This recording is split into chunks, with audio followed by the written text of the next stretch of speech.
It's the 4th of July, 2024. Hello, everyone, and welcome to He Makes Me Play. I am Marius, and I am blind. I cannot see, and so I make other people play video games. And I'm here today on the 4th of July, a very independent day, with my good friend Vincent. Hello, Vincent. Hello, Marius. How are you doing? Do you feel independent?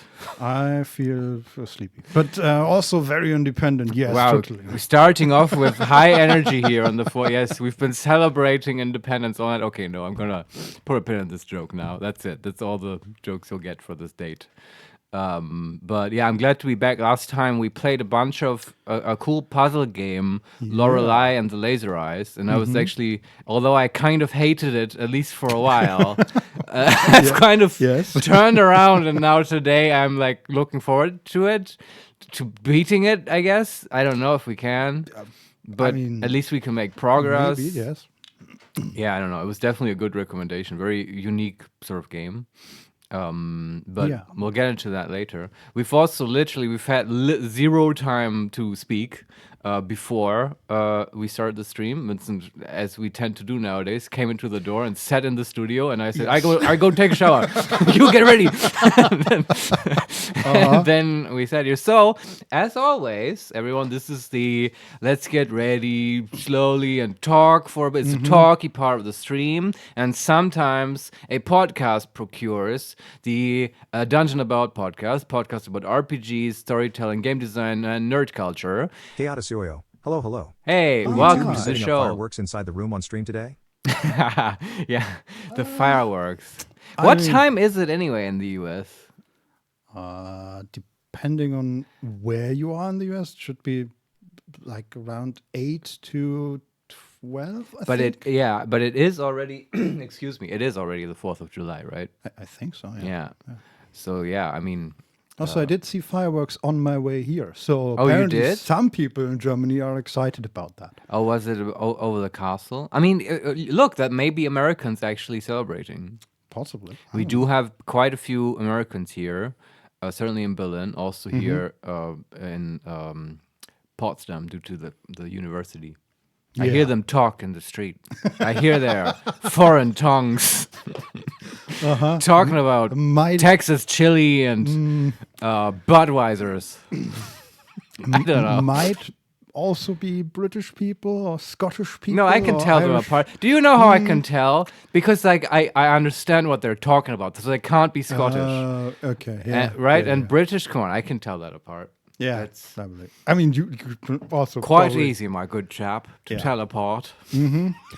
I apologize. I apologize to Americans, the British people, but not to the Scots, because that is completely true what I said earlier. Out of the three, they are probably my favorite. The Scots? Yeah. Why? I mean, not that I disagree. They're just so. I mean, the depiction in media is just so lovable. I agree, actually. I would probably, I don't know. I've never been to Scotland. Hey, Odyssey. You've been canceled within 5 minutes starting the stream. I know, but I mean, who Not again. who is surprised by this? Yeah. Come on. Also, we kid because we love. I do enjoy this. Here's some Scottish media. I highly recommend. It's dumb. Have I talked about this before on the stream? It's a book thing. The Outlander series is very nice, where a British woman gets transported back in time to Scotland during the Scottish War of Independence. Here, there you go for topical topics, right? It's the Scottish War against the English in that book, and before that, she like fights in World War II. But like she was a nurse in World War II. She and her husband are fighting Nazis, but that's in the past. The war is over, and they're like on vacation or whatever in Scotland, and that's where she gets transported back in time, and then finds various hilarious and confusing ways to like fuck a bunch of Scottish guys. Yes, that's basically what the book is about. That's what we all want. Kind of. She makes it sound and feel really appealing. Like those are some sexy Scottish boys. She finds also some that of course she also meets like the English enemy commander or whatever. And he's like a huge asshole. And of course, he, for some reason, is the ancestor of her husband and looks exactly like her husband boy. in the now time, right? But in the past. And it's actually a well crafted sort of story, but it's also I don't know, kind of hilarious on like how far backwards the book bends in order to give you the reader through the vicarious viewpoint of the protagonist, sort of to give you license to fuck a bunch of Scottish guys, right? It's like you're not even cheating. Yeah. They have a discussion. The husband is like, and if we were ever separated again, it's fine if you feel lonely or whatever. He's a very understanding guy, and then she meets his alter ego, and he's a total douchebag and like horrible, and so it's doubly okay, right? Yeah. And it's I don't know. I don't know why I talked about this now, but Because we were talking about Scottish people. I and guess why so. they're so lovable. And it's in Independence Day, but it's an Not from interesting the book. Scottish though. Well, it didn't work out, I guess. Well, it is how it is. I mean, looking at America, I don't know how it's going to work out for them. Anyway, yes. moving on. Games, Vincent. That was books. That was storytelling. Checked off the list. Yeah. Anything new in games? Well, I don't know if it's still new. I'm still watching the Games Festival stuff, Summer Games Fest. Wow, you're really doing your homework. You want to Yeah, crunch all of it. It's like, 12 hours of footage? It's true, trailers but did and you all that? discover any hidden gems? Did you watch the Xbox / Microsoft conference? Partly, but it's console stuff, so I keep one ear closed. Not really though, because a lot of these trailers are really. I watched it 2 days ago and yesterday a bit, and they had so far I think the best trailers, just because it's Microsoft, right? And they own everything now. Yeah, they do. So they it started a bit slow, but then they got into the new Doom. Ah, yeah, I think I saw that. Which is set in a sort of medieval, not really medieval times, but he uses sort of medieval weapons, like a shield, but a shield that has been modified to work kind of like a chainsaw. It's good. It looks amazing. Music is amazing. In the original Doom machine, I think. Doom. Oh, man, that's a good slap. Yeah. The Doom Marine had a chainsaw, I think. I might be wrong. Maybe that was I'm Quake. pretty sure. And I think there's a chainsaw in the first of the new Dooms as well. Right. But yeah, it looked very fun. And then they kept going with a new World of Warcraft trailer. Ah. Right, the Blizzard trailers are always amazing. That one basically went through all the... Wait, that was part of the Xbox show? Yeah. Why? Because it's a Microsoft show, and Microsoft owns Blizzard. Yeah, you're right. But it's still weird to me. No, you're absolutely right. And I should understand that. I guess in my mind, though, there's like BlizzCon and stuff, right? So... like in my mind, they had their own sort of showcase thing. Yes. But I suppose no longer, yeah. Sure. Yeah, I don't know if there's still a separate conference for them, but I don't think so. Maybe, no idea. But yeah, a new World of Warcraft trailer. How was that? Pretty. What's it called, the new expansion? The War Within. The War, wow. Very introspective. Yes, and as far as I know, that's the first of the new expansions where they try to create a bigger story that works over multiple expansions. Like I believe Final Fantasy XIV does that as well. And that sounded very good, or interesting at least. The trailer itself was look back through all the other trailers. Like the World of Warcraft classic original trailer. Remember the stuff you actually liked. Basically. And then it also showed probably some of the new characters they will introduce.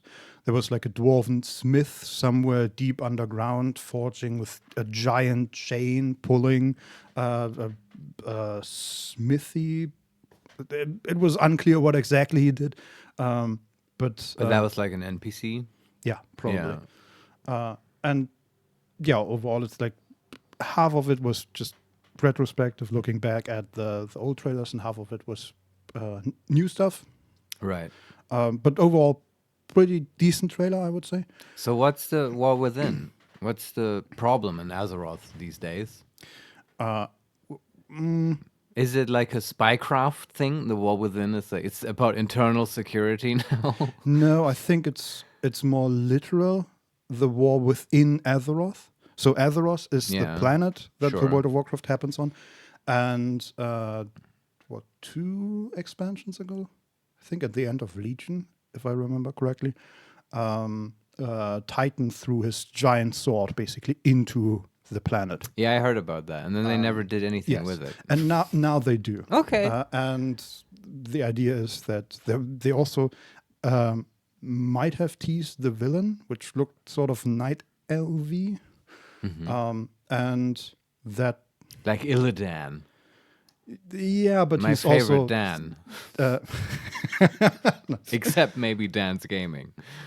Yeah, Just thought of that. That's a cool streamer I like. Yes.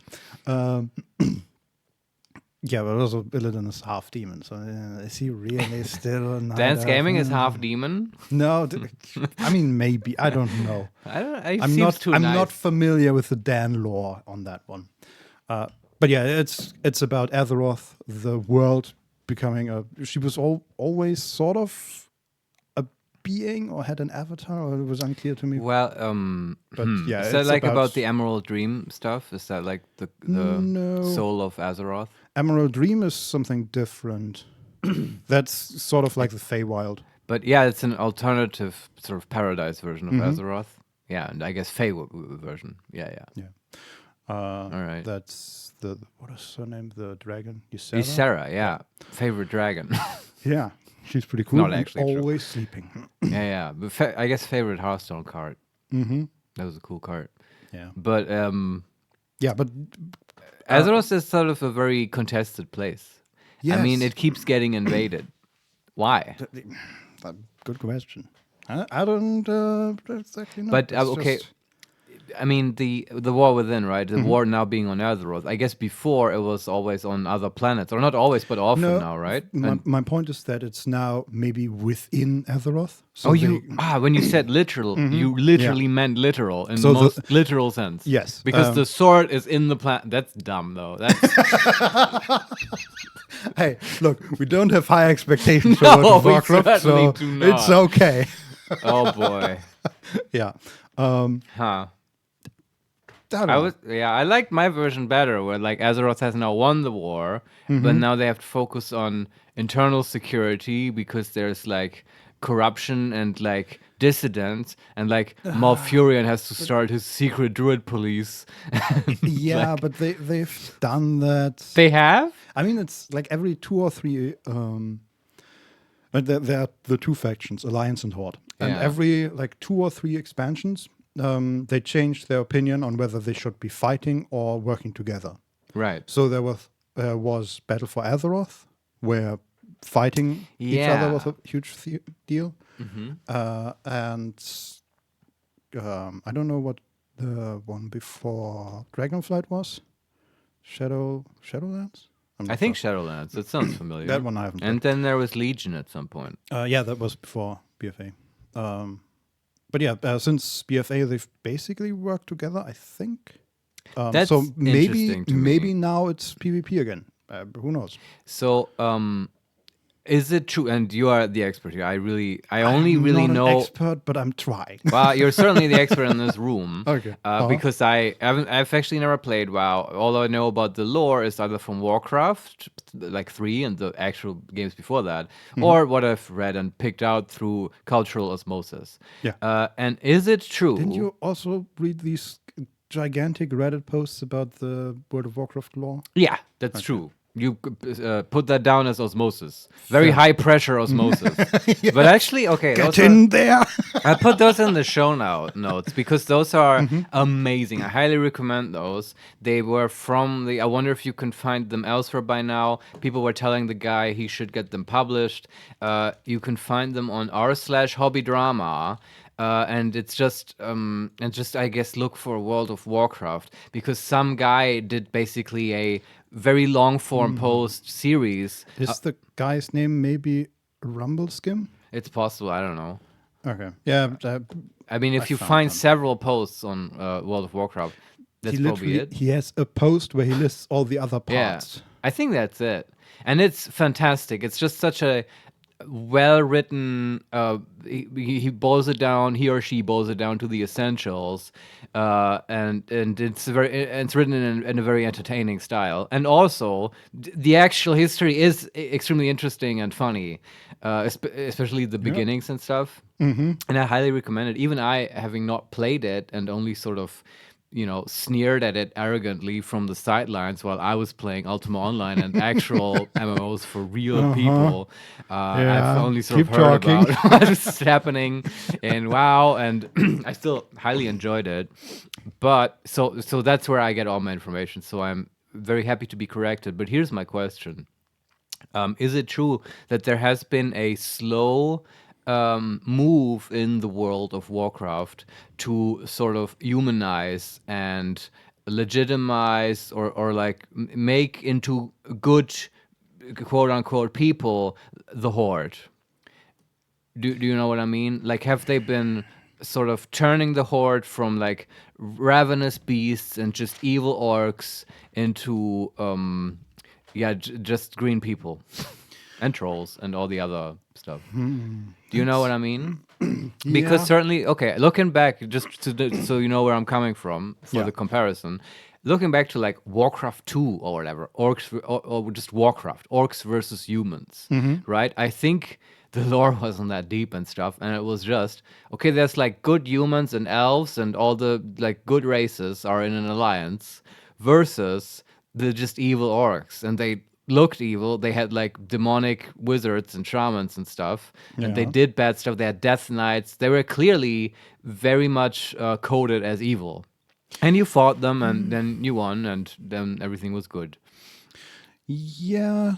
And has that changed, and is there a continuous sort of vector towards or away from that? I'm less wondering about where we are now and more wondering about where we started, because I didn't play World of Warcraft 2, and in Warcraft 3 they were kind of evil, but there was definitely already the story about them being corrupted, right? Yeah, that mission about what was his name, Gormash, drank from the fountain and turned green, I think, and got evil, and that's always been sort of the story, right? That they're not inherently purely evil.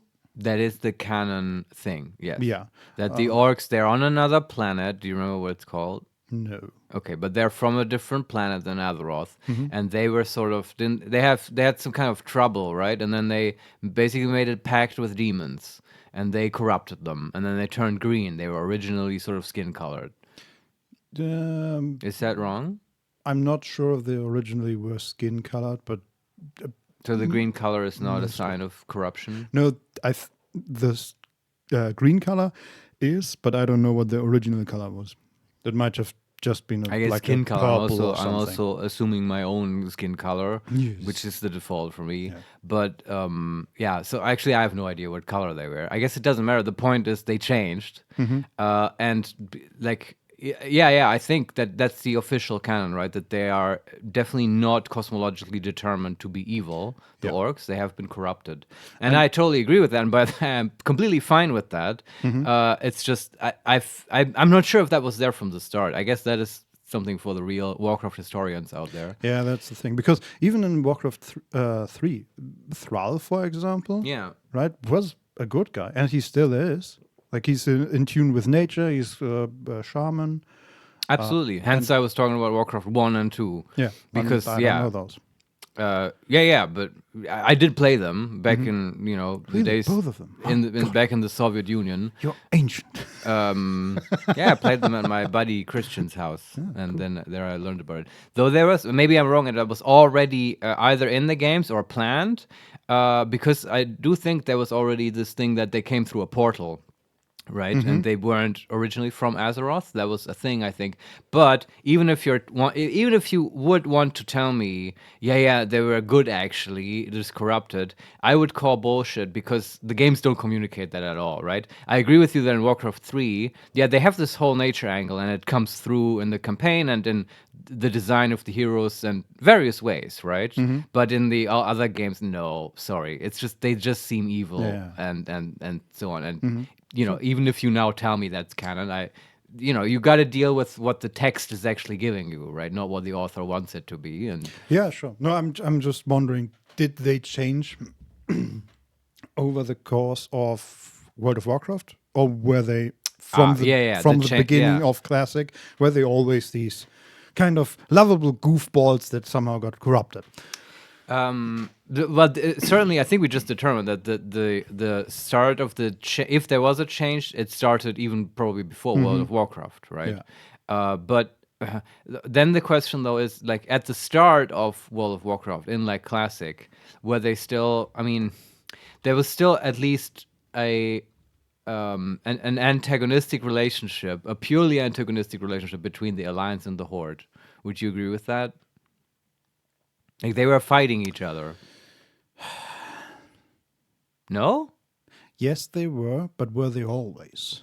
Yeah, but I'm only asking now about at the start of Classic, right? The state of the game and the lore when you like purchased the World of Warcraft video game.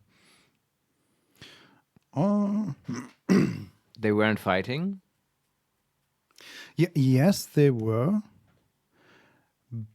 But for one, it wasn't necessarily the focus of the game. Like PvP was a thing, sure, but it wasn't like that wasn't the main point, right? It was more important to fight the undead hordes of Naxxramas and stuff like that. All right, but I mean, wasn't there like at least I'm also just thinking back. Was there always World PvP? I don't know so. that. And I think they added the battlegrounds later, and then World PvP became sort of an afterthought. Not an afterthought, but a less prominent member of the PvP content. At the very least, I could tell, because I don't know, right? I didn't play it. But I can tell you that the author of these wonderful World of Warcraft history posts talks a lot about the PvP aspects in the early days, because that's the entertaining stuff, right? It's like not just PvP, but also just like horde people trolling alliance people. It's usually that way, I think. Like I don't know, pulling some huge boss into Stormwind, the capital and stuff, and then it kills all the noobs and stuff. And I love that shit. It's hilarious. We've talked last time about being an explorer in a big game, in an MMO, and that's the explorer stuff, right? Finding the weird interactions and the exploits. And then I guess, I mean, one man's grief is another one's entertainment. Let's face it. It's like that's also. I am a bit of a chaos goblin, and if I were to log in one day and I get killed by Gromash or whatever, who's like a level 40 super boss, I'm not gonna like cry over that. It's fine. Yes. No, I think you're correct. They were always fighting, and like World PvP, not necessarily depending on your on the server you chose. That might not have always been active, but there was definitely always the option to go into the main city of the other faction. Right, you could always attack Orgrimmar or Stormwind, and there were even on PvE servers there were areas that were sort of designated PvP areas by the players. There were one of the famous ones is Terran Mill, which is like 2 zones north of Ironforge. And there wasn't really anything going on, so they would just host gigantic battles there. That's awesome. I love that. That was really cool. Yeah. So yeah, they were always fighting. Vincent, what was the weird? This now comes up for me because you were talking about weird little places in the World of Warcraft. What was that? You know this? That wasn't it like a tavern just also an irrelevant place on the world map where people would go to like do, like erotic role playing in the WoW chat? Well, yes. That existed, right? It's at least one of these places. Oh, there is were multiple? I don't know. I've No, never. you wouldn't know. I know, but still. Yes. Is in Goldshire. Right, that was it. Which Yeah, is yeah. the village directly down the street from Stormwind. Makes sense. But there was nothing interesting there, right? Maybe a quest line, a low level one. I don't know. Yeah, it's basically every new character goes through there. Okay, Every sure. new human character goes through there. Yeah. But it's also Every horny character. yeah, I think one of the reasons that they chose that is probably because you can make a new character and get there within like 3 minutes. Makes sense. And there's really no danger of dying or anything. Okay, but to tie it in with like how friendly or hostile were Alliance and Horde, did Horde players also go there, or did they have their own little swinger club? I don't know, man. I was never Horde, so. Oh, okay. Huh. And I also, suppose you also were never in Goldshire, so you never interacted I with mean, I was in Goldshire, Yeah, but I but was. The thing is, I not think. in that way. Yeah, I think Yeah. that happened mostly on the RP servers. Oh, that makes sense. And Yeah. I've never played on them either. Yeah, that makes sense. Yeah, that always, like, I've heard about the RP service and people like writing in chat, and you could write like /R and then it would roll a 100-sided die. Yeah. And then that's how people would they would write text, and that's how they would decide whether their attempts succeeded or not. I think so. I've briefly watched a video about that. Yeah, I mean, the chat system was pretty elaborate in World of Warcraft. You could even, you could write your own emotes and do a lot of emotes. That's stuff cool. like that. Yeah. I mean, all that stuff Blizzard just nailed, right? I mean, Yeah. they took the MMO scene as it was, and I think back then people were looking at EverQuest with what 200,000 subscriptions or something, and they said, yeah, the market's saturated. And then WoW comes along and just knocks it out of the park. Yeah. And they still are the absolute king of the hill, and I have to say, I think deservedly so. I mean, okay, maybe not right now, but like. Back in the day, it really was, and as Blizzard does, like it was an extremely polished product and just the best version of an MMO that we had seen to date, right? Even not having played it, really not being a WoW fanboy at all, I am very happy to say that. Yeah, I mean, even now, it's after 20 years, it's still a really impressive product with all the expansions and all the changes that the genre and the game specifically have undergone. Yeah, it still works great. And by the way, since I guess my brain activates all the WoW regions now because we're talking about it. But the War Within expansion that's coming up, right? That was also the same one. I mean, it has to be. I saw this during the actual BlizzCon. That was a while ago now. Can't tell you when I saw that, but it was boring. There was nothing interesting there. Okay. They were still talking about oh boy, Overwatch and stuff. But then Overwatch 2 now. Yeah, sure, whatever. Important. Nobody cares. Difference. Yeah. Yeah, not important at all. No. But no, I know what you mean. You're right. But at the end, they brought out Chris Metzen, right? The original inventor of WoW, and he talked about the new expansion, I think, and not like I'm never gonna play it, and like I don't play WoW, and I'm not related, but even I got excited just from that guy. Yeah, that's why I'm excited about that talk. It's why I'm excited about this 3 arcs structure of the new expansions. Because that guy was passionate about it. He has a real vision for this, and I don't know. It's such a. It's a legit cultural touchstone. Wow. Like, I don't know, touchstone is the wrong word, but it's like one day people should create a museum just for World of Warcraft or something. Which is probably a museum within World of Warcraft. About World of Warcraft. Yeah, and it's probably in Goldshire. There's like, horny halflings surrounding it. Yes. But like, all that stuff. I guess that historical post that I keep talking about, that's the best version of that. But it was such a cultural phenomenon, I guess is the correct word, because it really similar to, but much more so than Baldur's Gate 3, it reached way beyond the sort of nerdy basement-dwelling MMO players of the time. Yeah, it has kept going, right? Yeah. It's not a single game that happened and people liked it and then they forgot about it or stored it away. It's just like people keep going back to it or keep playing it, depending on who you are. And it has kept that going for 20 years now. And the player numbers are still in the millions. Actually, I think they have dropped it all the way, or they have dropped and dropped and dropped until Shadowlands. And then with BFA, they actually started increasing again. Okay. So now they're back to, I don't know, 7 millions, which is insane. Yeah. Like 7 million concurrent players.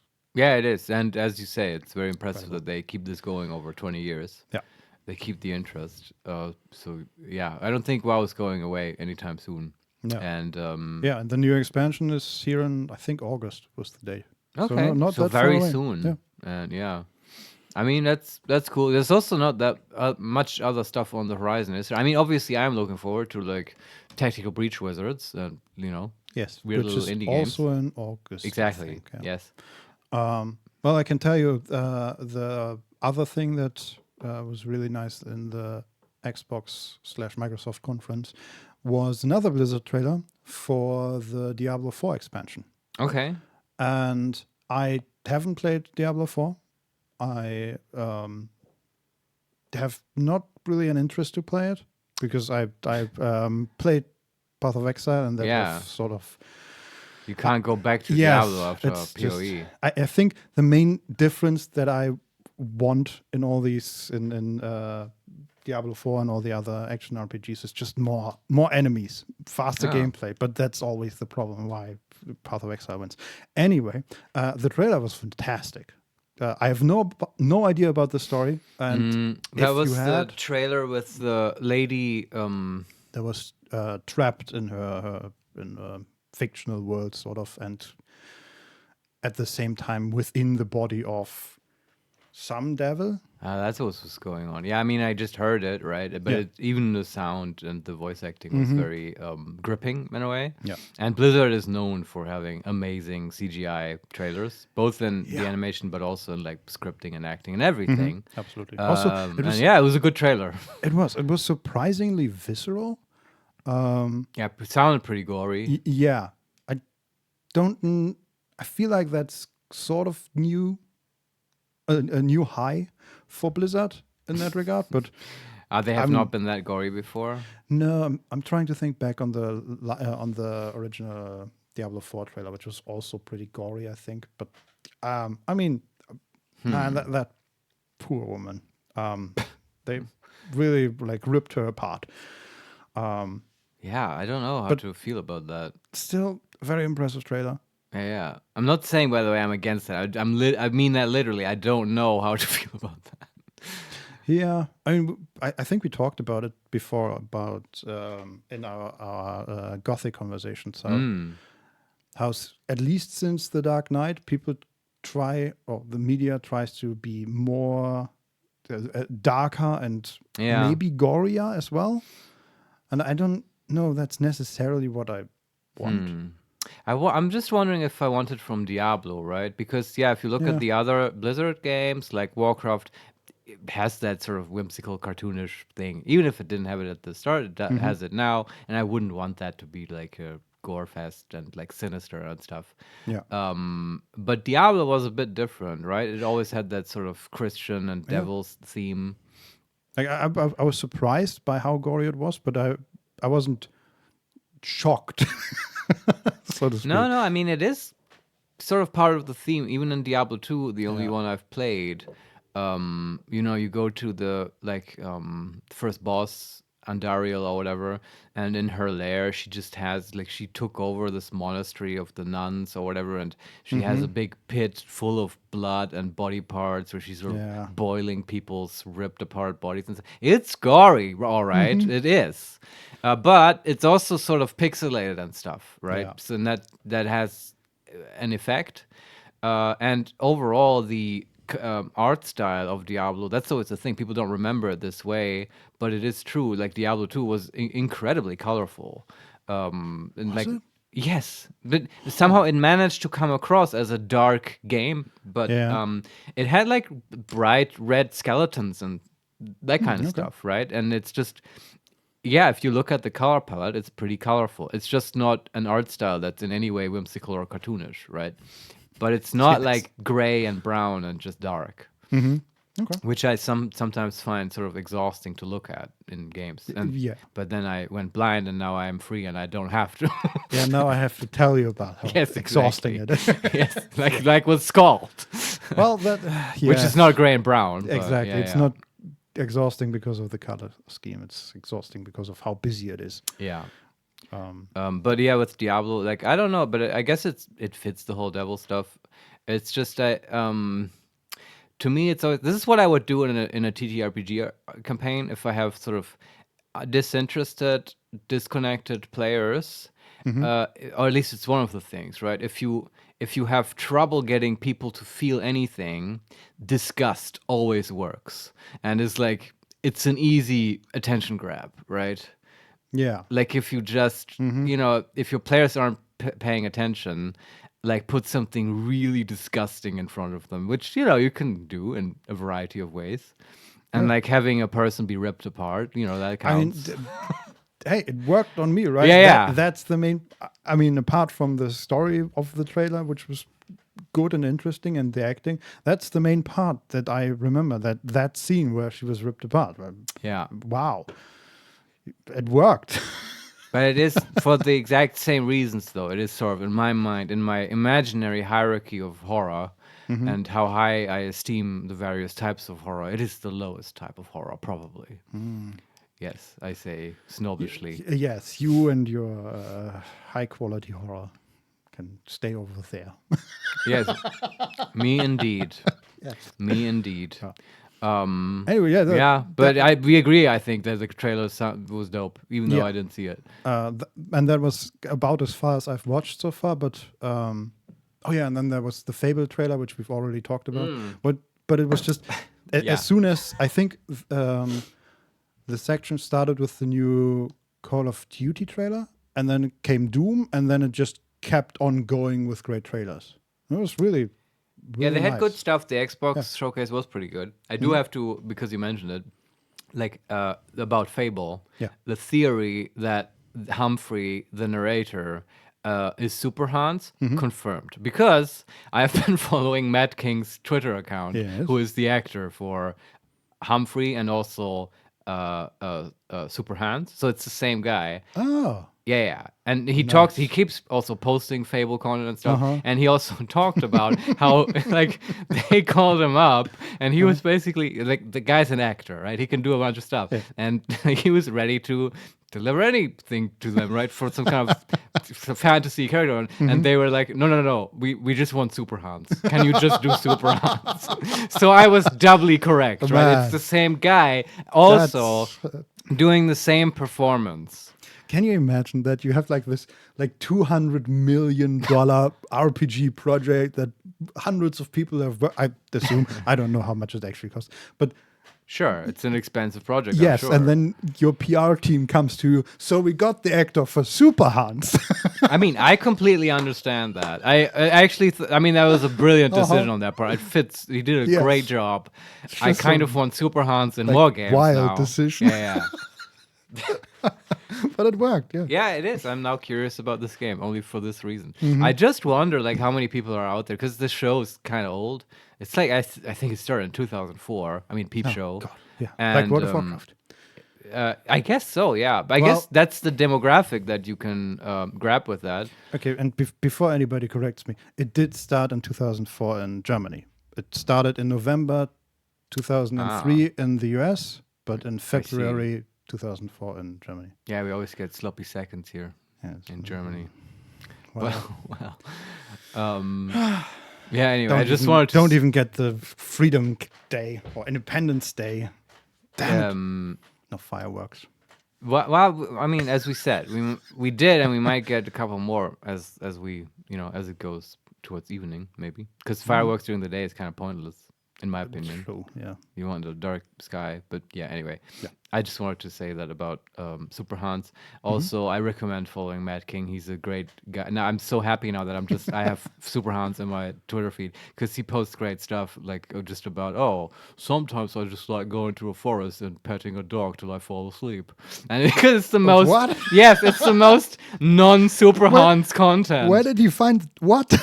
I don't know, man, but it's like it's super wholesome, nice. It's because the character he played was all this crack. I need crack. Yeah. And it's like not like that at all. So I don't know.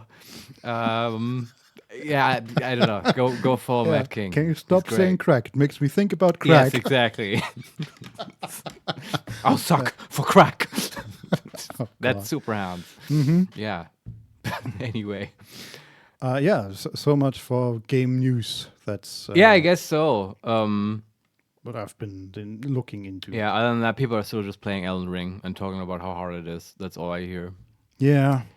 I'm really like people are so in love with Elden Ring. I'm really considering starting it. Yeah, it must be a good game, right? Yes. I've also been wondering, apparently. why do people love this game so much? I don't know. But yeah, I don't know. It's not. I mean, it's not. Certainly not for me. It's not for this format at all. I think. Yeah. Because it's a Dark Souls type game, right? Yeah. Yeah. And the whole excitement. I mean, I actually wonder, could you try to kill one of the bosses just on audio cues? If they have good audio cues, maybe I don't know. I think so this Might be works fun. in Street Fighter, right? And that's always on our eternal list to try that out one day. But Street Fighter and other fighting games, they have the advantage that you're basically just on one dimension. And maybe two because you can jump a little bit, but it's not that relevant. So it's just forward and backward. And correct me if I'm wrong, but the Dark Souls and Elden Ring games and stuff, they're like full 3D, right? And you can run around and strafe and so on. Also, very often in pretty small rooms, and you're sort of expected to dodge in all directions and also dodge like the walls, basically, right? So you don't want to run into walls or objects, stuff like that. Which I mean, it would be a hilarious thing for a laugh to guide me through Elden Ring and see how far I can write the most punishing game. But I don't know. Like, does that even run on PC? I believe it does, yes. Oh, yeah? I think so. Interesting. Yeah, but that's the thing. I'm unwilling to buy the entire game for like a 5-minute laugh. Yeah. Also, I feel like it would be like if we realize that it's really painful, I wouldn't want to do it anymore. Well, as I said, I'll do it for a laugh, right? I mean, it's just like playing Blind Drive. God damn that game. But like, that was painful, but I also did it and felt good afterwards. Fair enough. But yeah, I don't know. Interesting consideration. It goes on the pile. Yeah. All right. Is that it? Podcast? Yeah, I think so. That's great, actually. So thanks for listening, everyone. Subscribe. Podcast or no? It's okay. Podcast over. I'm actually glad because I still have the I got the Dragon Age bit from last time, which I think was good. And now we will just have a WoW/Dragon Age podcast. I'll put that in this Wonderful. one. Yes. Yeah, I think this works quite well. Yeah. Also, we don't always have to talk for like an hour and a half. Yes. Yeah. And we have interesting things to do today. I did want to get to that very badly, and we'll probably need all the time we can get today for Lorelei and the Laser Eyes. Yes. Pew pew. Which you played last time, and we will do this today. Now, we might, if you agree, we'll take a quick break before we actually start. But I think Vincent is setting up the scene right now. Yes, I'm changing the title. And the stream title stuff. Yeah. I spent many times I went on YouTube and to listen to the Lorelei and the Laser Eyes song. Oh, the one that on we the piano experienced at the very end. Yeah, and I was actually singing that earlier, and it's a very good song. Very short, but to the point. Huh. Yeah, I should listen to that again. I really enjoyed the performance. We could play it during the break. Start the game. I don't remember if there was music. Okay. Now we can also play the main music. Maybe that's better. Oh, perfect. The scene is already set. I love it. Yeah, okay. We're ready to continue All right. after a break. Yes, we'll be back in 5 minutes. See you then. Yeah, see you in a bit.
And we're back.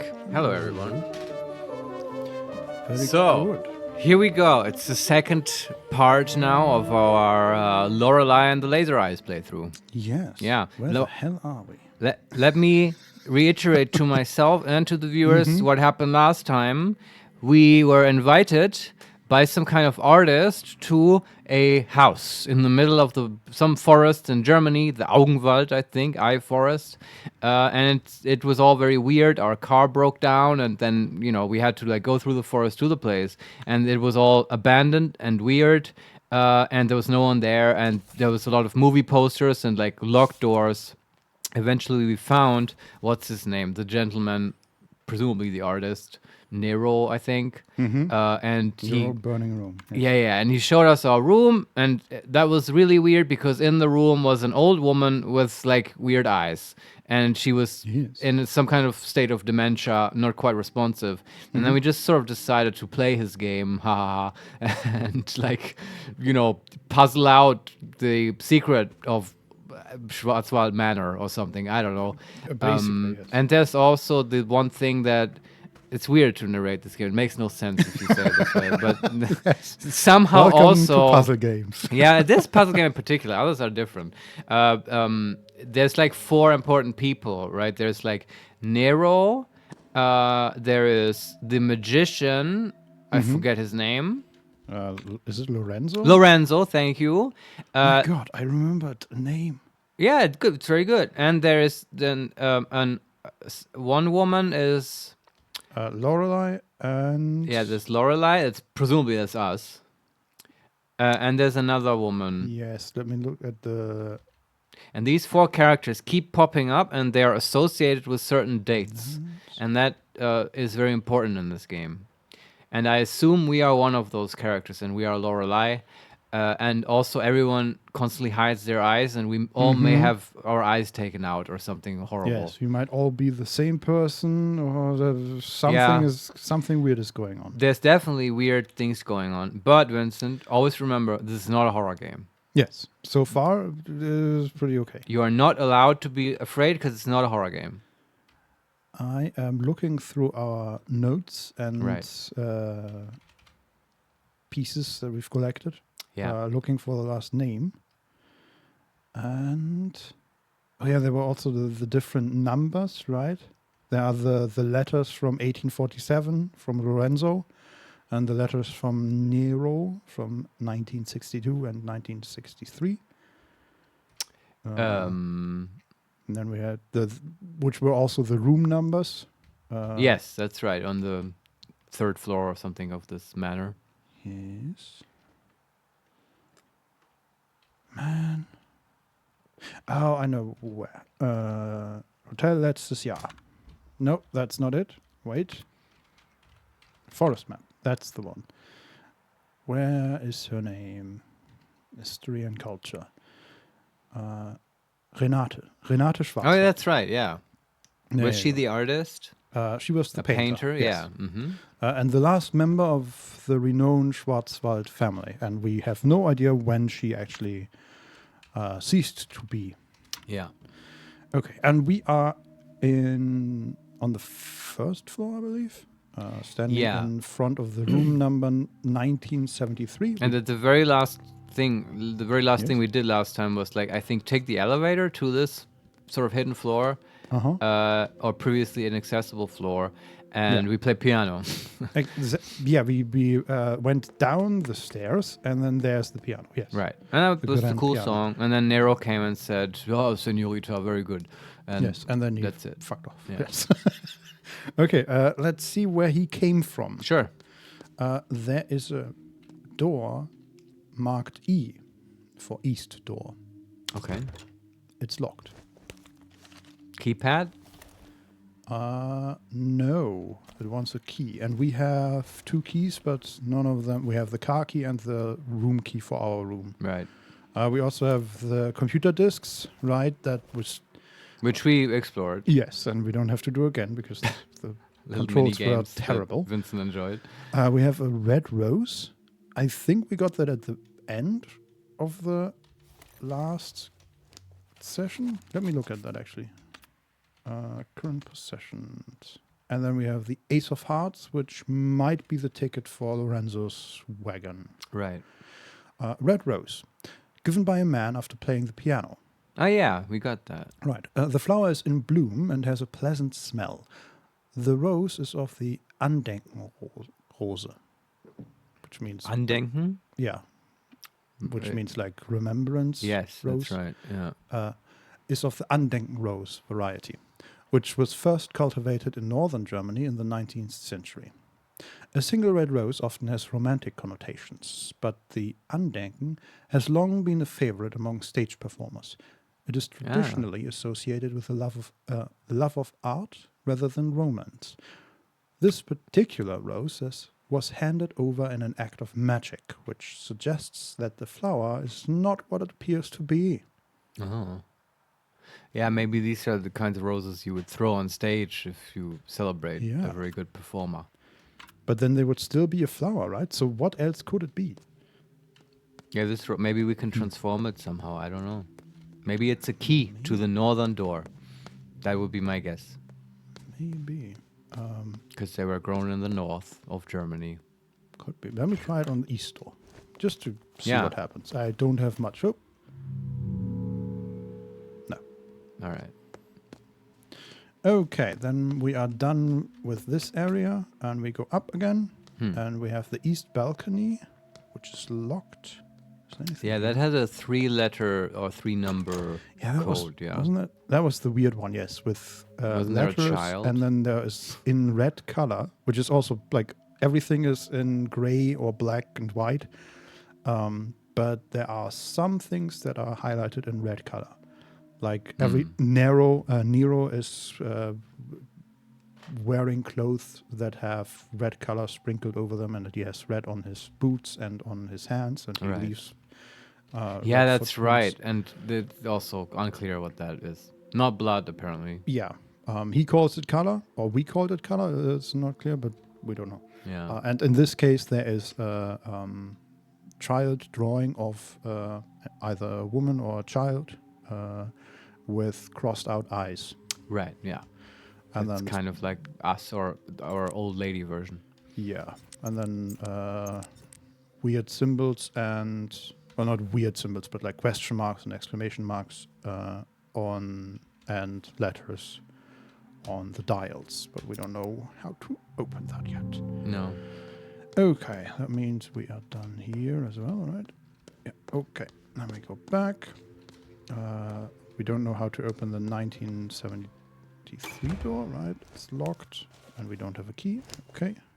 That one has weird symbols on the... not squares, but with like pointy bits at the top and the bottom. Okay. Below the number in a line all the way down to the bottom. It's like, how many is it? I think 10. Mm-hmm. Unclear. We can't interact with them.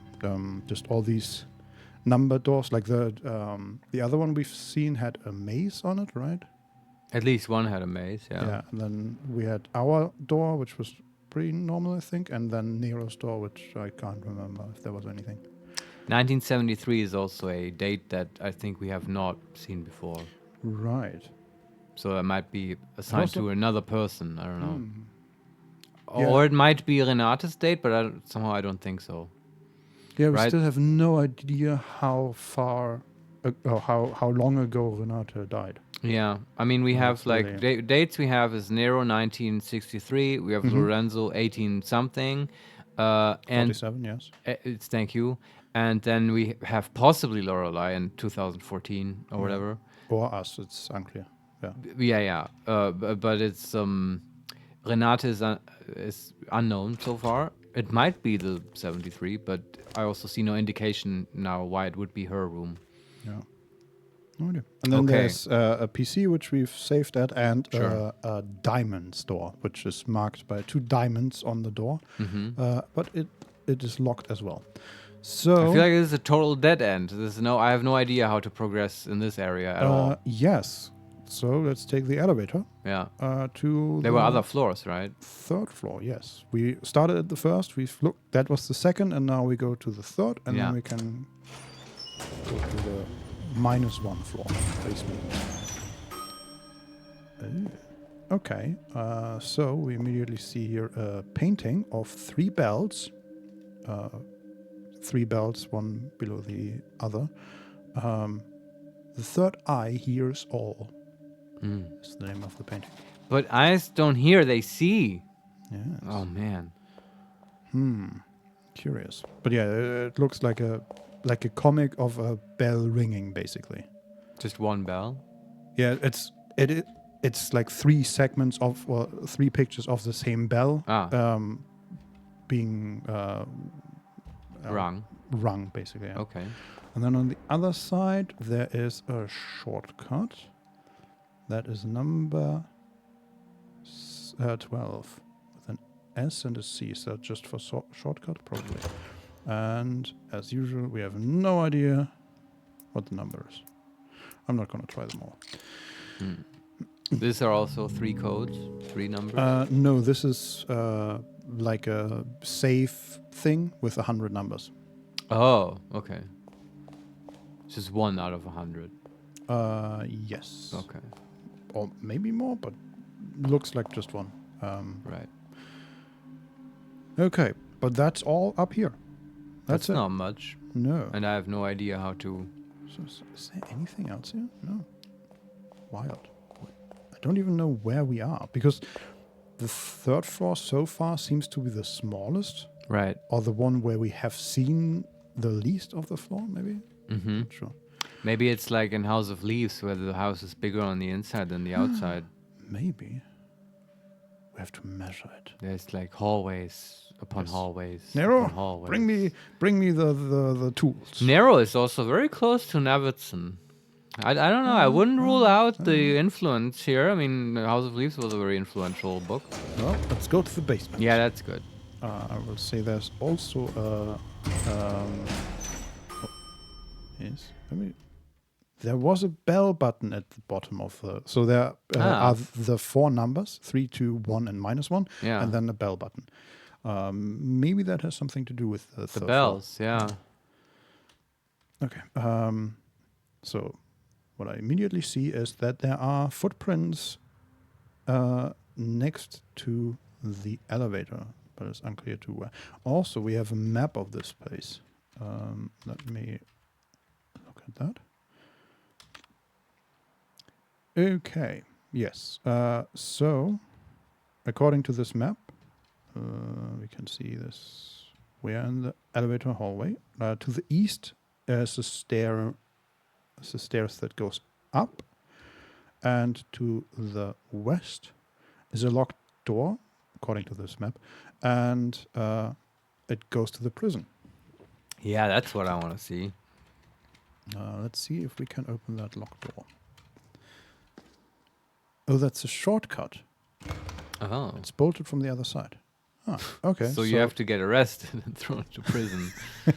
And then you can Well, take the shortcut. Talking about arrested, I'm going to steal another American dollar. Yeah, nice. The dollars which we have no use for anymore at all. No. Because Not we at all. bought all the little pachinko machine gadgets. Yes. Okay, but there's... Oh, no, that's a stair down. Okay, so we even go better. down to the -2 basement, basically. The Undercroft. Yes. There's an advertising poster. Okay. OCU-3 KLB Electronics. Okay. Like ocular. Or eyes, right? Yeah. OCU-3 KLB. So it's third eye. I don't know what KLB means. KLB. I don't know. Key library. And then it goes down further. And there's another PC. And 2 more posters. Same. Yeah, it's all of them is just Oculus KLB Electronics. Okay. And the poster itself is just it's hard to see because it's so small. But it looks like just rows and rows of zeros, maybe, or just dots. In on the poster. Yeah, it's a rectangle of 5 lines next to each other, and then like 20 deep. And each line has, I don't know, like 7 or 8 dots. But No always the idea. same, or like with a pattern that changes? Just always the same. Yeah, okay, I don't know. Also, I don't think that a lot is going on there because it would probably tell us otherwise. All right. There's a computer which I'm going to save with. Sure. Because why not? Wait. There was confirm. Did we even get any more truth? We didn't do anything, right? Just look at more floors, I guess. Somehow we did. Yeah, I guess you're right. Okay, and it goes down even further to -3 now. A cutscene of a computer console. Looks almost like a radar station, maybe. Sorry, that's a cutscene? Yeah, a really short cutscene of the camera just focusing on this this giant computer. So there is a giant computer here. Yeah, it looks like a it looks honestly like a supervillain lair. Right. With to the left and to the right at the end of the hallway there are giant boxes with electronics, and then in the middle against the wall is another a computer station that looks like it was made in the 50s. There's, I think, a tape recorder going, like one of these enormous cassette tapes, basically, right? And in the middle of it, it has a screen in red, and then above that, there's a large black circle, which I mentioned because of the radar thing, and just flashing lights and all that stuff. There is another poster. Same name, OCU-3 KLB Electronics. This one has a different pattern. Again, just a splattering of lights. It doesn't really seem to be in any particular shape. And then in the middle, it's a large block of these lights. I'm just going to call them lights now, or circles. And the OCU-3 is in black on that block. All right. I have a hard time figuring out if any of this is relevant. Yeah. Can we click the computer? Can we interact with it? Yes. It says on the screen, initiating. Please stand by. Okay. Above the screen is the same eye symbol that we've seen before. Two sort of triangles to the left and right, and then a circle in the middle, which or 2 circles in the middle, which creates this eye thing. But this one has a red diode in the middle of the eye. Okay. Which is because it's HAL from 2001. Basically, yeah. But it's the same color as the laser eyes we've seen on the old lady. Right. Just less intense. Yeah. Okay, and it's called supercomputer. So let's see what it does. Yeah. Okay, we got the quest to log into the supercomputer. Yes. And it says OCU-3 system, KLB Electronics, 1847 to 1963, comma, 2014. So that's all the 3 numbers that we've seen so far. But that's like the date when it was built and that's used? The copyright, I think. Okay. Which is wild. Yes, it is. BIOS version 9, CPU SG Vector processor 7, 12 megabyte, display type 3-LSR, for laser probably, -I. And then boot instructions, input username followed by enter. Number 2, input password followed by enter. And number 3, set memory sequence followed by enter. Okay, I'm gonna hit enter. Oh, nice. So we have a keyboard. Yeah. That doesn't make any kind of sense. But I think these are the same symbols that were on the Lorenzo posters. Now we have to figure out the code. Yes. Now you might need pencil and paper. Ah, Vincent. fuck. Do you still have? Yes. Should I give you a piece of paper? So I got lots of paper. I got it. If you need it. Got it behind me. Didn't I also? In a little drawer. Yeah. I actually have written down all the symbols here. Oh, very good. We're prepared. The question is, so we know the 5 symbols. We know what they translate to. Yeah. And the letters are R, I, E, O, L. And then the question is, in what sequence do we have to put them in? Yeah. Is this all the symbols on the keyboard, or are there more on the keyboard? No, on the keyboard there are 3 times 10. Yeah, I think so. So like 30, probably the entire alphabet. But we Yeah. now know a subset of them. Mm-hmm. That's just kind of cool. Yes. So we have to figure out the rest of them. Actually, I think that 25 of them don't matter. Why? Because we got 5. So imagine it's like a keypad where 5 of the numbers are highlighted and the others just don't matter. And we just have to figure out which sequence these 5 go into. Or these 5 are in. But why do you say that? Is there like is the interface of the game like making you think that the other keys won't be relevant, or? No, they are all completely identical. But we have 5 posters from Lorenzo. Yeah. We have 5 symbols from the posters from Lorenzo, and I think in the PC things, right, where we went back through the story how she got here, Lorenzo gave us 5 letters, and we connected them to the 5 symbols. Yes, but so the symbols on this keyboard here, have you ever seen them anywhere else in the game? Nope. All right.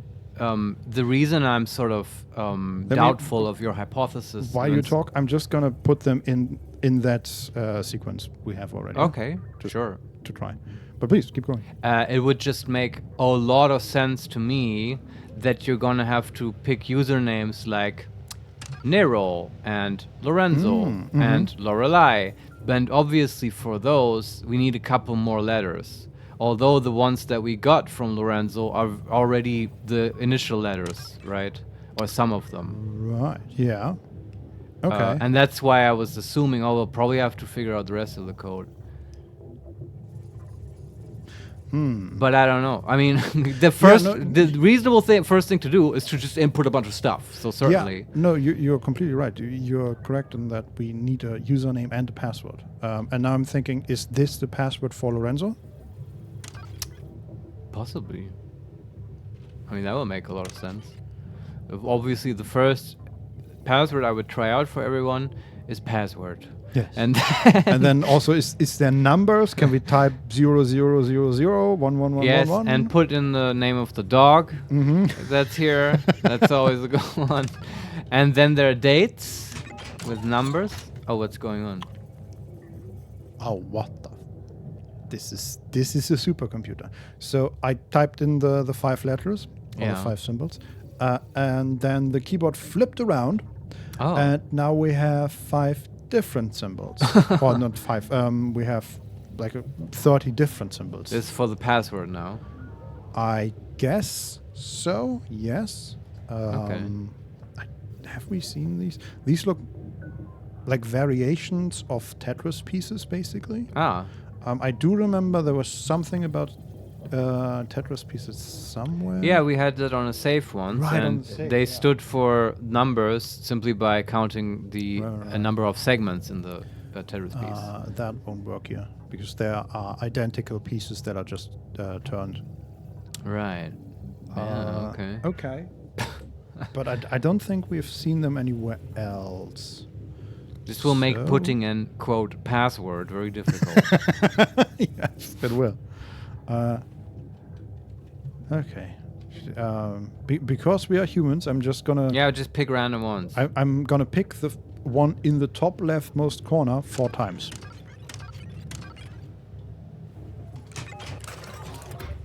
Okay, it vanishes. But it's always 4. What the fuck is this shit? Okay, now the keyboard has sort of vanished and lowered down into the box, and it presented us with a bunch of like not dials, but levers, sort of. And I think this is a math thing again. So according to what you read earlier, now it wants the memory sequence. Although I would have assumed that this was an incorrect login and password, and it should now like eject us, but maybe no, it goes through the whole. I mean, this is certainly a way to test that your players aren't just trying random combinations, because, oh my god, no. Okay, so this is... these levers can be put in one of three positions. The three positions are 1847, 1963, and 2014. Okay. But each of the 9 levers has a number associated with it. And these numbers are 1932, 1938, 1948, 1953, 1957, 1960, 62, 73, and 82. Okay, now I don't understand how. Yeah. You don't either. Like I have a hard time envisioning this, but it doesn't matter yet. I mean, you can try putting in, I don't know, 1963. I mean, they're all in the middle. Like, imagine it like an Excel table that has 3 rows. Okay. And the 3 rows are 1847, 1963, and 2014. That makes sense. And then the columns are the other numbers. That's very precise, Vincent. I have a very easy time envisioning that. Yes, I have no idea what this means, though. Well, you could interpret it as, okay, going from the row to the column. So you could set it to give me the memory sequence from 1963 to 2014. Or whatever number is one of the columns. Yeah. I guess. Okay, but we have no answer here, so... Let's just put in something. Gonna take that one and that one to the other, and I don't know, I'm just gonna... So which one are you doing now? I'm okay, so we have the, what was it, 9 numbers. 1932 is, I'm gonna call it connected now to 1963. Okay. 1938 is at 2014. So is 1948. 1953 is at 1963. Oh, I see. You have to do it for row and column. Yeah. For each of them. Yeah, okay. And lots of combinations. Yeah. I'm just gonna hit enter. Yeah. And login failed. No shit. Verity sequence could not be initiated.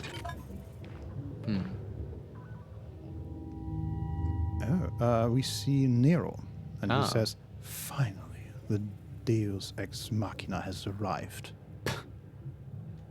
Okay. Thus, the plot device that will solve our problems. There he is. Was it always this red in the room? Maybe it was. I don't know. Yeah, Nero is standing there next to the staircase up, and he's turned away from us, of course. I'm going to talk to him. Yeah. Is it working yet? Has it shown you anything significant? Does it know about what happened?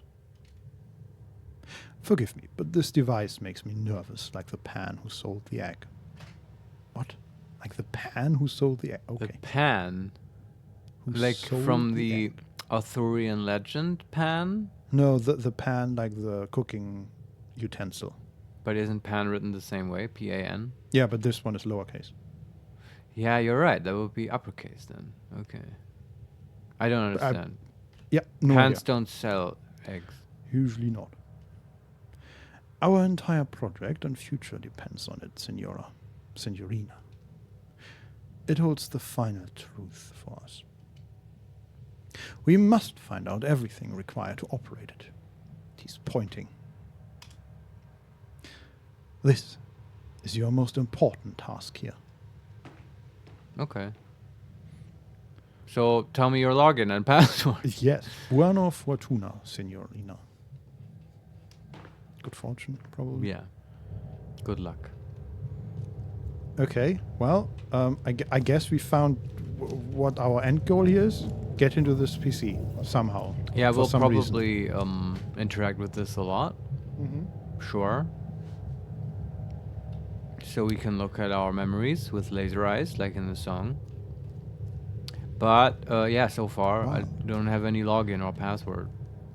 Yeah. Well, we got a bit of one, but not enough. So let me just look at these posters again. Okay, that one looks like a barcode. That has the OQ3 in the middle of a bunch of lights. That has the rose. And that is just a poster of the name OQ3. Okay. Nothing super significant as far as I can tell. Okay, and then there's the lock door. And I guess I'm curious about the bell thing, so let's go up to the 3rd floor just one more time Okay. and see what happens if we hit the bell up there. I guess the thing to do would be to press the bell button 3 times. Seems right.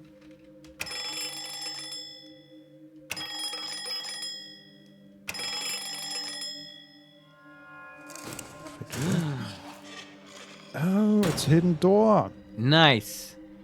That's a shortcut I like. Yeah. Where are we? Okay, we are standing in a room. There is a door with a number 3 on it, and a staircase up. Okay, it's literally called 3 door.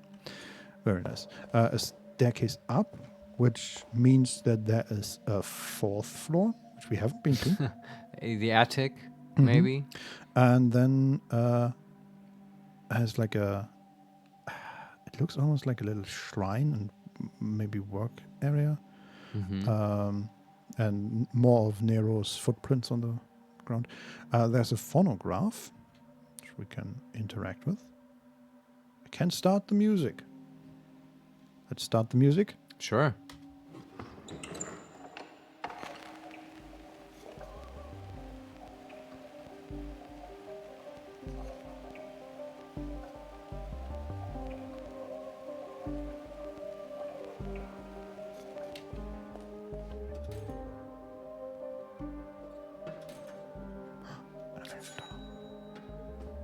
Oh, this is just sort of music. Yeah. Oh, is it building up to something? I'm not sure. I'm kind of waiting for singing or something. Some kind of hint. Come on, I need logins. Yeah, basically, right? Okay, what else is in this room? There is a sculpture of a woman's head, I assume. There is the familiar square hole in her forehead. Also a note pinned to her. And in front of her is, I think, a trapdoor. And Nero's footprints are on the trapdoor, pointing at her. You can hear when we walk over the trapdoor. There's metal sounds. Let's see what the sculpture does. The sculpture has something in its forehead and a note stuck to it. Oh, this one has something in its forehead. Oh. Read the note. I bet if you pull it out, the trapdoor opens. Probably. I was worried you had set a trap for me, Signorina. But it was completely safe to take the object. The trapdoor did not open. You are good at mind games. Huh. Oh, Nero, I think you're the one who's playing mind games. So the question is, do we take the object now and risk finding out that this is a trapdoor? Or do we... Absolutely. I mean, we have other statues to put it in, right? Yeah. Let's take the object. It's a key, basically. Obtain the eye key. Oh, cool. Well, we have some doors to try this on. Or, well, okay, is it like one end is square, the other is a key, or? Yeah, basically. It's like a key with a... Okay, now it opened. Oh. Can you go down the trapdoor? Yeah, but I... No? Okay, now it's closed again. Is it related to the music? Like after a certain time it just opens? I don't know. Or maybe it's related to us pulling out the key. It's unclear. You can't open it manually? No, there's nothing to interact with. Okay. Let's try the key at the 3 door. I don't think that's gonna work, but you know. There's also the east door. The emblem on it depicts number 3. Okay. Yeah. Okay. I assume that the eye key is indeed for the eyes. Yeah, the other statues, huh? Yeah. Okay, and then there was the staircase up, which I've just taken, and there is a door with the number 1938 on it. Okay. And a bunch of memory recovered. Okay, what did we recover? I don't know. Probably something important. No idea. Yeah, on this 1938 door, there are a bunch of... It looks almost like diamond cards. Like playing cards. Yeah. With a large diamond in the middle of it. 5 on each side of the door. Yeah, no idea. It's locked. Yes. I assume the eye key doesn't work. This feels like sort of Act 2 of the whole game, because now it's very reminiscent of the start of the game, where you're just walking around and finding a bunch of puzzles that you can't solve. And now I can deal with it better now because I'm not actually trying to solve them without having all the necessary information. Yeah. Also, we get stuff that we can actually use, right? Like the key. That's true. It's a little bit of progress. Okay, interesting. There's also, like, there's another room here that leads to basically an other attic. There's a ladder down here, but there's also a printing device and a diorama. Look at the diorama. Can we turn that? Yes. Oh, how cool. So it's a miniature maze. Like a garden maze, and there are lines and letters in there, and I assume that if you turn it correctly, well, maybe not. For a moment I thought that if you turn it correctly, it creates something that you can read. But, well, maybe.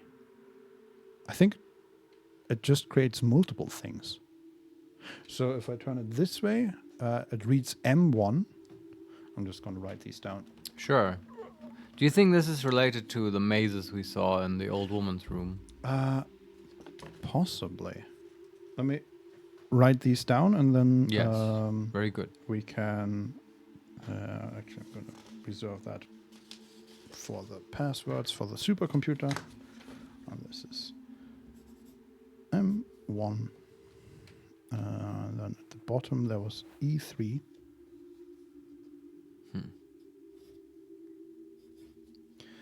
And what else do we have?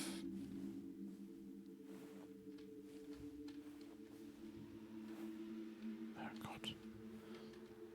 3-dimensional objects are fun. I still don't quite understand what this is. Like, you're turning a cube? Yeah, it's it's like a hedge mage. Yeah. In a glass cube. Okay. And you can turn the cube. Yes, exactly. Okay. So I'm trying to, at least. Is that Z2? Looks like it. Z2, and then that one thing really doesn't want me to.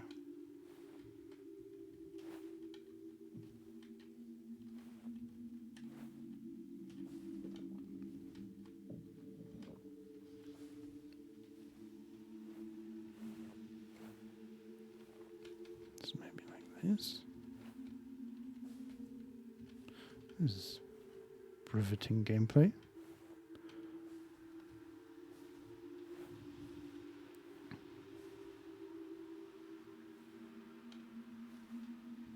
Okay, I'm pretty sure that's supposed to be an E, but I don't know what the number is.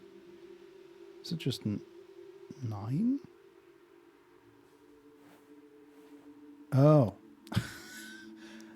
It's a A4, a lowercase a and a 4 instead of a E9. Okay. I have no idea what to do with this. Me neither for now. Is that one of the mazes though? Maybe. There's also there is a figure. There are actually two figures here.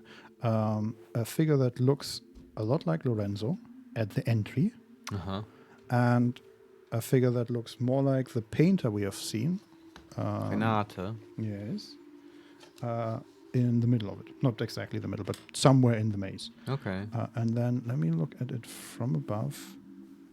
I wish we could just sort of navigate a cool maze. I feel like that would be a lot more exciting. Yes. Sorry. No, I kind of agree. Don't want to bring the mood down. But sometimes this game drags a little. Or my taste is too base. I don't know. I mean, it's like a visual puzzle, and it doesn't. That's true, but I think I can, look past that. Even with that, right? It's very heady. Yes, and I think that one is one of the mazes, because one of the two of the corners build basically an F and then an L, and the top middle one of this maze thing that we've seen. Can you like? Is it possible to at least schematically like write down the maze? Like, can you copy it down? Because then we could compare it with the mazes. There were like 9 maze squares depicted in the old lady's room. Yeah, that's what I'm looking at right now. Ah, you are in the old lady's room? It is one of the mazes. Ah, okay. I'm pretty sure. Wow, how did you get here, Vincent? What do you mean? In the old lady's room. Oh no, we can look at all the things we've collected, right? Ah, I see. And this is, Okay. I mean, this is one of the maps we've collected. Of course. Okay. So tell me again, which part of the lady's maze room puzzle is it? It's the in the top row, the middle one. Okay. And this one actually has, like, it has a grid, and one of the grid fields is highlighted with a red diamond. Yeah. And I wonder if one of these numbers is where the red diamond is. So I'm trying to remember where this thing is. Okay, I hope I got it. Okay, so I have a theory. Yes. Which is sort of still unformed, but it's just an intuition that if you can associate all these maze squares with like numbers, or at least certain spots in the maze with numbers, and then you trace a path through the maze on the big maze map, then you will get like a code, right? Which is probably a password for the big computer, possibly for the old ladies, for Lorelei's login. Yeah. Could be. Right, because that's the one thing you can do with the maze. You trace a path through it, and it will be sequential.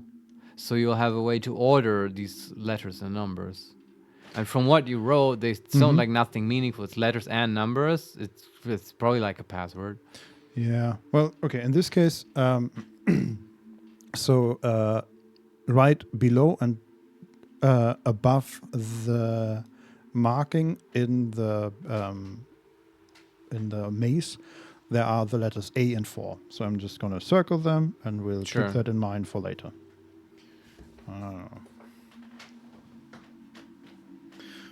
Yeah. Could also be positions on a chessboard. A and 4. Because you also had E and something. Yeah, but there's also M1 and Z2. No, that's not on a chessboard. No. Okay, there's also, in the same room, is a printing device. There's a note next to the device. Let's read it. Input case-sensitive code to request bug report 3. Okay. First of all, that is wild. That's interesting because it says case-sensitive, and the letters and numbers in the maze we just looked at were, some of them were capitalized and others were not. Yeah. And 3, bug report number 3, because we just found a door. named 3. Right? Yeah. Okay, but then I take everything back. Those codes are probably for this bug report printer thing. Maybe? Does that mean we should have everything we need to sort of assemble the code? I don't know. And it also doesn't appear to have numbers. So there's all the letters and an exclamation mark, a question mark, and a dot. Okay, but then maybe the number behind the letter tells you just like what's the first letter, what's the second letter, and so on. Yeah, I was just thinking, okay, can we somehow put in A3, but I don't think so. But you could put an A. Yes, so I'm just going to print A. Let's see. Non-capitalized. It immediately says no. Yeah, we're out of the interface, and it gave us a new quest. Report bug. Report bug. So you can only put in one letter? No, we can put in more. There's an enter button, basically, a print button. Okay. But okay, let's try your idea. Let's try. Wait, these were numbered, right? Yeah, 1, 2, 3, 4. Oh, really? There are 1, 2, 3, 4? Yeah, M1, Z2, E3, and then A4. Yeah, yeah. Let's try that. This might actually work. So, caps on for the first one, and we take M, and then caps off, and Z, E, A. Hey, you were correct. Very nice. Printers are funny, man. Yes. They always break. Oh, nice. First of all, I love that it's actually like this. The I don't know what's called, this printing paper that has like these stripes on the side. Is it like a dot matrix printer? I think that's what they are. Yeah. Yeah, I know what you mean. It's all supposed to be sort of oldish technology from the 80s, early 90s, right? Yeah. Yeah, I just love that they always incorporate this, like the actual visuals of the medium they show. Yeah, funny though, because probably most of the people playing this game didn't grow up with this technology at all. But I guess it's like us, encountering a phonograph or something. Yeah, it's also, you still know what that is. Yes. Basically. I've seen these in the movies. In old movies, yeah. Yes. Aren't they from the Victorian age? Yes, those dot matrix printers. So, bug report 3.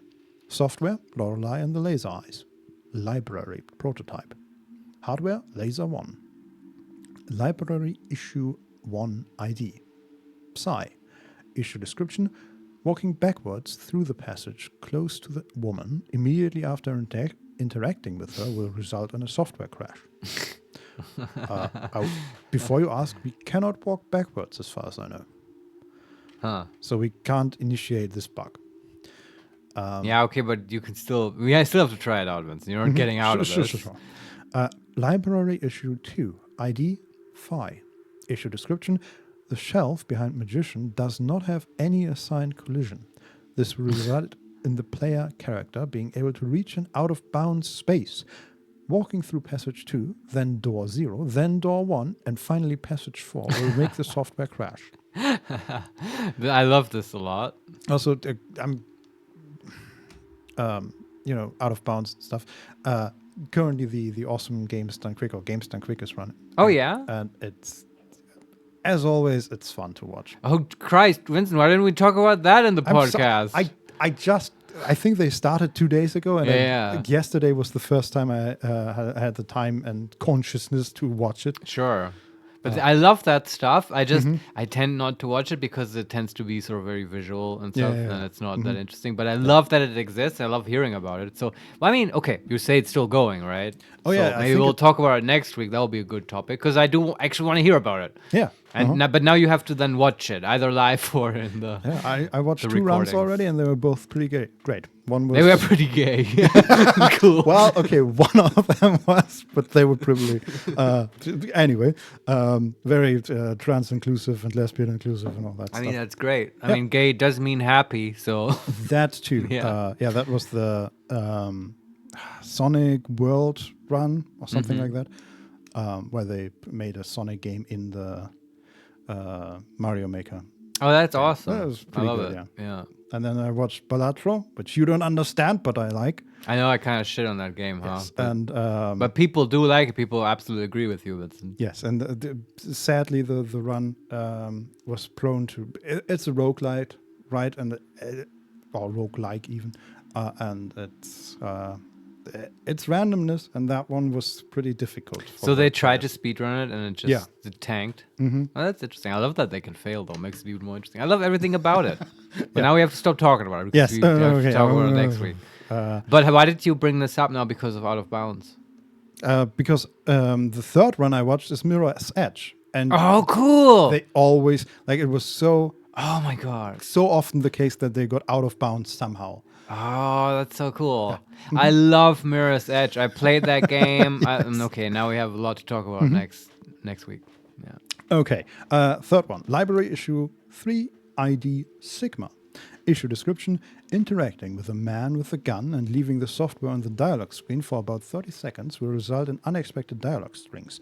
When returning from the dialog screen, the player character animation is broken, and trying to leave the room will result in a software crash. Huh. Who was the man with the gun? Didn't we see one before? Don't know. Did we? I don't know. I think the only man we saw so far is Nero. And I don't think we ever saw him with a gun. Well, if one comes up, we'll know what to do. Wait for 30 seconds. Yeah. What else? The shelf behind the magician. We haven't been to the magician. We might need to get into his wagon. Yeah, and I also don't know what it's what they mean when they talk about passage 2, then door 0, then door 1, and finally passage 4. Yeah, unclear. Okay. And the first from Psy, walking backwards through the passage close to the woman, immediately after interacting with her, will result in a software crash. Yeah, so the woman, I assume, is the old woman. Yeah. That's the only persistent woman we've seen so far. And the only one we can interact with right now. Yeah, but what is the passage close to the woman? It might just be the door to our room. Maybe. Okay, I mean, are there other passages? Isn't there the one to the attic, right? I mean, yeah, there's, she is in one room, and then to the west is the room with the video cassettes. Mm-hmm. To the east is the room with the map and the attic. And then to the south is the exit of the room. Okay. Does any of those feel more passage-like than the others to you? Not really.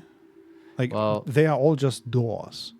Yeah. So for a passage, I would expect a hallway or something like that. It's true, but it can also just be a most generic way, like a software developer might use to name a transition between spaces. And because it says backwards and you can't actually walk backwards, the only other way I can interpret that is to say, okay, if you go into the room and then back out, so the character walks forward, but you're going back to the place you came from. Yeah. And backwards in that sense. At least we can try that out, interact with her, and then go out of the room again. Yeah, but that we can do. Yeah. I also wonder if we find maybe a map at some point that tells us what a passage is and what passage number 2 and passage number 4. We do have a map of the place, though, right? We've seen the floor plans. That is true, but I'm talking about we have an in-world map, right? Yeah. We have the cellar map, and I'm wondering if we ever find a map that is made by a developer, basically. Right. Mm-hmm. Yeah, because they do apparently now have this meta level of the developer, which is cool. Also, though, I wanted to say these bugs, none of them are bugs that would actually happen in a video game because they're way too specific, unless it's coded by, I don't know, a very strange person. But yeah, I don't know. You never know. I mean, look at the game. Well, I mean, if Nero himself wrote the code, then yeah, maybe. But it seems very deliberate. Yeah. Okay, do we want to go down the ladder or explore this attic space more? Explore more. Okay, I think yes, there is. So we go past the 1938 door, and there's another passage. There's a door with 2 revolvers on it. Oh. revolver door. Well, this isn't, but this isn't It's a not a revolver door. revolving door. No. It's a revolver door. But maybe this leads to the man with the gun. Yeah, possibly. It's locked. The emblem on it depicts revolvers. Yeah. And I'm gonna try the I key, but it's not gonna work. Okay. Nothing else here, just the door. Then we go down, I guess. Down the ladder. Where do we end up?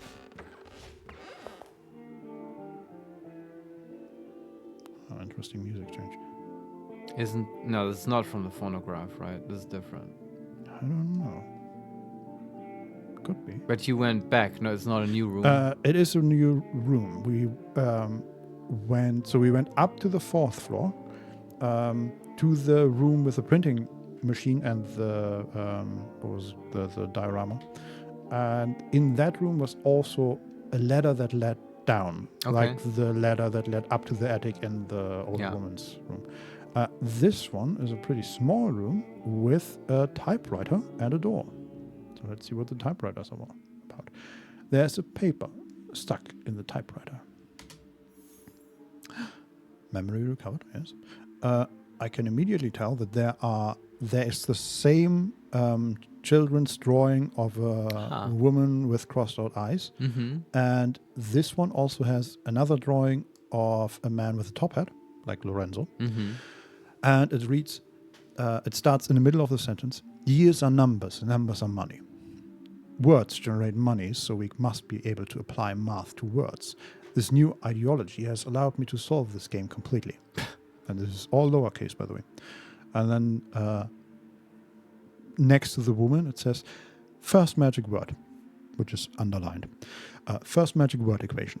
First, we must assume that we are all fellow Americans. We all speak English. Dollars. Yes. Hotel letztes Jahr equals hotel last year. The third eye fell from the sky over 1,000 years ago. 1,000 years ago, the first magic word. Last year, minus the first magic word equals laser. Oh.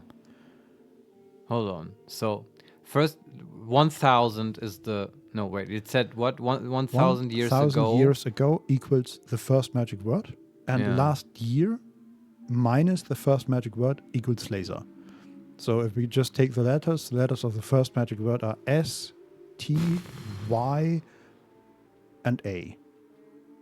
S, T, Y, A. Wait, what? Yeah, I'm just... I'm confused. So the letters of laser... Yeah. Oh, no, it's not actually S. Never mind. If you subtract the letters from laser from last year... How do you subtract letters? You just cross them out, basically. Right? Like, it starts LAS. Yeah. And you strike them out. And then that leaves T, because that's not in laser. No. What do you mean by strike out? So you have the word laser. Yeah. And now you apply this to last year. And that means when you encounter the first L, you strike that out. Mm-hmm. And then... if you encounter an A, you strike that out. Yeah. Because do you understand my problem? I'm not trying to be obtuse, but there's multiple ways you could do this. Yeah, this is just one way I'm trying to do I understand now. Okay. And then what do you get if you do that? Last year. Y and A. T, Y, A. But that's not a magic word in any way, right? I'm still confused though because of the whole number part. I feel like I haven't cracked the code here, because like this text is establishing something, right? So what was the first thing? The first magic word is 1,000. Was that the phrasing? 1,000 years ago. 1,000 years ago. Yeah, but how? So what is ago like? Before we get too into this, let me read the other I am stuff. getting into it. Please read other I'm stuff. trying to stop myself here. Second magic word, which is underlined again and next to the Lorenzo thing. Second magic word equation. Renzo plus L plus O, Lorenzo. Okay. So Renzo plus L plus O equals Lorenzo. hotel minus O minus L equals the second magic word. If the second magic word transforms to 1, 2, 3, then 2, 1, 3 equals the. Oh God. Yeah, okay, but okay, that one. I can't process that fast. Okay, so what they do here is in the first line it's Renzo plus L plus O. Yes. So they put L and O at the beginning of Renzo. Yeah, this establishes how addition is supposed to work with words and letters, which means you always prepend what comes in the second part after the plus. Yes. Which, you could also append it at the end of the word. It's kind of arbitrary, but they want you to prepend it. Okay.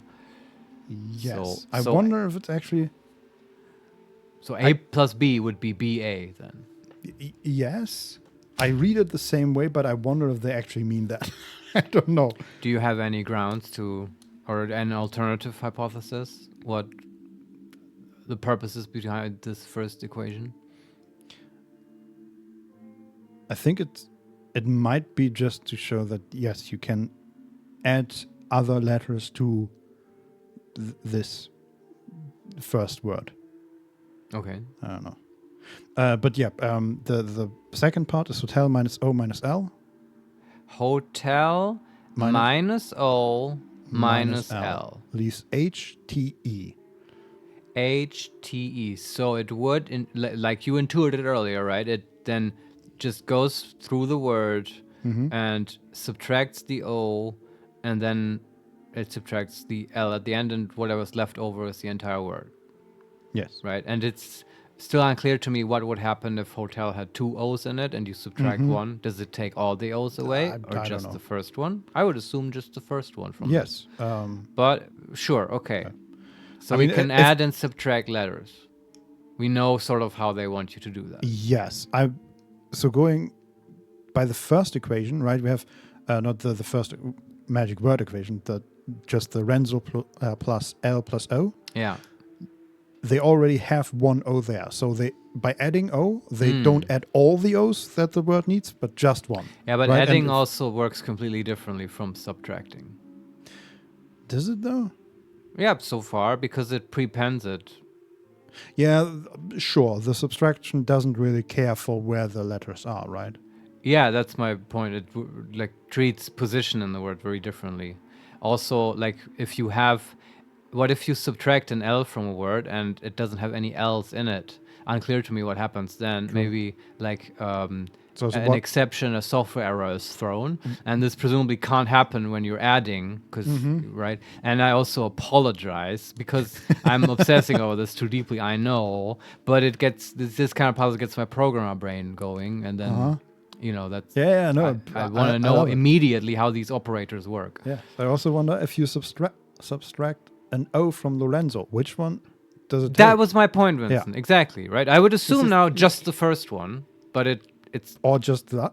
I don't know. Yeah. See, but okay, just to finish the thought, it says hotel minus O minus L equals the second magic word. Yeah. And if the second magic word transforms to 1, 2, 3, then 2, 1, 3 equals the. And that should work if... Hold on, that's too fast. Can I recapitulate? Sure. So we have hotel, we subtract O and L, yeah? Yeah. So we have HTL, we got that left. HTE, thank you. Yes. And so now this transforming into numbers, blah, blah, it just means we assign numbers to each letter, I assume. Yes. The numbers here would be 1, 2? 1, 2, 3. 1, 2, 3. So H is 1, T is 2, E is 3. Yes. Okay. And then what was the next part? Can you read that again? Then 2, 1, 3 equals the. That fits, right? Because H is 1, 2. All right. Are you writing that down on your paper? Yes. Okay, good. At least parts of it. And 3, that's a new number. No, we got that. It's just rejumbling the letters, right? Okay, it's just good. I understand. The T and the H, and it works, yes. All right. Okay. And then also just to finish reading, it says at the end, conclusion, we are not in a hotel. We are not in last year. We are in the last year. And this is only seen through laser eyes. And that doesn't make any sense for me, but okay. Also, I'm still hung up on what is the first magic word? Yeah. Can we go back to the first Yes. part? Because now I learned something from the second part. Please read it again. First magic word equation. First, we must assume that we are all fellow Americans. We all speak English. Hotel letztes Jahr equals hotel last year. Okay. The third eye fell from the sky over 1,000 years ago. 1,000 years ago equals the first magic word. And then last year minus the first magic word equals laser. Okay. Yeah. So last year, what did they write exactly? Last year minus the first magic word? Yes. Last year minus the first magic word equals laser. Okay. What And what is 1,000 0? Because we know that H is 1, yeah? I'm trying to transform 1,000 into a number, right? Because before they said 1,000 is the first magic word, right? 1,000 years ago. Like the whole thing is the first Yeah, that magic makes word. it more difficult. Yes. Because it's still unclear what is the year now, so we can't just go from now to earlier. Although it might be 2014. But it's unclear. Probably, yes. Yeah, but we don't know. Let me try that again. Last year minus the first magic word. So if we just do the very basic, okay, we subtract all the laser letters. That leaves us with T, Y. Oh my God. What are you subtracting from what now? And A. Just last year minus laser.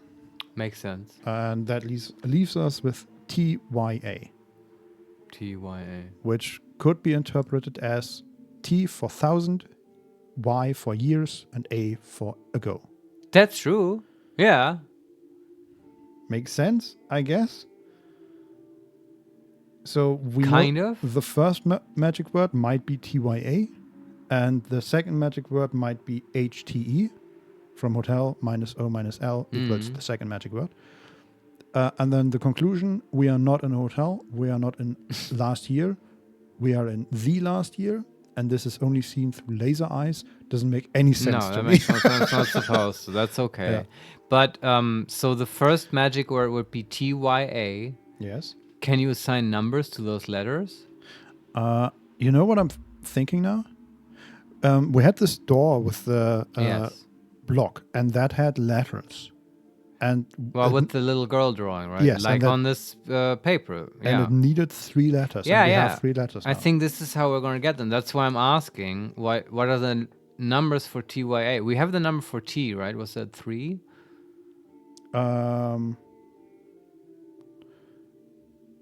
No, it was 2. 2, okay. Yes. But Y and A is unclear. Yes. Also, I don't know, why would we need them as numbers? Well, wasn't that... Okay, yeah, I was assuming the keypad was a number lock, but it's not, right? No, that has just letters. Well, then it's easy. Then we don't need the numbers. Okay. And hey, there was an American dollar behind the paper. Yes. We are all fellow Americans. Yes. Home of the brave, land of the free. Okay, so we definitely have a lock that we can open, but we also Probably. have another door. If it lets me... There's a shortcut. Can we open that? It's bolted from the other side. Okay. Which means... Let's go up the ladder again and back to the not to the shortcut, but to the... The door. Yes. The balcony door, right? Yes. And then we also have the strap door, which we can... Yeah, well, that was weird. I agree. I think that was on this. We also definitely have like another statue where we can insert the square thing. Oh, We've yeah. got some stuff to do here. Definitely. Was that here? East balcony door. It's locked. Yes. What was it? TYA, yeah. No, fuck. I scrolled past it. TYA. Come on. Yes! Very good. Got it! We're so good at this game. Okay, we're on the balcony. There's a ladder, like a fire escape ladder that we can lower down. Mm-hmm. The ladder is not extended. Yes. Okay. Can we extend it? Unleash the ladder. Apparently not. Oh.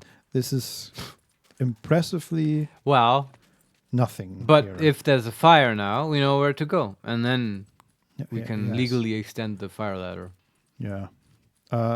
We can also see just from this vantage point, there is a balcony immediately over the. What's this cable doing? There is a balcony over the main entrance Mm-hmm. that has a lever on it. Okay. That's curious.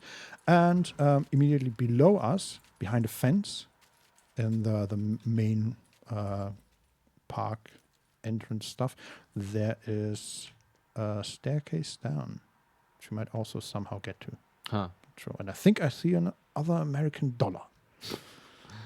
Cool. But yeah, this ladder does not extend. Well. Curious. So there's like nothing here.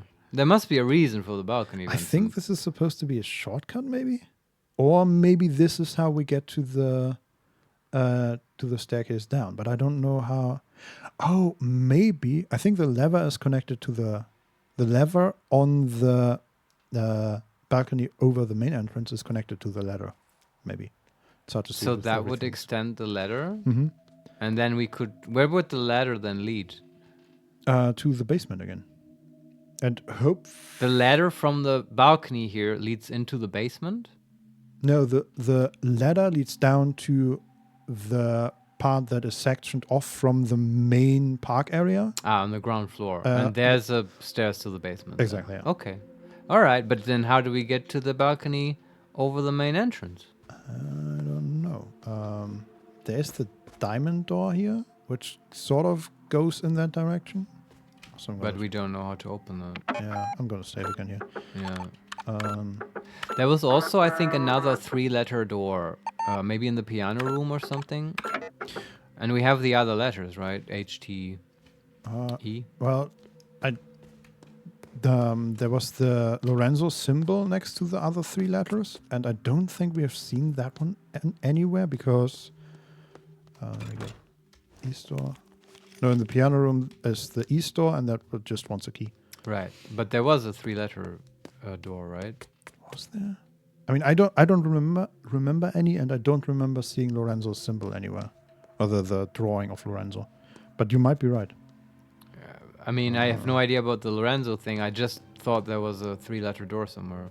Maybe I don't know. Maybe I'm wrong, but we certainly have another 3-letter code. Yes, we are prepared. Let's go back to the first floor and actually see if we can either find that or so just save search, yeah. Or insert our new key somewhere. Okay. Also, Because the 3-letter door would definitely be in the new elevator area, so floor 2 or 3. Probably not in the basement. okay, let me go up there again. Let's try to. I could also just be imagining it. No, it's okay. That one, that's the 1973 door. That one's a key. The diamond door. One's a key. Oh, that's good. This will also give me just an overview again of what kind of obstacles are still here, and this because this in my mind is sort of its own little area, right? The whole elevator thing. Totally. And then there's the east door that also wants a key. Yeah. So we need keys for all these. And then we go up to the 3rd floor. There is the shortcut door that needs a single number. Oh yeah, maybe I was thinking of the shortcut doors. I don't know. Maybe. There's the 3 door. But that also doesn't want 3 letters. Yeah, the emblem on it depicts the number 3, but it wants a key. Right. And then there's the trapdoor. Oh, that doesn't want anything. 1938, which I assume wants a key, yes. The revolver door wants a key. All these things want keys. Greedy bastards. And then the last one is down from the printing devices, and that's just a shortcut. All right, thank you. I'm satisfied now. And now I have no other lead except the square thing, which we can definitely plug into someone's forehead. Yeah. Let me go down to the basement for 1 second. I don't.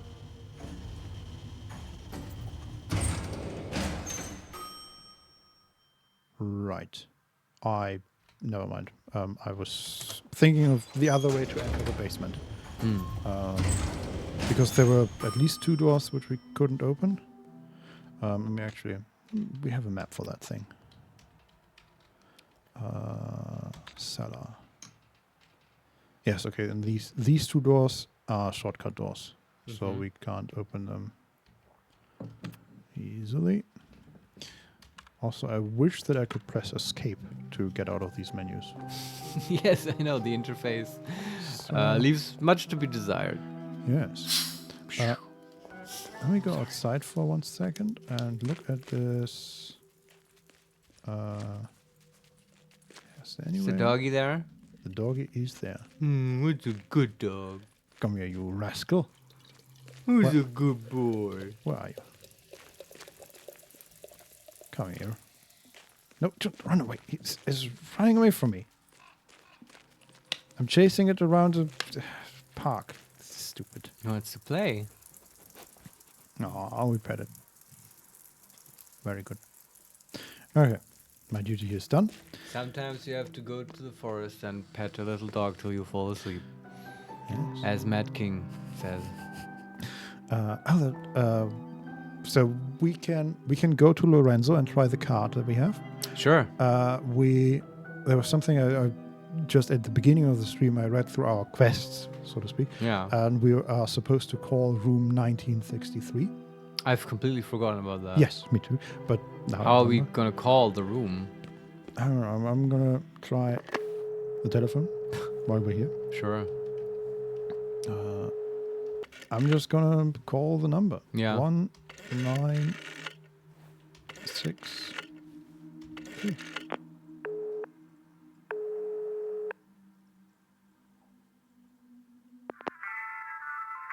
Pronto.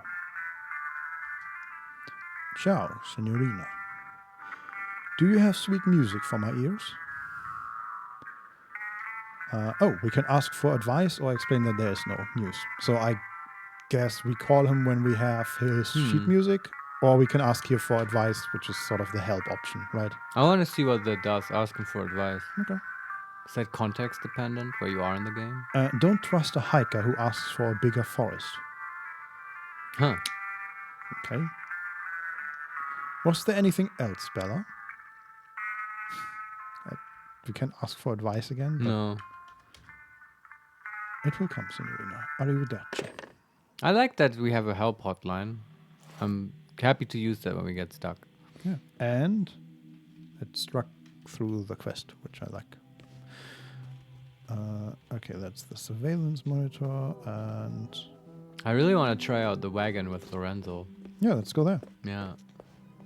Also, he was just talking about the forest, and Lorenzo is Yeah. certainly in a forest. That's right. There's also the mausoleum. True, yes. Which we can't get into, I think, right? No, and I forget Also why. needs a key, I think. Okay. I think it had a locked gate. Right. Was that an owl? It sounded like a person making owl sounds. Yeah, it sounded like an owl. It's locked. There's a letter slot in the door. Yeah, let's try the card. Ticket, scribbled in red paint. Okay, use Ace of Hearts. Apparently that's not it. Try the rose. At least we didn't lose the Ace of Hearts. That would be funny. We could also give him an American dollar. But I think we've already tried that. I'm not sure. Try all of it. Nope.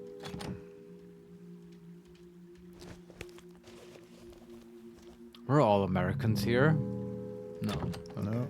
Well, I think we need an actual ticket. Yeah. IKEA room. No. Maybe the tampons. I don't know. Oh yeah, we have those. Yeah. Shouldn't forget about that. Very good. No idea what they're supposed to do. Well, you see, once a month when. No, I get that. But in I'm this sorry. game, Yeah. I'm definitely thinking, a lot of red paint everywhere. No, I know. What is, but you what set does it that up mean? so beautifully. Yeah. I had to. That's fair. Huh.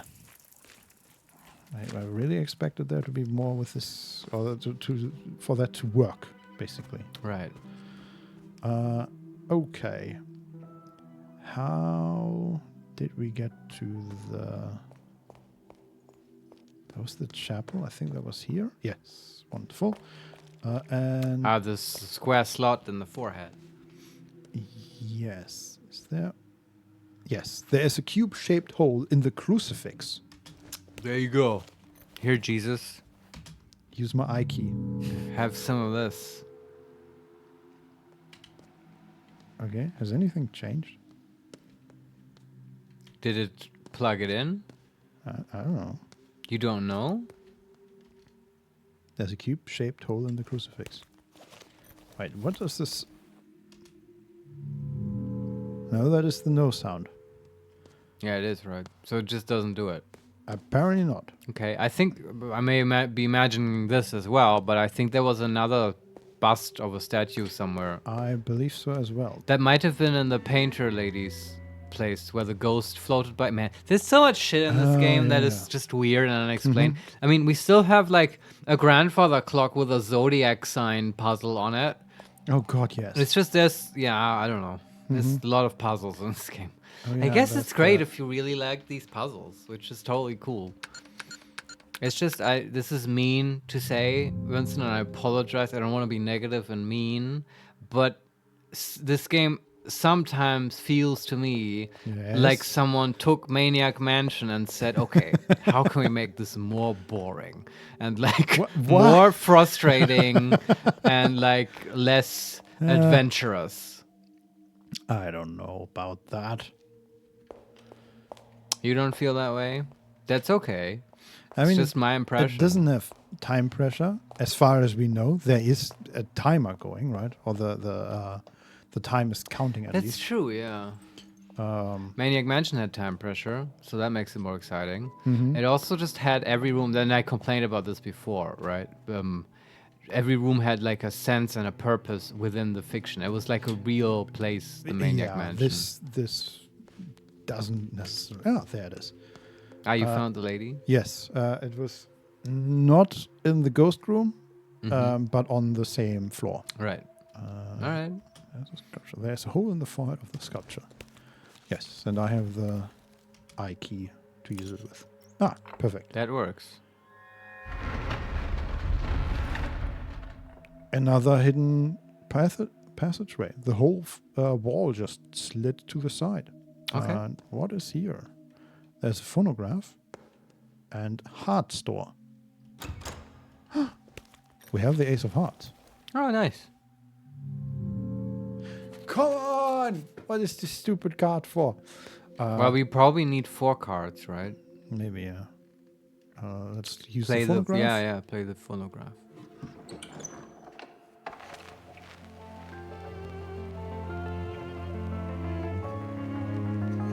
I bet there's some kind of music puzzle here too, but I'm not getting it.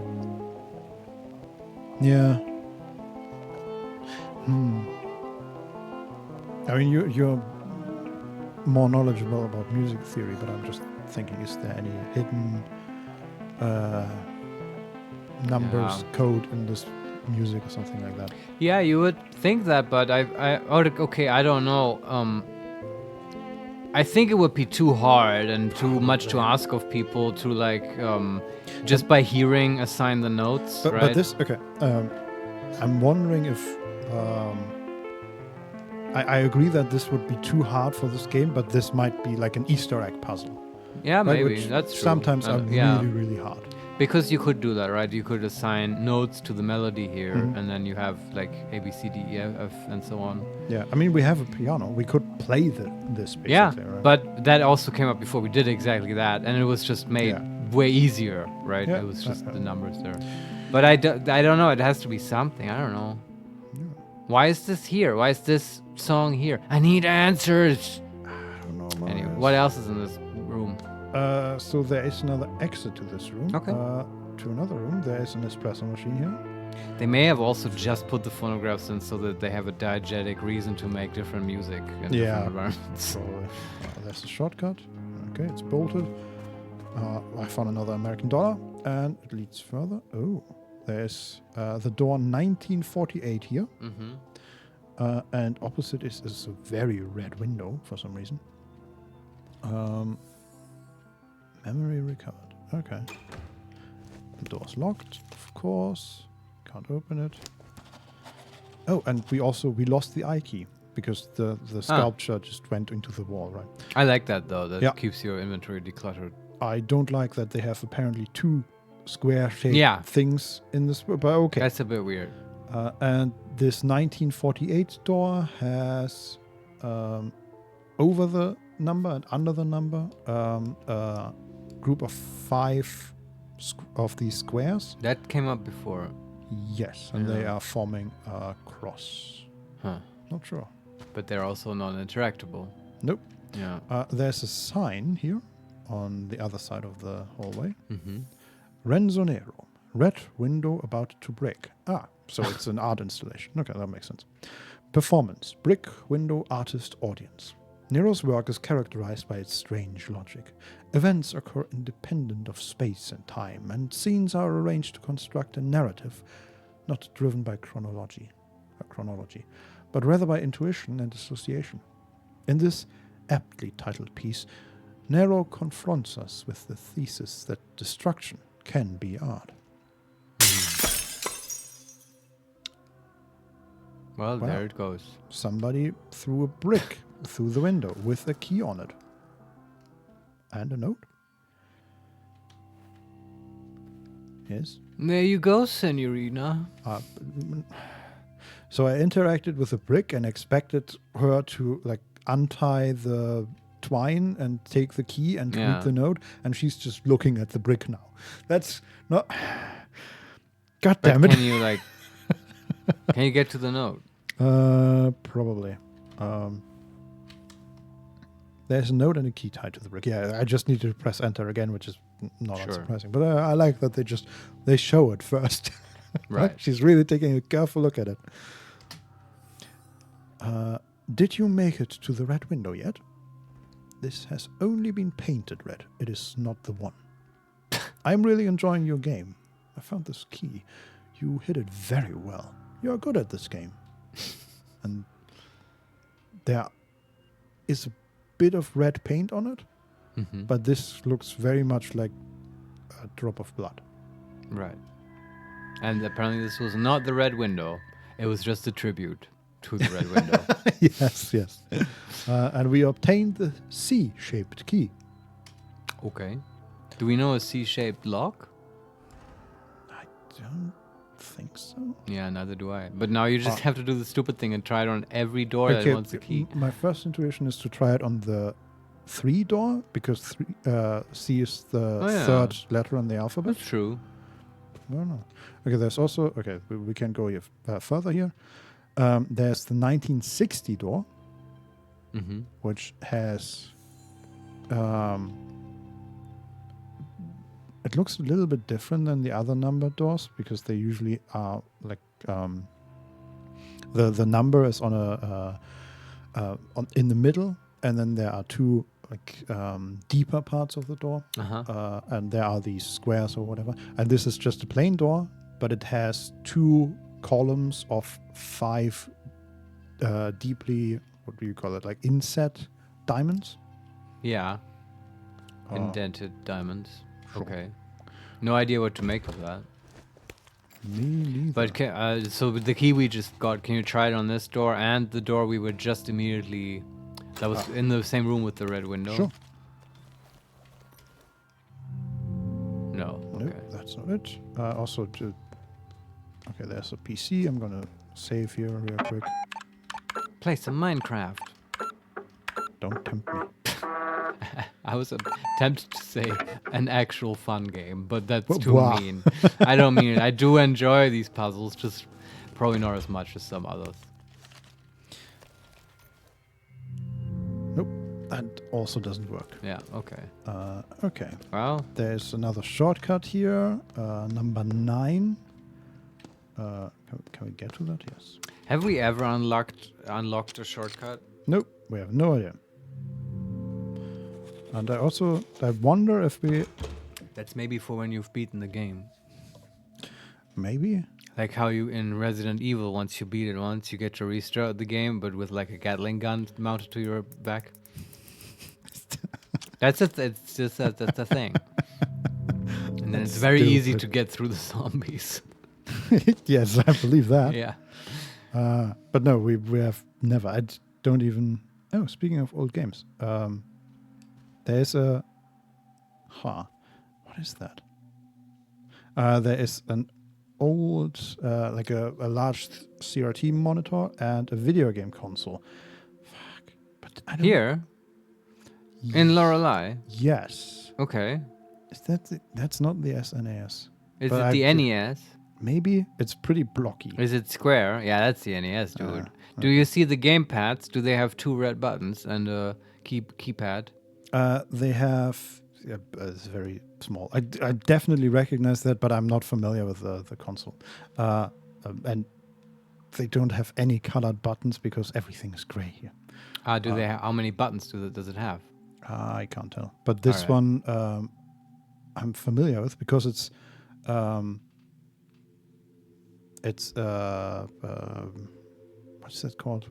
Like a pad on the left side, right, with the 4 directions. Yeah, And I would then- call it a keypad, but that's Yeah, wrong. It's I'm also- a D-pad, a directional Yes, pad. I also Yeah. wanted to call it keypad because wrong. this is all we are talking about in Yeah, this game. no, But no. it's not.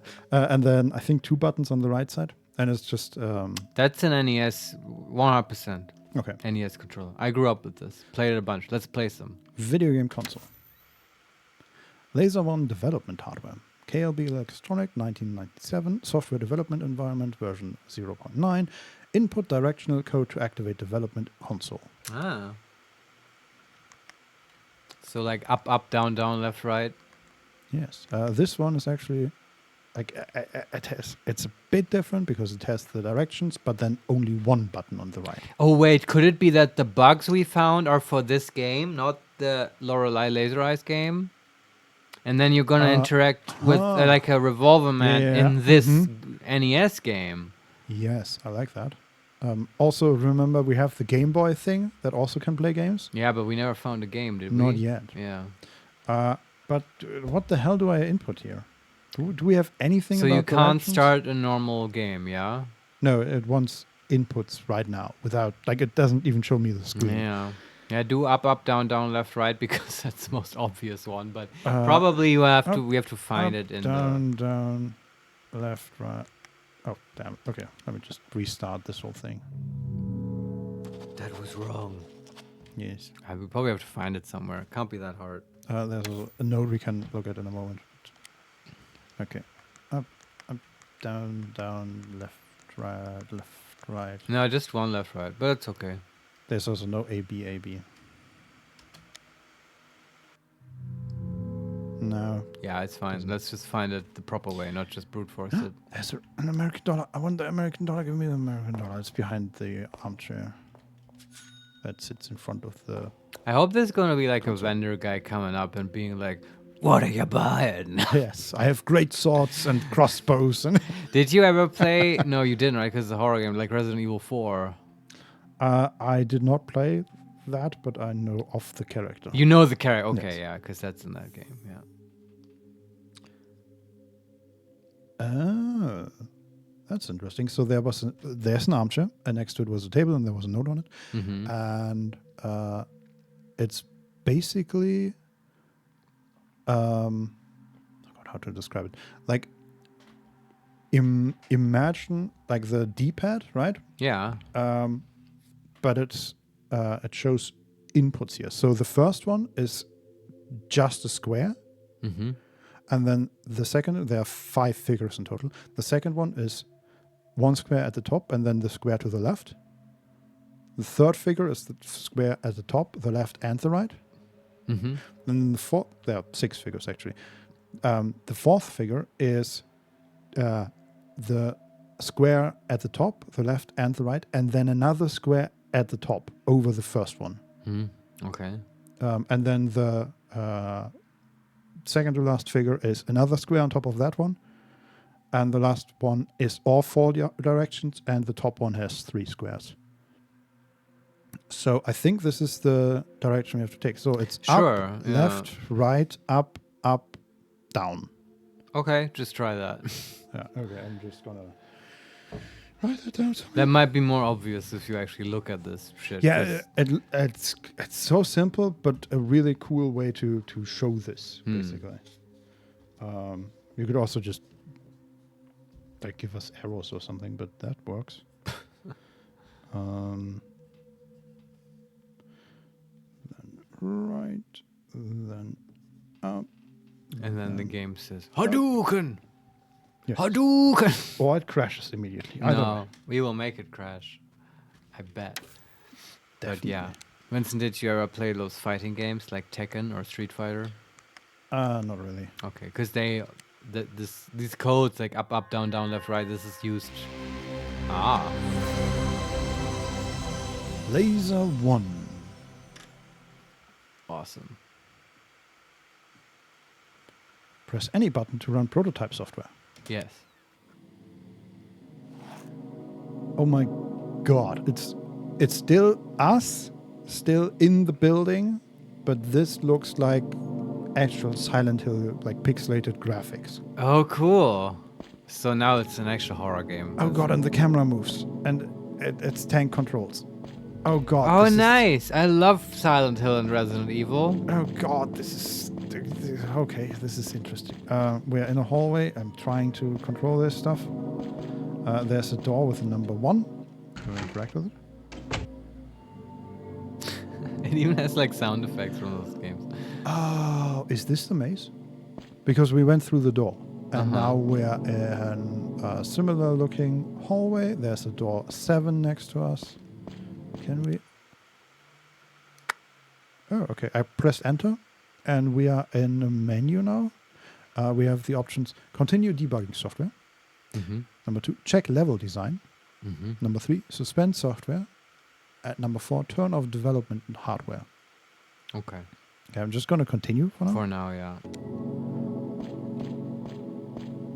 We can walk backwards. You were correct, I believe. Yeah, the bugs will be in this game. Yeah.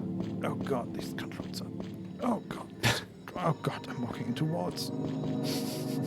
Notice that there's something red in front of us. The actual red window? No.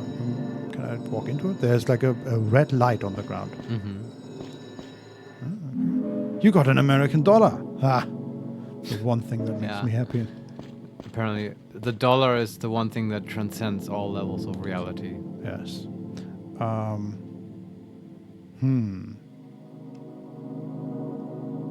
thinking back, if these are the mazes, I would have to like write them down.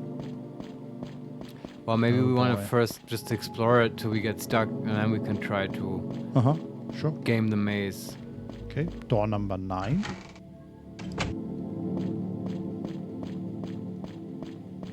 So that was 1. We went through.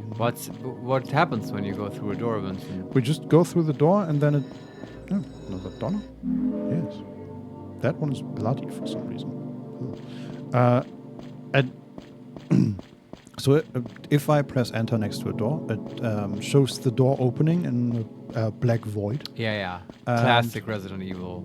Yes, and we find ourselves in another hallway. Yeah, that's what I was trying to ascertain. Like, is it just more hallways, and that's all you ever get? Just hallways and doors? Who the fuck is that guy? There is in a dead end a man with a cylinder. That's the magician. That was part of the bugs. And he's holding his left hand up with like just 3 fingers, and his right hand is covering his eyes. Oh man, what was the bug with the magician? That was complicated, I believe. We have to like talk to him and then move through passage 0 and door 0 and. But can you look it up from this point in the game? I don't think so. Then we have to suspend it, and that's a bit annoying. Yeah, but let me interact with the magician just to see what happens. Yeah. Magician, you keep remembering this hallway as a maze, but not the right one. Huh. All right. Okay. I guess you could suspend the game, look at the magician bug, and then go back in. Yes, we could do that. Or we can keep exploring I feel like exploring for now is the better option because... but can you find your way back to this guy? Yes, this was hallway number 9, I think? Yeah, I think so. Okay, there's number 6, the door to number 6. Ooh. I'm gonna explore 9 a bit more here. There's number 5. Let's go through that one. That's sort of the end of... I really like what they did here in this part of the game. I was shitting on this game earlier. Now I shit a little less. But just because I'm very nostalgic for both Resident Evil and Silent Hill, I really love those games. Well, I found the woman. She's pointing at us, and her face is non-existent, and it shows like a... It looks like we're looking through her face into a burning inferno. Oh, cool. Yeah. Let's talk. This is very also, Hideo Kojima, too. First time we actually see a face. Well, I mean, you don't see a face, right? Yeah, but yeah. She's not hiding her eyes, I guess. Exactly. But she also has no eyes because she has Inferno. Yeah. Artist. He should have been remembered over there. Okay, and she's pointing to a wall. All right. Okay. Well, with her, now you have to walk backwards. You would have to, through the passage you came in. Yes. Well, we don't have to do that. Let's try if that's even possible. No. The issue is we can't... So we can't literally walk back through it backwards because I need to look at it to interact with it. But you could just walk towards it backwards? Yeah, I mean, I'm running against the door basically now. By walking backwards? Yeah. All right. Interesting. But let me just interact with number 5 again. Okay. Didn't seem to do anything. If we walk backwards now, does it change anything? Doesn't look like it. Okay, let's... Maybe we'll find something that is very, very obviously meant to be the passage, right? I mean, it doesn't have to be next to the woman. Yeah. Also, I thought maybe you walk backwards towards the spot where she's pointing, but I don't know. I mean, it's also not really a passage. I tried that as well. Yeah, okay. Just to see if there's anything here. No. Okay. Man, it's so weird because most of the time the camera has like weird angles, but it's pretty far away from us, except for when we are near the woman. Then it zooms in really close. All right. And it's really intimate. There's door number 4. I'm gonna explore. Wait, what was that? Where are you? Here. Into darkness. Not really. And there's 9 again. Okay. We've seen 9. And there's 1 and 7. We've seen that before. Okay. Let me try 7. We haven't been in 7 before, I believe.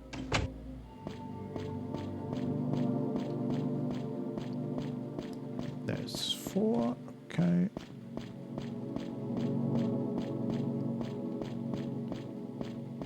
feel like I should be writing down where we find these people, but it's too late now.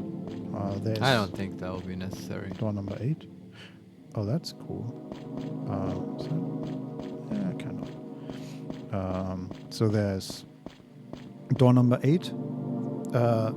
There's like a hallway, right? And then there's door number 8 on the left side. Mhm. And immediately after door number 8, you can turn to the left and then turn to the left again. So you're basically on the back side of door number 8, and there's another door number 8. Right. So it looks almost like door number 8 is like a 2x2 square.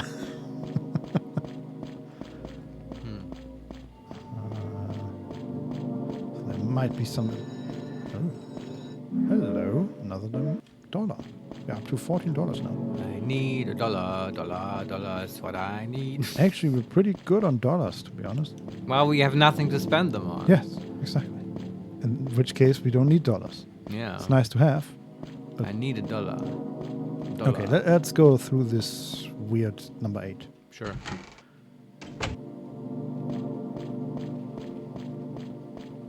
That would be cool if there was like zombie noises now. Blah. Blah. What the hell? It just sent me out the other number 8 door. Okay. So we just, instead of walking into number 8, we moved through the 2x2 square area and ended up in the same room, basically, just on the other side of this square. It's like a portal. Yes. Okay. Have we been in 6? Don't know. 6 or 3? You choose. 6. 6, okay.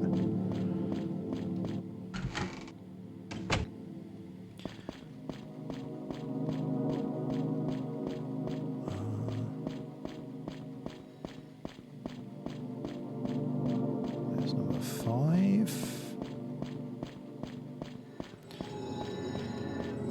Hold on. Another dollar. Very nice.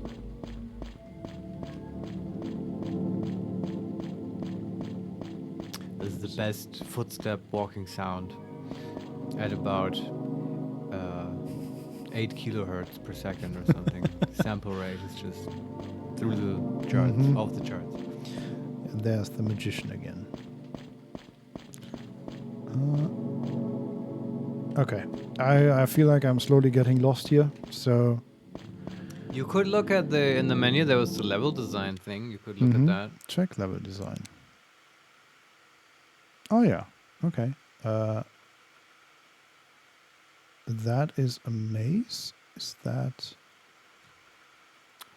Amazing. Yes. Okay. It might be one of the mazes that we... And it highlights the characters. Okay, so we have the magician and the lady, and I think that's all. Yeah, okay. And... Yeah, it's not...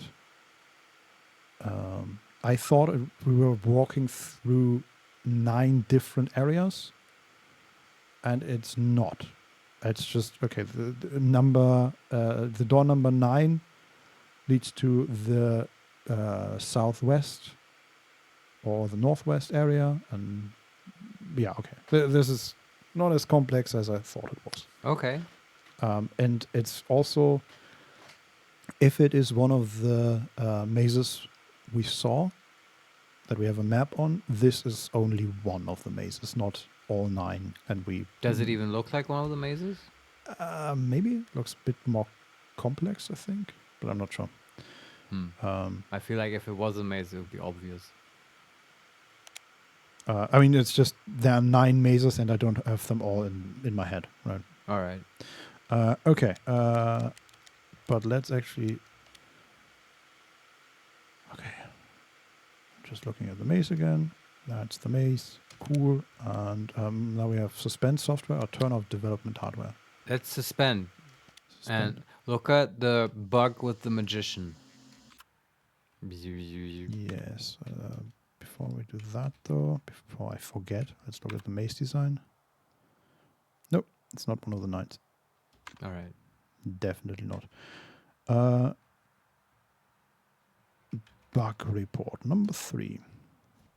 Okay. The first one is walking backwards through the passage close to the woman immediately after interacting with her will result in a software crash. Okay, the passage close to the woman. I mean, it might just be the hallway. I mean, there is a door pretty close to her. Which doesn't have an animation and stuff. No. But then in the wizard thing, it specifically says passage 2, then door 0, then door 1, and finally passage 4. So passage and door are not the same thing. Mm-hmm. Okay. So walking backwards through the passage close to the woman immediately after interacting with her will result in a software crash. Like, Okay. is there a hallway that's just sort of close to the woman? Yes, multiple, I guess.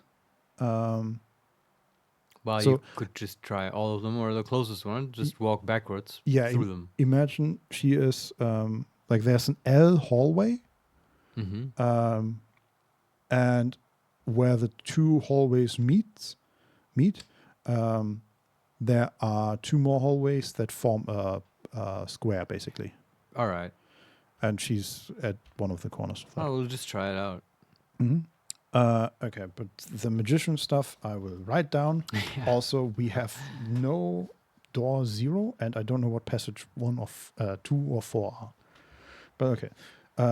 Shelf behind magician does not have any assigned collision. There was no shelf behind the magician. I Okay, think. that makes it harder. Yeah. Shelf.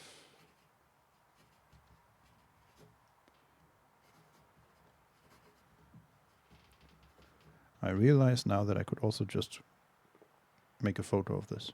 Or take a screenshot. Yeah. But I think the collision thing I can remember. Wasn't there instructions after that? This will result in a player character being able to reach out of bounds spaces. Walking through passage 2.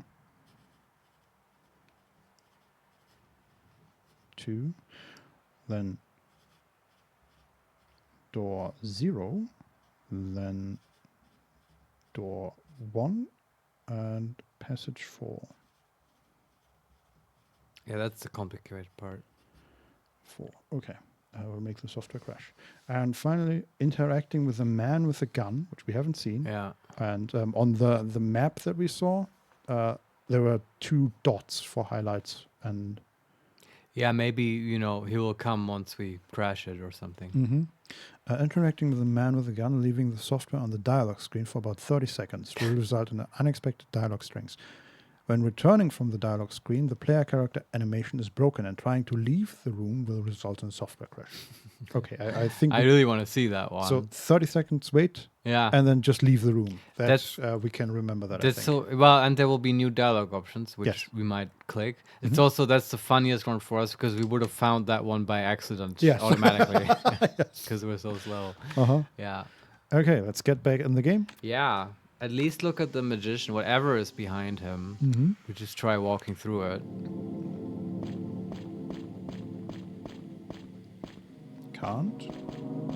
Yep, we can't go into the wall. There's also no shelf behind him. Yeah. He's standing in the dead end. What does it say?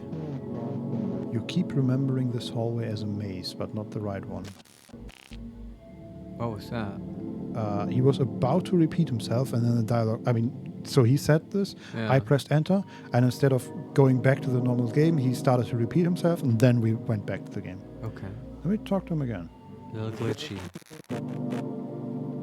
Okay, this time he, for like a split second, he there was a frame where he had his arm or his hand not in front of his face, but out to the right. Yeah. And now we're back to the game, basically. I'm going to talk to him again. This is just glitchy. Yeah. Oh boy. Can we walk through? No, still no shelf anywhere. Over here? No, still nothing. I'm going to talk to him again. Yeah. I do want to see his face. So I hope that for a second there, we can actually see his face at some point.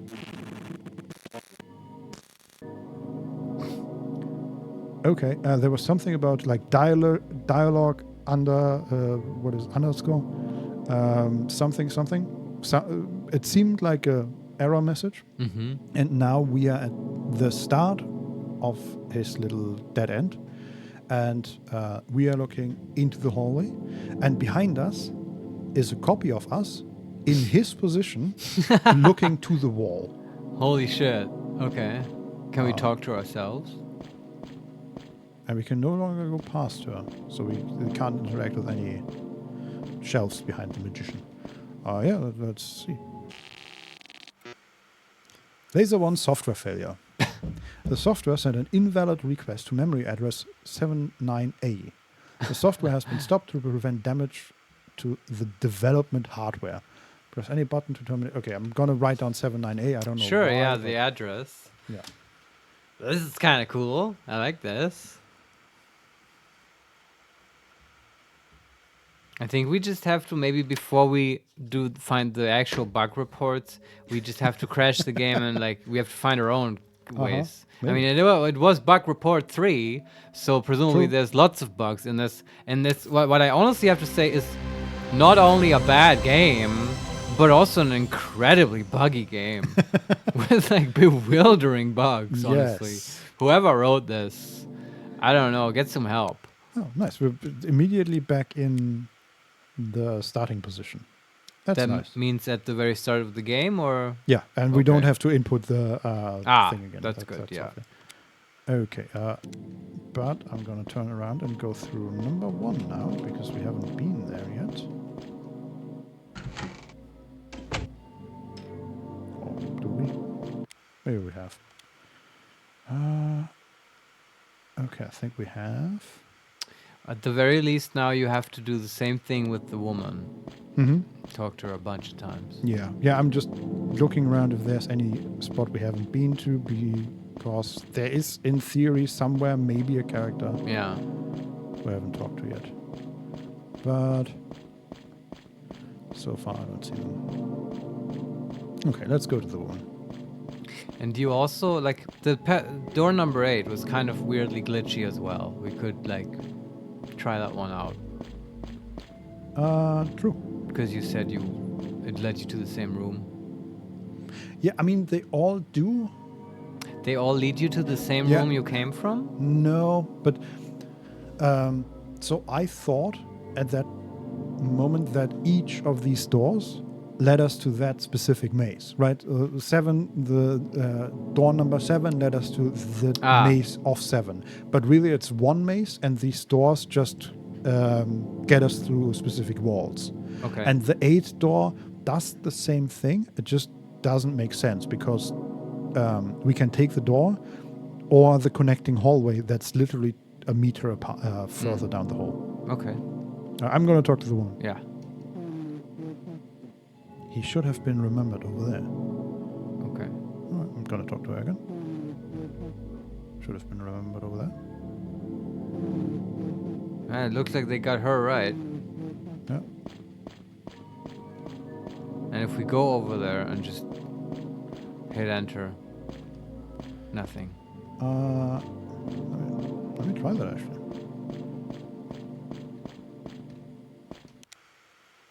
Oh, that's menu. That's menu. Yeah. That's menu.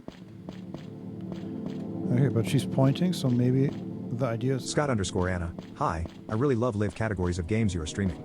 I would like you to add me up on my Discord. 90. All right. Thanks for watching, though. Yeah. We like it as well. Okay, I'm gonna try the whole walking backwards again. So we interact. Yeah, with now it. comes this part where we try out all kinds of hallways. Yes. Okay. That wasn't it? You may want to interact with her one more time, so it's really immediately the thing you do. Yeah, that's I just did. All right. Go through here. No.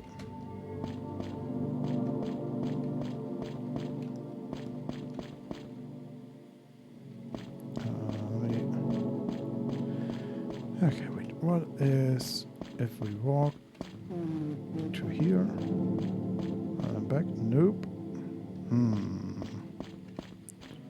Okay, I'm just walking up to her, and then can we? Does not seem to procure any results. Not really. Okay, last idea I have is just go around the square. Does that change anything? Makes me dizzy, but apart from that, not really.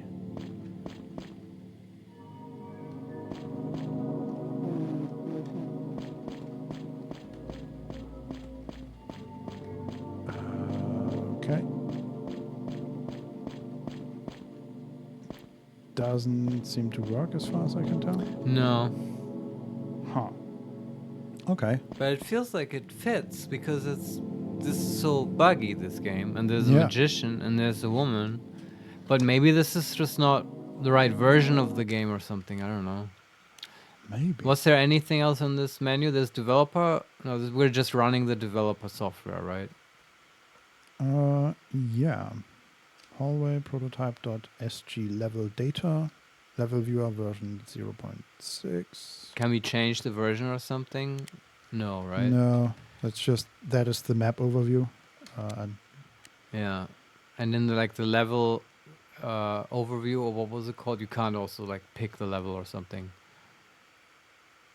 no. All right. We can continue debugging software. We can check level design, which is the map. We can Yeah. suspend or turn off development hardware. I mean, okay, just because we've never tried that option, you should, I think, hit turn off. Okay. But other than that, I have no ideas what to do here. Shut it down. Okay, and here we are. And now you could just start it up again, I guess. Let me one more time look at the bug report. What was that? There it was. Walking backwards through the passage close to the woman immediately after interacting with her will result in a software crash. So it's not the door, and I'm pretty sure I walked through all the passages backwards. Huh. Okay. Yeah, I don't know. But there's also no shelf. There's no guy with a gun. It's, Yeah. fits, but it also doesn't fit. So either we have to somehow figure out... Whoa. we have to figure out the first bug to get to the second bug. Yeah. Um, I mean, you could. That's the only thing I can think of now. Talk to the magician again, because that glitched stuff out. And then at least after every interaction, you could check the level map, see if there's maybe a guy with a gun appearing or whatever. The thing is that talking to him and letting the game glitch has made it's changed the state of the game somewhat. yeah, At least at one point, our own character was duplicated. definitely. We could also just try to get to that stage. Sure. See what it does again. Yeah, you keep remembering this hallway as a maze, but no, Syntax error. insufficient memory, dialogue magician, and there. Okay, It's got there some we are. nice glitchy sounds. Yes, and let's check the level design. Nothing has changed according to the level design. Let's go to the woman. Yeah, that's good. See if we find anybody on the way. But probably not, because it's a pretty direct way. Has the woman changed? No. He should have been remembered over there. Well, I wish walking you could get backwards. Lorenzo to stand there or something. But that doesn't work. No.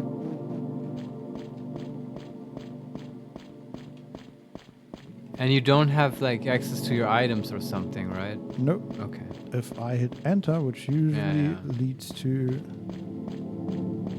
Okay, no. I walked all the way down the long hallway. Backwards.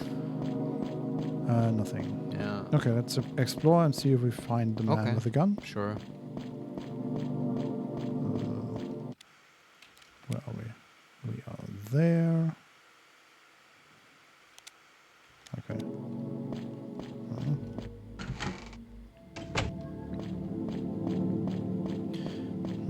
Yeah, the woman doesn't seem to have changed at all. And at no point, even when Lorenzo is in his glitchy stage or whatever, does he have something like a gun in his hand or something? Nope. All right. Not as far as I can tell. But yeah, like he doesn't really move at all. It's just for like a split second. Yeah. He has his face. I'm kind of curious to go back to watch the VOD and see His what face. the frame actually is. Yeah, I hope it's just like the Reddit troll face. Oh, maybe. Ah, okay, we are still there. So Lorenzo is gone. I've walked through the outer perimeter now, and okay, let's go inwards through 6. See if he's here anywhere.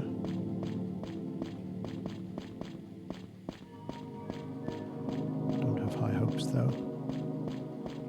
I bet it's like this must be something about walking through the right numbered doors in the right order, and it'll do something. Mm-hmm. But I also feel like because the game's always done this so far, we shouldn't spend an eternity now trying to figure it out because the game will just tell us. Yeah, the wild thing is, I feel like the game has told us, and that doesn't work. So yeah, okay, sure. But, I mean, you're probably right. There's something we're missing. Yeah, and I think the game will just tell us. And the rest of the bug report will then be relevant. Maybe we, as we tend to do, have done it in the wrong order and we should have gotten the bug report later. Maybe. And then there would have been more to figure out. It was also the bug report number 3, right? I want to know what is bug report number 1. Mm-hmm.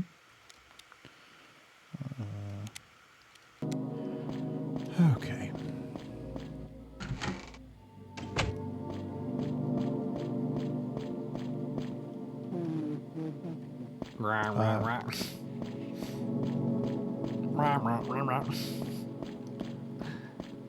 I don't see this is working.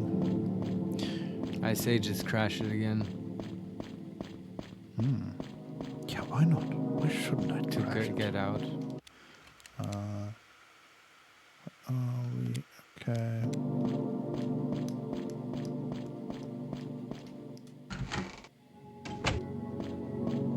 So I hate to bring this up, but tank controls for a character in a modern game, not necessarily a big fan. Still, like Wow. this is okay, I will say, but I mean, it's just a segment, right? I think any True. kind of archaic, shitty design can be forgiven. But I mean, the industry moved past it for a reason, right? Or like, I haven't played the recent Resident Evil games. Do they still use that? Like, I played a hope port. not. I played a port. You don't know. Yeah, why am I asking you? Like, you don't play horror games, but like, I played a Exactly. port of 4 at some point. Bad port. That looked like ass on the PC, and that just had sort of Max Payne controls, right? It's a third-person Yeah. camera over shoulder type deal, and that's fine. Though I do think that on the console, if you're using a controller, the tank controls I think are totally okay, especially if it's a horror game and you're meant to feel disempowered. Yeah. But I'm also not Yeah. in love with them, and you can still make a player feel disempowered and with totally normal controls, like the Amnesia games and so on, right? True. Yes. So it's not necessary. Yeah, it's just. I mean, this wouldn't bother me if this wasn't like a habit in this game. Yeah. The controls, the tank controls so far were the least offensive. right. Okay. I want to take a break, I think. Okay. What do we do after the break? I'm into playing this a little more, Vincent. Do you agree? Yeah. No. I mean, in this game, what do we do after? Yeah, the break? maybe we figure out during the break. Are we out of leads? There's nothing else to explore that we've unlocked? There's still the trapdoor. Yeah, but we can't open that. Certainly. Maybe we can. It's unclear to me what the trigger is. I bet that's just trolling people. Maybe. Apart from that, let me look at the... Okay, we have unlock shortcut 9, unlock room 1960, unlock room 1948, unlock the hearts door, the revolver door, unlock the 1938, Unlock the 3 door, log into the supercomputer, unlock shortcut 12, unlock the east door, unlock the diamonds door, unlock room 1973. Maybe we can unlock the hearts door because we did find the ace of hearts. Yeah, but we tried that. Oh, we did? Yeah. Okay. Shit. A cube-shaped hole in the scales painting, a cube-shaped hole in the scythe painting. Can we take out the cube key again from... No, it's not. It disappeared. We established that. I'm pretty sure it did, yeah. Yeah, okay. Put something in the altar crucifix. We tried that. Also, I don't know where the scales and the scythe painting are. Well, there was Renate's painting gallery room, right? When that had the red ghost and stuff. Right.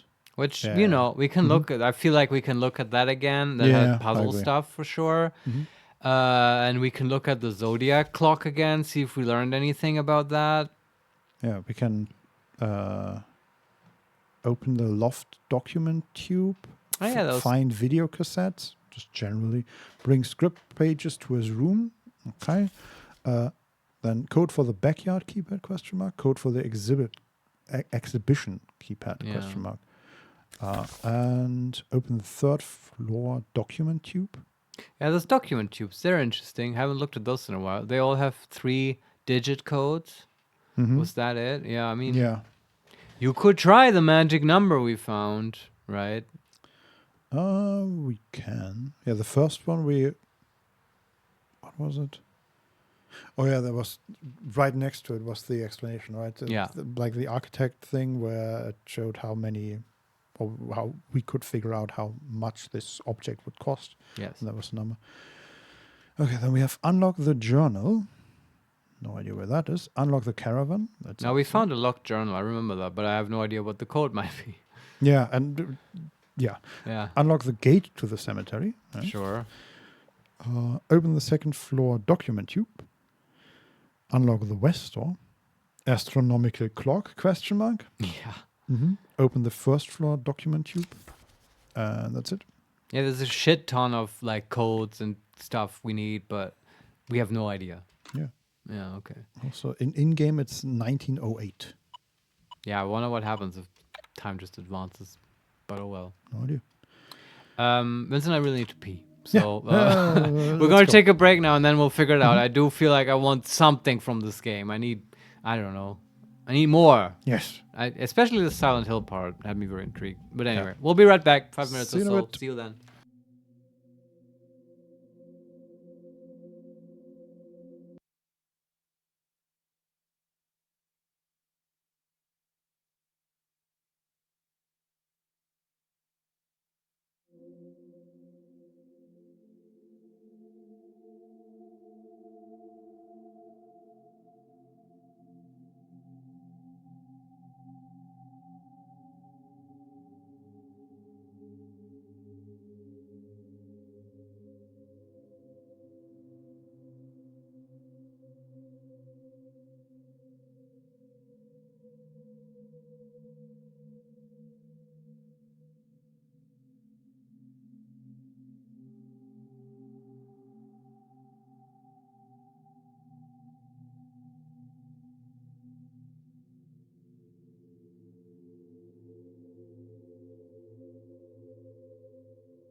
And we're back. Hello, everyone. We will now solve the puzzle of Lorelei and the laser eyes. Yes, let's go. So we have, we are a little bit stuck, and I think the points where, ka-ching, thank you. The points where we could continue is the gallery with the maze puzzle, the zodiac clock, and talking to ourselves as the old woman. Yes. Those are the things I can think of. There's also, we got the key, right? The C key. Hey, you're right. We have a key that must fit somewhere. Yeah. But where? See, this is why is everything a key? Now we theoretically have to try every lock on every door. Yeah. Okay, there's a yes. Okay, it's probably for the cellar. Is there a cellar door? Because that starts with C. Because there was a cellar. Yeah, but the 3 doors that are in the cellar for us are all shortcut doors, and they don't need a key. They need a number. And also, the ones we can access, we are on the wrong side of, basically. Yeah. But I also feel like there were multiple cellars. There was this. It might feel that way because we had the one cellar that we got to from the main entry hall. Yeah, I think I might be completely wrong. That's fine. I just thought I might think that because it said so in the, that tube that had the floor plans for the house. I think that talked about multiple cellars. I mean, yeah, there are like 3/4 cellars. But a lot of cellars. Yes, but they are all locked behind shortcut doors. Okay. Also, there's in the room with ourself now, with our old self, maybe. And there's a mirror. Yeah, I remember that. Broken. It's just, I'm very much reminded of the broken red window. Because this one is also like it says it's broken, and like the mirror surface is filled with this red Right. flowing color. Yeah, maybe this is a red window. Maybe. Let's talk to the old woman. Sure. Listen. Electronic Artist Symposium. Photo collages. Cafe. Aunt, mother, father. Sculpture project. Telex name. Delphine's band. That's it. Okay, we can say something. Oh yeah, we can type. Literally type. I think you should try those 3-letter magic words we found. What was that? Let's see. We have TYA and HTE. Try that. Let's try HTE first. HTE.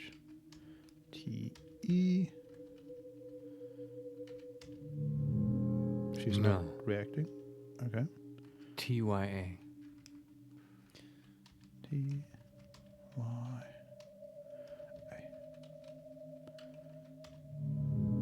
There's no reaction. Try laser. Was an S or a Z? Oh, how do they write it in the game? Yes, both ways. Oh, you see both? Yeah, Shit. let me try with an S first. I think so. There's no response. L O L. It's not responding. Last year you could try, but at this point I'm grasping at straws. Yeah. Though I do feel like this is the one place where you're probably supposed to like fuck around. Let me try. I think that's too much. Also, I'm miswriting letztes Jahr. Oh, and there's no. Okay, so it's not 2 words, I think. There's no space. capitalization Yeah. and no space. Okay. Yeah, that narrows it down. I'm gonna try Did we try the names of Nero and Lorenzo? I like that. Let's try Nero first because it's shorter. Yeah. Maybe she knows their passwords to the supercomputer. That would be hilarious. There's no response. Okay. Yeah, then probably Lorenzo won't work either. No. Yeah, okay. Maybe Lorelei.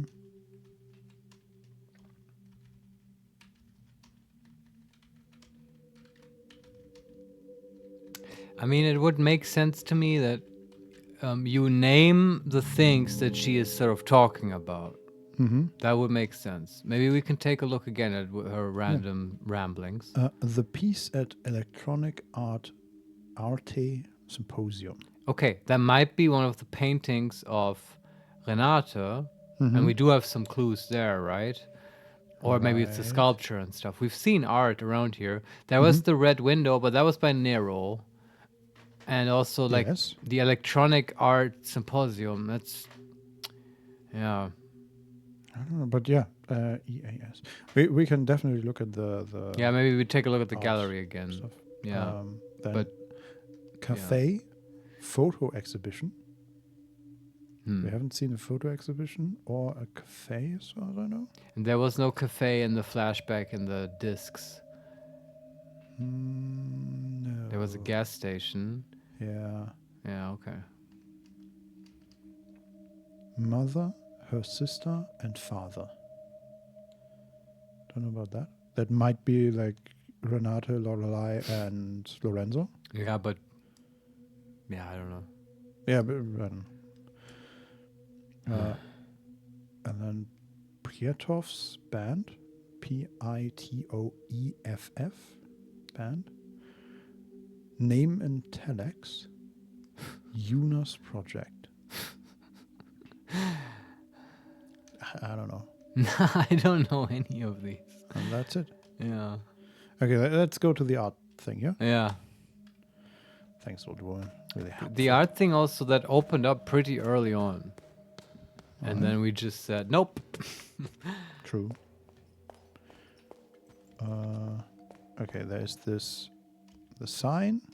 Lorelei Wise. Gnome. Granite. That's the statue of the head with the letters on the forehead. In Gnome, we are invited to see the thoughts of a person as they are formed. 9 slates, some containing letters, forming a seemingly nonsensical word, seem to grow as ideas on the subject's forehead. The piece is cryptic, even maze-like, and ultimately lets us use our imagination to project our own ideas onto its slates. I think we have to solve this puzzle now, Vincent. This must be connected to the maze in the old woman. Which one? There are so many. But it fits. There are 9 slates here, right? That's true. Yeah. And there's 9 squares in the maze. Yes, but apart from that, I don't see any connection. Okay, That's the issue. Okay. First of all, I'm gonna write this stuff down because that's how we do it. So what I'm guessing is that you use the maze and stuff and these slates to find the letters, you put them in the right order, and that will be the word, the magic word you say to the old woman. And that then, will progress you somehow. Yeah, maybe. It's just now, as so often in this game, we have to figure out the code for some kind of... There's also, okay, before we make this too complicated, there is a locked door next to the sculpture. Yeah. With a keypad with 9 blank buttons, and it wants 5 inputs. Yeah, okay, that might also... But what are the inputs So you could just hit a blank button. Mm-hmm. Yeah. That might also be connected to the maze, So right? Can we form anything out of the letters E, Z, O, N, and R? Why those letters? Because these are the letters on the sculpture. The 5 letters. Ah. But even if you had a thing, how would you use that on the unlabeled keypad? Well, we have a 3x3 grid on the sculpture with 5 letters in a position. Mm-hmm. Right? And if we can figure out a word that... Then you have the order in which you want to hit the squares. Yeah. Yeah, that would make sense. But okay, is this... Because I still don't have a comprehensive picture in my head of what's going on here. You have this sculpture with the head.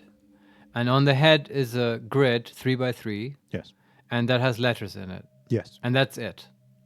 And empty spaces, yes. Okay, can you describe this grid to me precisely? Sure. In the first row... Top left, Top first left row, first column. is 0, is nothing. Okay. Then E next to it, Uh-huh. right in the middle of the first row. Yeah. Then nothing again. Okay. Then in the second column, or in the second row, first column. Is Z. Mm-hmm. Then O. Mm-hmm. Then nothing. Then third row, first column N. Mm-hmm. Nothing and R. So you could type narrow. Yeah. I mean, you could. Why not try that on the keypad, right? Yes. And that only...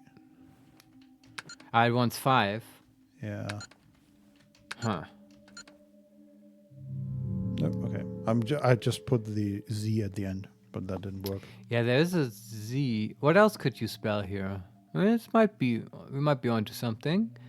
So we have Zone is possible. Was there an R? What were the letters again? Sorry. E, O, N, R, and Z. So you could write 0. Mm-hmm. I don't know why, but yeah. Problem is we need 5-letter words. And if you had an L, no, come on, it's not too far off because there's empty squares, right? Sure. If you had an L, you could write Lorenzo.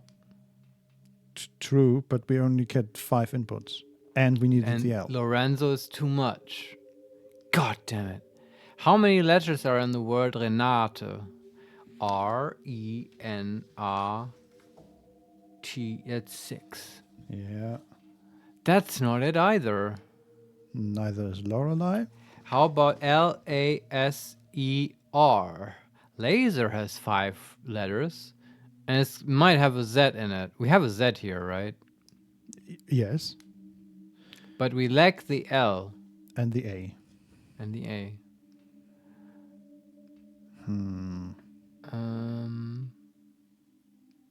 But there are the 3 squares. Yeah. But I don't know. I feel like not reading too much into it. I notice you're no fan of this puzzle, Vincent. No, I'm. Do you have another approach to this one, or? No, I'm just saying. I don't think the 3 squares mean that we should put something in there or that there's a hidden meaning to them. I think they're just empty squares. Okay. Because anything else would be too complicated so far to the solutions we have found. Okay. So you have an alternative approach? No, I just don't know the what to make out of these 5 letters. So do you think that this might be connected to the maze picture we have? Let me look at I'm so like, it irks me. It causes me some degree of anxiety that we have this big maze thing and we keep trying to apply it and nothing ever procures. It never fits. Yeah, I absolutely agree. Yeah. Especially because we have, like, we found the mazes first, right, on the whatever the door number was, and then What do you mean now? The picture with the woman, with the old woman, like no. Before we found the the second mazes or the solution in the by the woman, we found the mazes on the door, one room next to ours, basically. Right, but we've never gone into that room. No. Okay. And the weird thing is that we found those mazes on the door, and then we got into our room, and in that room next to the woman, we found basically the solution to the mazes, right? Because it's the same picture, more or less, I think, but there are squares highlighted. Mm-hmm. And then we never used it again. Well, we've weird. never used it, period, right? Yeah. Yeah. It is a bit weird. Okay, can you just describe it to me again? I mean, sometimes this gives you ideas as well, and I certainly don't have a full picture of that big maze sort of diagram. So it's not one maze. Yeah. It's actually 9 separate mazes in a 3x3 square. Yeah. There is one entrance at the very top. Top left? Very top, middle. Middle, okay. And each of these smaller squares is like, there's a grid basically, and between each individual smaller maze and the next one is a 1 square gap. Mm-hmm. And in each of these 9 mazes, there is one highlighted square with a red diamond. Mm-hmm. And we found one maze in the. Just remember that we found one maze in the diorama. We did? Where did we find it? Next to the printing machine. In the there was just one of these squares was represented there. Yeah, in the small glass box in a hedge maze. But even then, right, and that one you just kept turning around, and then it gave you the code, right? Yeah, and the red dot never led to anything, basically, or the red diamond. Okay, but there's no discernible pattern to the diamond dots in this one? No, there's also no discernible, like, end. There's an obvious entry here. Yeah. And there are paths from one of the mazes to the next one, assuming that, if we would all push them together without any gaps. Sure, yeah. That's what I was going to ask you next, if there's a path that you can trace through the maze. Yeah, I think you can, from any point, you can go to any other point. I'm pretty sure. Huh. But there's no, there is if you make it to the bottom square, the bottom middle square, then you can go from there into a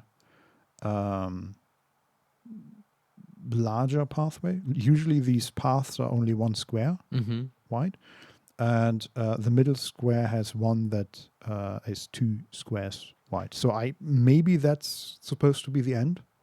So you want to get to the center of the maze. Yeah.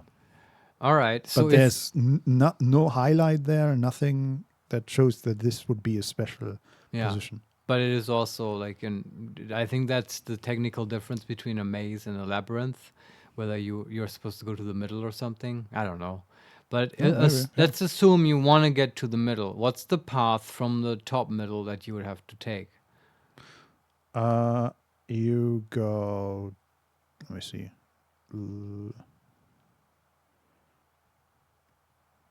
Okay, you go basically in a in an L formish. Okay, so you go top middle, then top left, second row left, so one down. Yeah. Then one down again in the third row left. Sure. And then twice to the right. Oh yeah. One up, and then one down again, and one to the left, and then you go up into the middle. Wow! So you basically take every square, except the top left. I thought that was your first. You start in the top middle, then you go to the top left. No. Sorry, the top right you never touch. Okay. That's what I meant. Okay, I mean that's great. Yeah, the top right actually only leads to dead ends. Right. What a useless square. It's like a red herring. Yeah. But that's great. But that's more than 5 buttons to push. That's true. Yeah. So that sucks. Yeah. Well. I don't know. I don't know what to do with this maze. No. I don't know either. I want to know, though. Okay, also, I moved to the next room. Well, not the next room, the western room of the artistry area. The paintings. That's just... Yeah, what's up with the paintings? Right, these are just named after the planets. And they are weird symbols. Like zodiac symbols? Possibly. Let me actually... Okay, first let me read the sign, and then I'm going to go to the zodiac thing. Renate Schwarzwald, Himmelskörper. Oil on canvas. Having mostly used her talents and training in traditional paintings for landscapes and portraits, Schwarzwald's motives became more and more minimal, sometimes even simple by the end of her life. Her later work would often include mystic symbols, some not deciphered to this day. Huh. Okay, let me... Get me out of here. Let me go to the clock, which was, I believe, down here. Nope. No, these are not the same symbols. Okay. These are weird symbols. This one has a 69 and waves. But the 69 is the zodiac symbol. I think that's Cancer. Really? And the waves is like Wassermann.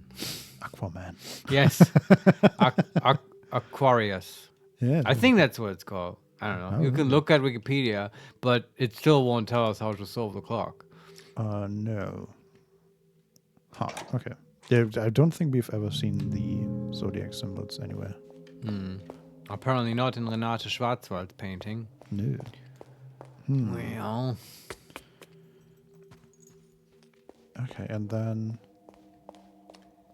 finally, if we go even further, then there is the door to the outside with the also a 3x3 keypad and a 0 with which one's 4 entries. And there's this weird painting next to it that looks like the keypad, but also not. And what is it called? It's MDCCCXLV7. Well, the II. Okay, that's a Roman numeral. Yeah. Well, what is that number? Good question. Oh shit. So M is like 1,000? Yeah, let me look up counting with Roman numerals. Do it by the book. Yeah. MDCCCXLV2 is 1,300? 1847. Oh, obviously. Yeah, it's just one of the numbers that's literally named here. What if you put that in the keypad? Let's try. 1847. No? Damn it. But it said, right? This was written next to the keypad. Yeah. Fuck off. I mean, there's also like the lithograph itself has weird geometrical shapes. I don't know if they are supposed to tell us anything. And also, I have no clue how she reads the Roman numerals out of that thing, but she does. I'm not going to question it. Did I type it in correctly? 1. Then that should be 8. That's... Okay. 1947, yeah? 18. 18, okay. Yeah. And I'm absolutely sure that. And it's not 1848. No. Okay. Let me just check. That is MDCCCXL. Right, that would be a troll move that the Rome thing is slightly different. But I don't think so.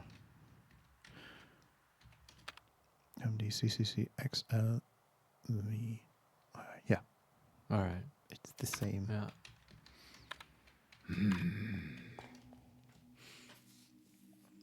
I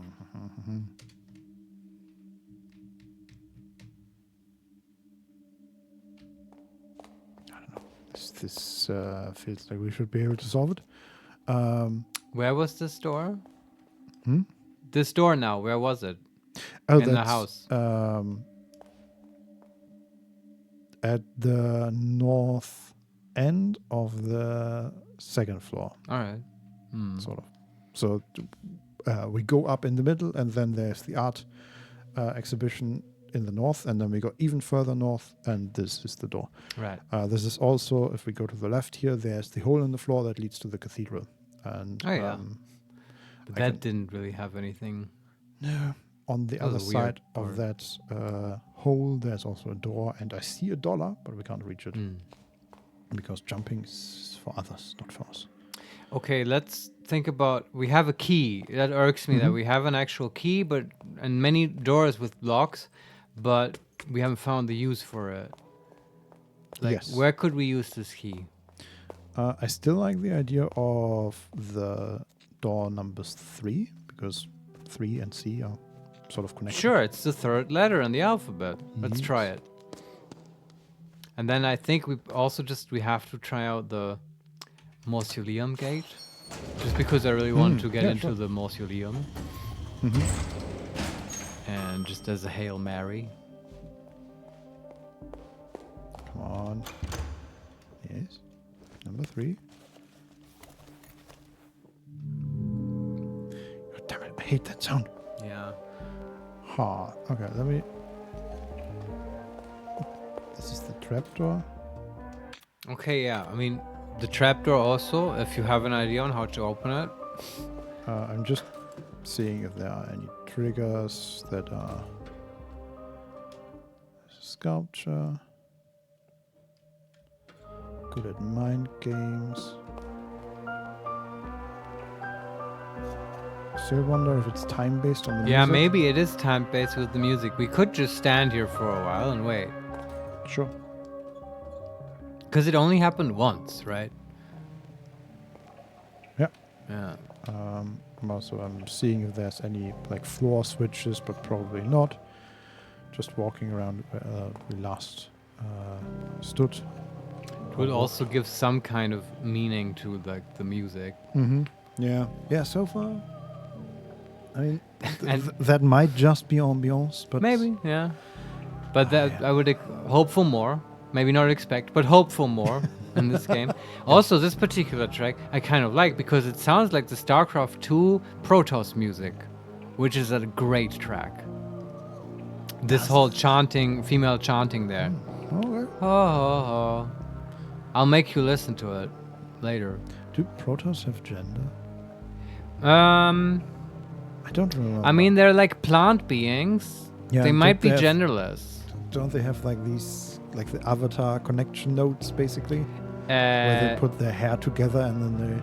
I don't know Avatar, but they have the Kala, which is a sort of symbiotic, telepathic connection, like a sort of telepathic network that they're all a part of.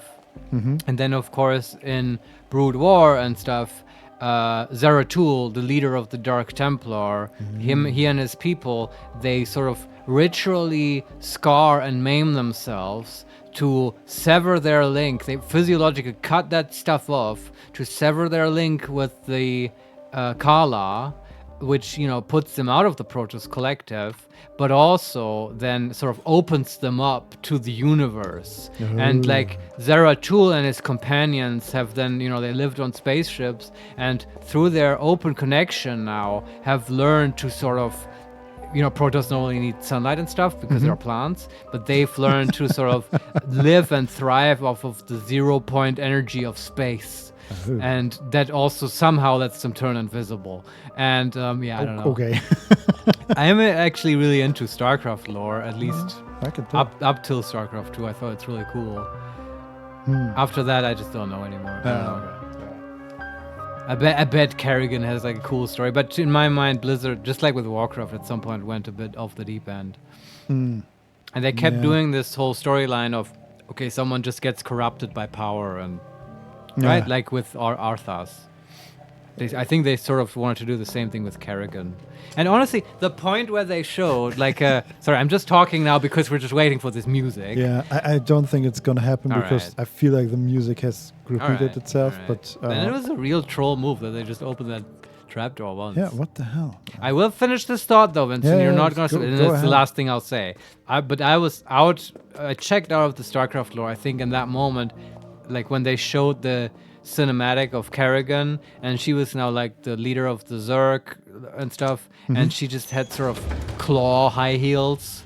Oh, yeah. Not that it's not a cool cinematic and stuff, but I don't know. Like, that's no longer the cool character that I liked in Brood War and stuff, right? Why? What's the problem there, Marius? I don't know. She just seemed like a totally different being. I felt like there was no connection. Here's the thing, Vincent. I think that like the cool ghost lady, who kind of, I don't know. If anything, she reminded me of a cool young Whoopi Goldberg and stuff. And I just can't see her in high heels. Sorry, like I think I've made that clear that like I love, you know, hot people in Baldur's Gate and stuff. No problem with like, you know, showing hot guys and girls in video games. But obviously not everyone is like that. And that was just not Kerrigan's main thing for me, right? She was like sort of a cool ghost, you know what I mean? Like she was like about cloaking and infiltrating and making fun of Jim Raynor and stuff. Yes. And somehow the high heel thing destroyed it for me. I don't know. Fair enough. It's like they're jumping the shark. They're doing that just to get like a kick out of you. I don't know. Yeah. I can see that. Yeah, I don't know. Yeah. See, talking about games that make me more passionate than this game.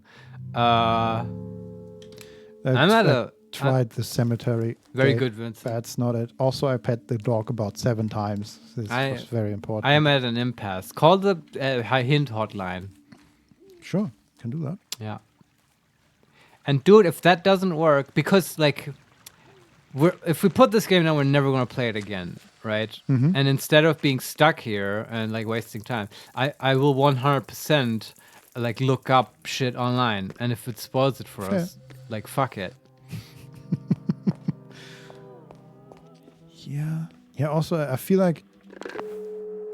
Fuck, Hey, I need help. Send help. 1, 9... What was it? 6, 3?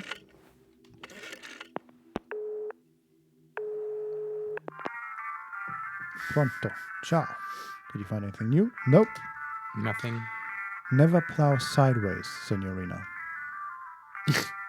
Was there anything else better? Yeah. That was the advice thing? If the flute blows smoke, there will be no dance. What the fuck? What is he talking? Does he give different advice every time, or? To the goose, all ducks are swans, Signorina. I think now he's just bullshitting us. I'm pretty sure he is. Sometimes the thumb is in the way of the hand. These are just generic, sort of. Yeah. Non-hints. I don't know. I feel like there are some riddles that we should be able to solve, but I still think that keypad putting in laser somehow would work. It is a hill, and I will die on it. Just tell me how. No, I can't. I can't, Vincent. I cannot tell you how to fill in the empty squares with letters unless we've seen other squares elsewhere that would give us a key. And I feel like we've seen lots of squares, but not necessarily a 3x3 grid. No. And it's also not, you cannot somehow cross-relate this 3x3 letter number grid with the video game that had like doors number 1 through 9. Yes, you cannot. You cannot. Yeah, it's okay.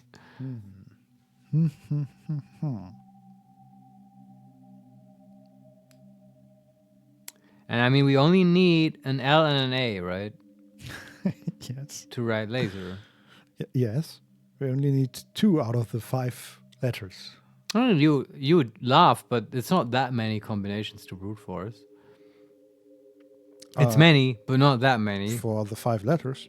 Yeah. Yes. But don't worry, that's not how we do.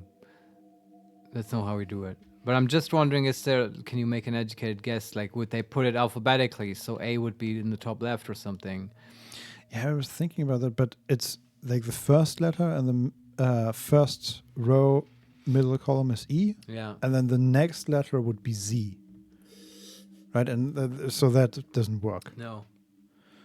Let me look at the sign again. Just say, Lorelei Weiss, Nome, Granite. In Nome, we are invited to see the thoughts of a person as they are formed. 9 slates, some containing letters, forming a seemingly nonsensical word, seeming to grow as ideas on the subject's forehead. The piece is cryptic, even maze-like, and ultimately lets us use our imagination to project our own ideas on its slates. I got an idea. Yes?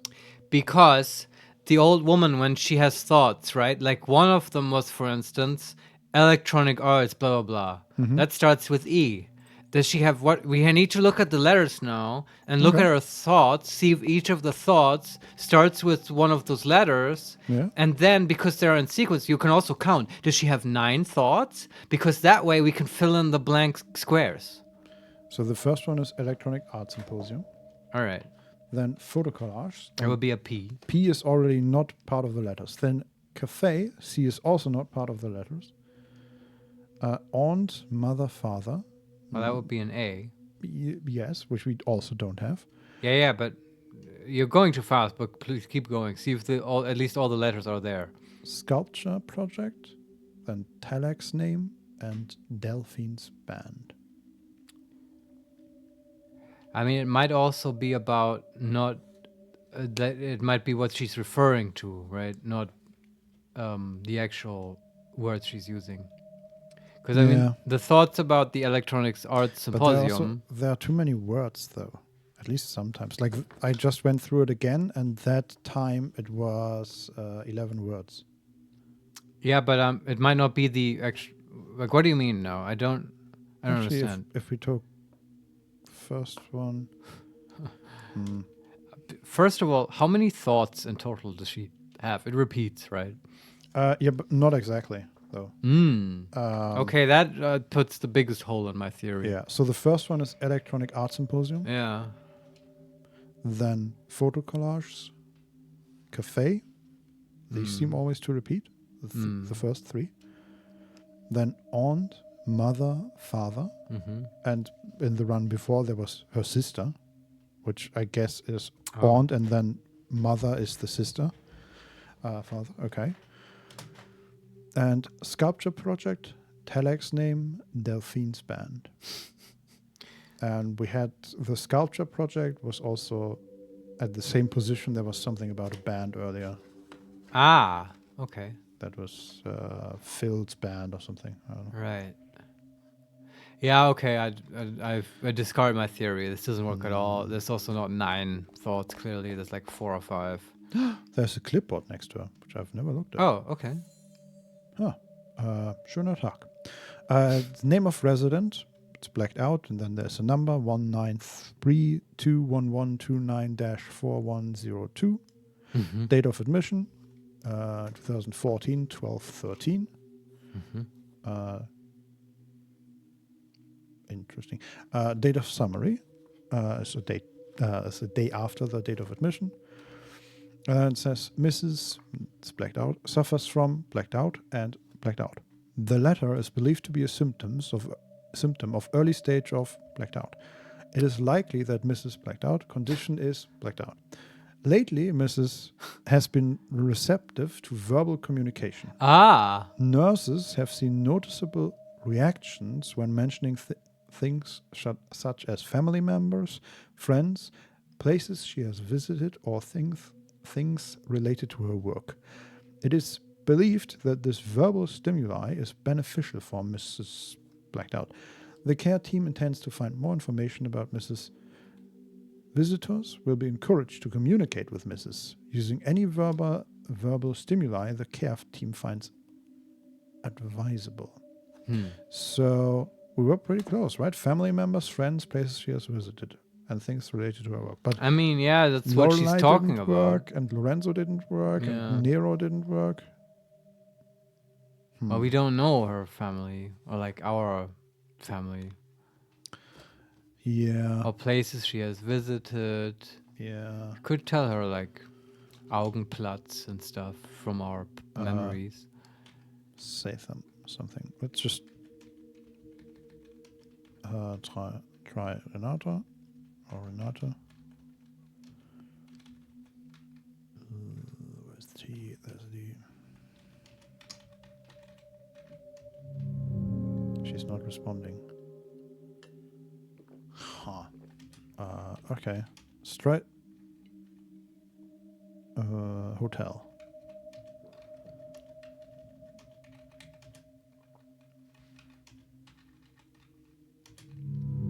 There's no response.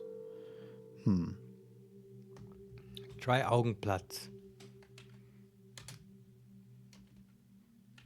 I know it's a long word. No, it's fine. I don't know if it fits, but Is there a limit to how many letters? it seems like it.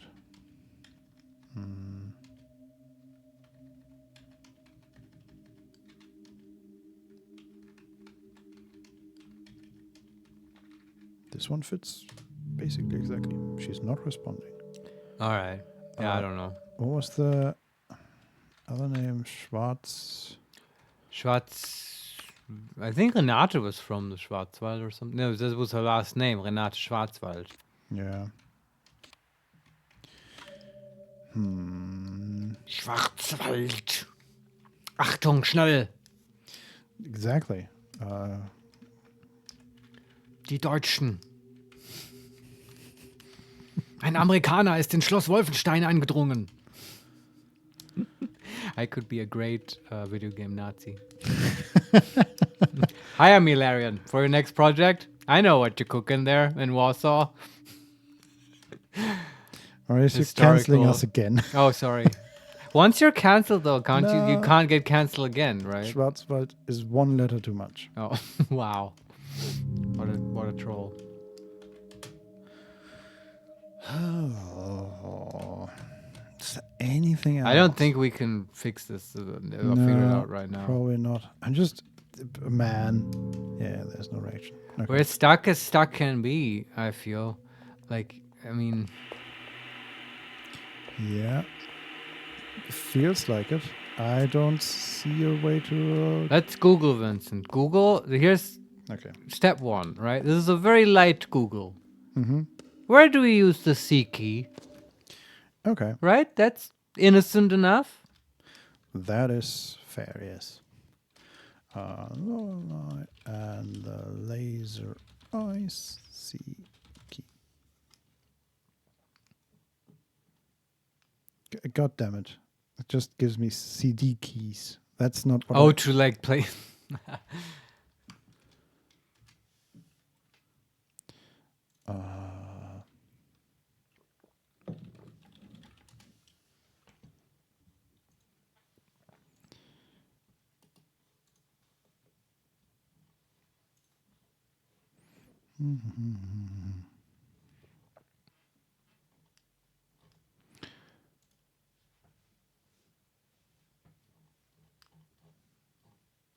Let me see. So I'm just Yeah. because Googling specific things apparently is impossible. So I'm just going through a walkthrough now, Oh, right. and let's see how where we go. Okay, there's a supercomputer.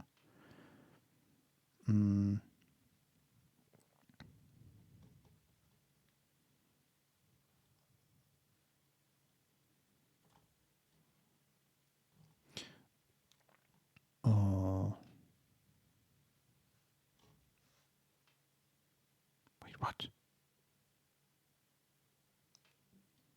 Oh God! Oh God! Huh? We've missed some things. But okay, so That might also be helpful. yeah. Okay, let me just. That was the first thing I saw, and Yeah. that person at that moment was about where we were. Okay. So let me do that. So what did you see? I'm gonna go back to the elevator and the. So next to the diamond door, Yeah. and I don't think I would have ever found that. Are yes, very good. So there's a PC and a bookcase and a wall with 2 lanterns, and one of the lanterns is upside down. Oh, And I did not see that at all. right. I can interact with it. Turn the lantern. Wow. It's a very Canterbury-esque puzzle. Yes, and one of the halves of the bookcase slides away. Not the entire bookcase, just half of it. Sure. And that leads us to... Well, we just got officially unstuck. So, yeah. I think this was... Well, I'm not sure. So we found the spade store. Right. It's locked. Oh. That's not helpful. Then there is the 1953 door. It's locked. Of course. Okay. Does it go further down here? No. Then we can go further down there. Yes. So that's in the main hall. So when we go up to the art installation, there is like a second gallery that we couldn't get to. Mm-hmm.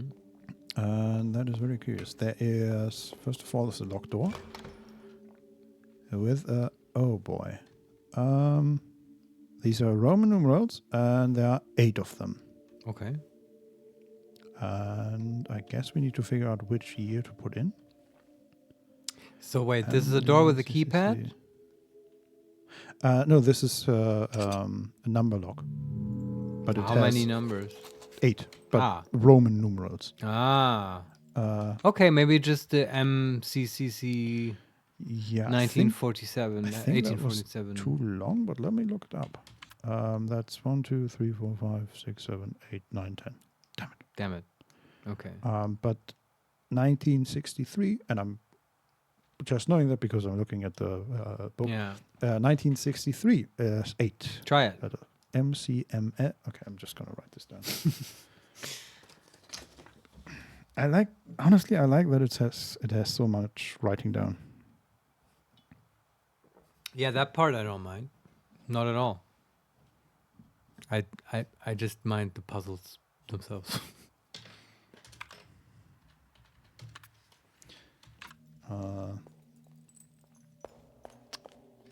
Yes.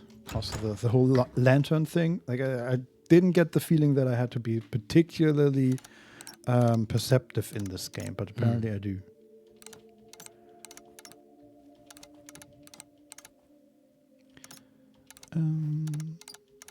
L X. Yeah, that worked. Very good. See, we are unstuck. And yeah, that is easy, surprisingly easy.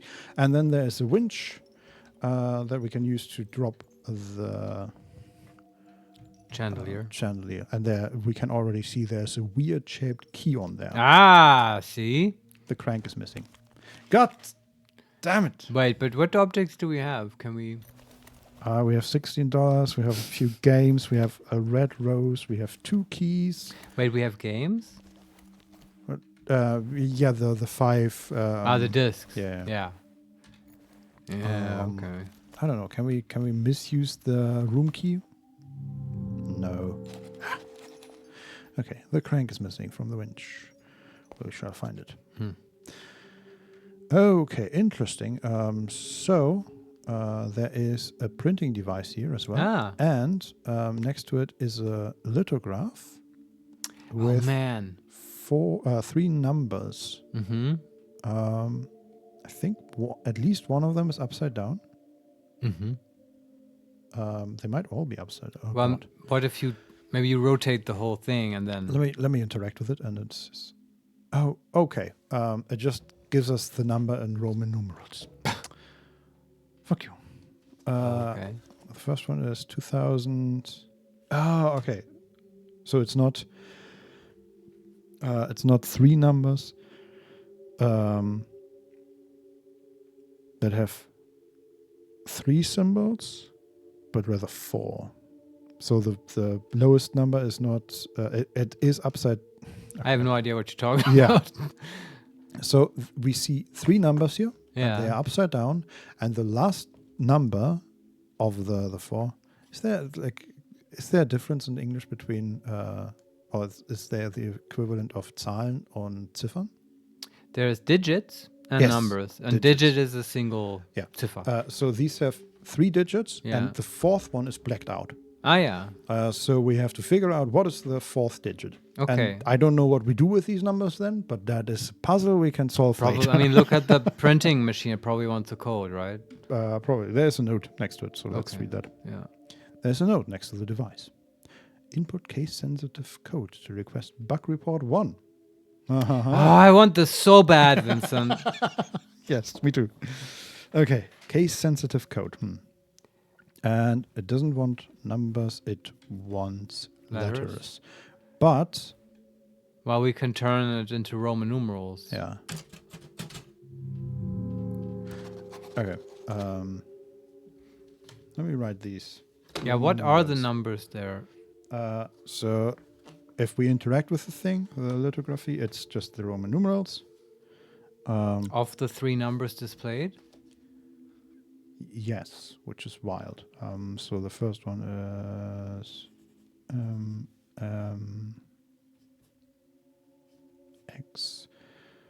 XIV, so that's 2016. Yeah. And yeah, it's upside down still, but it's 2, 0, 1, and then blacked out. So isn't that 2014? Oh yeah, sorry. Yeah. Right. You are correct. Then we have CM LXIII. So that's 1963. Right. So that one. Oh yeah, it's just the common. It's the common. Yeah, and the last one we also know it's MDCCCXLVII, which is 1847. I'm gonna write it down anyway. But then what's the deal with the black squares? I'm not sure.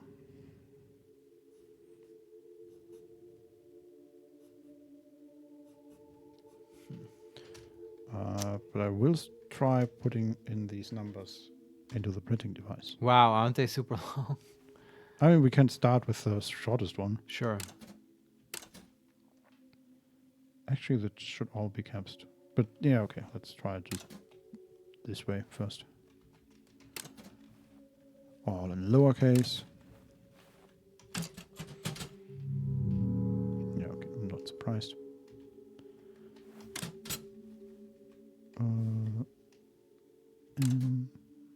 M, X, Y, V. No, okay. I don't think that's gonna be it. No, I mean I could try typing in them all of them, but that's I don't No. know. But okay, then the question is, what the hell does this lithograph give us that we didn't already have? Maybe it just reminds you of the years. Maybe? And gives you the suggestion to assign sort of letters to each year, right? How many years were there displayed? How many black squares? How many numbers you mean? Yes. 3. 3. So we presumably need a 3-letter code.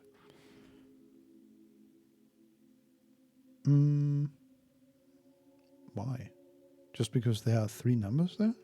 Well, there are 3 black squares, right? They are beckoning us to sort of fill them in. Oh, And the printer wants letters to be input, right? You are correct. I mean, it's just like all these puzzles. This makes no sense, but it's just the obvious connection to make. Yeah. So the 3 numbers in the black letters would be 4, 3, and 7. Ah, is it okay? Hold on, I don't understand now. The black squares, they're like not next to the number, but they're over the last number, over the last digit. Ah, the last digit. That's blocked out, yeah. Okay. So yeah, this could go either way, but we can like work with this, right? So what's the first digit? Wait, let me try. Can we put in 14? So the 3 blacked out digits are 4, 3, and 7. And if we just add them all up, it's 14. And 14 is in Roman numerals. XIV. Yes, exactly. Sure, try it.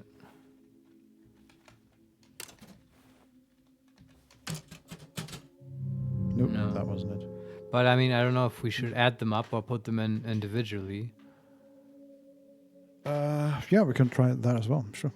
I mean, it's what was it? Yeah, I thought that we needed a 3-digit or 3-letter thing, but we don't actually.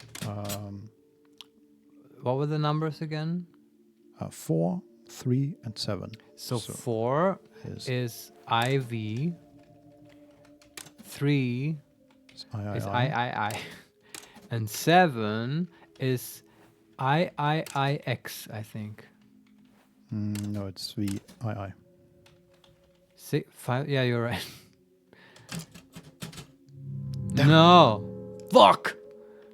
All right, but then there's this other code that we've uncovered where we also had 3 letters. Wait, but okay. It's upside down, so maybe we need to go the other way around. Sure. Yeah. Okay. Oh my god. So 7 was V I, then I, and I. What a wild way to hide your bug reports. Yeah, I agree. Also, that didn't work. Damn it. I mean, this is stupid, but we could just write in the numbers, right? We could write in 4. I mean, you can try it if you want, sure. But then what is capitalized, not capitalized? I don't know. Are they always the first letter capitalized? Can you like capitalize here? Yeah. Oh, maybe did you try the Roman numerals capitalized? Yeah. Okay. I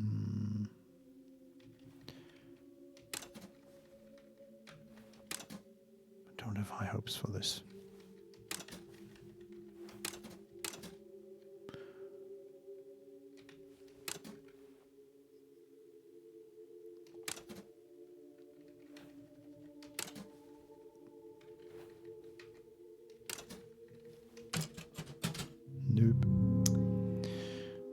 So do you know what I mean with the 3-letter codes? We've had the, what was it, HTE and YTA and so on. But we'd have the letter, we could assign a letter to the number 3, right? That was E? Can we? We had Yeah. 3 letters, T, H, and E. Yeah, but do you remember how we derived them? Yeah, because the text told us. Yeah, and how did it tell us? It had like this whole number puzzle. I don't know if I would call it that whole number puzzle, but it just said, okay, if we assign the numbers 1, 2, 3 to the remaining letters, and the remaining letters were H, T, and E. Sure, but and what was the other 3-letter code? TYA. And is it possible to assign numbers to those? Okay, can we just look at that puzzle again? Like that note? Sure. Where was it? Oh, God.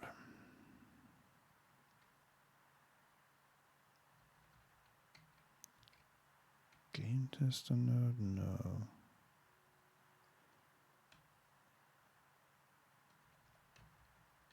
That's not it, right? No. There it is. So the first magic word equation is, first you must assume that we are all fellow Americans. We all speak English. Hotel letztes Jahr equals hotel last year. The third I fell from the sky over 1,000 years ago. 1,000 years ago, the first magic word. Right. And then last year minus the first magic word equals laser. And the first magic word is TYA. Still so obtuse to me, but okay. And then the second magic word equation, Renzo plus L plus O is Lorenzo. Hotel minus O minus L is the second magic word. If the second magic word transforms to 1, 2, 3, then 2, 1, 3 equals the. And then the conclusion makes no sense to me. We are not in a hotel. We are not in last year. We are in the last year. And this is only seen through laser eyes. Yeah, somehow I can't get past this, but it's not helping either. I have no idea how we could know. Assign letters to 374 or whatever the code was. Yeah. I feel like this is just to make sure that you get the hotel minus O minus L is HTE. But I get your point. I mean, I still don't know what the conclusion means. Yeah. No idea. And lots of stuff is unclear to me. But I guess what I'm looking for is for for us to uncover a sort of generic cipher, which we can then use to go around and solve a bunch of puzzles that have been beforehand unknown to us, right? Which has happened before, like with the movie posters. That was sort of like a cipher, and we got the key from the video cassettes and stuff, right? Yes. And now if there's like a bunch of 3-letter codes that we can decipher, then, that would be nice. But I don't feel that's it. But then I don't know how to get to this bug report, Vincent. Yes, I agree. I'm just checking my Roman numerals, but we were correct. I don't know.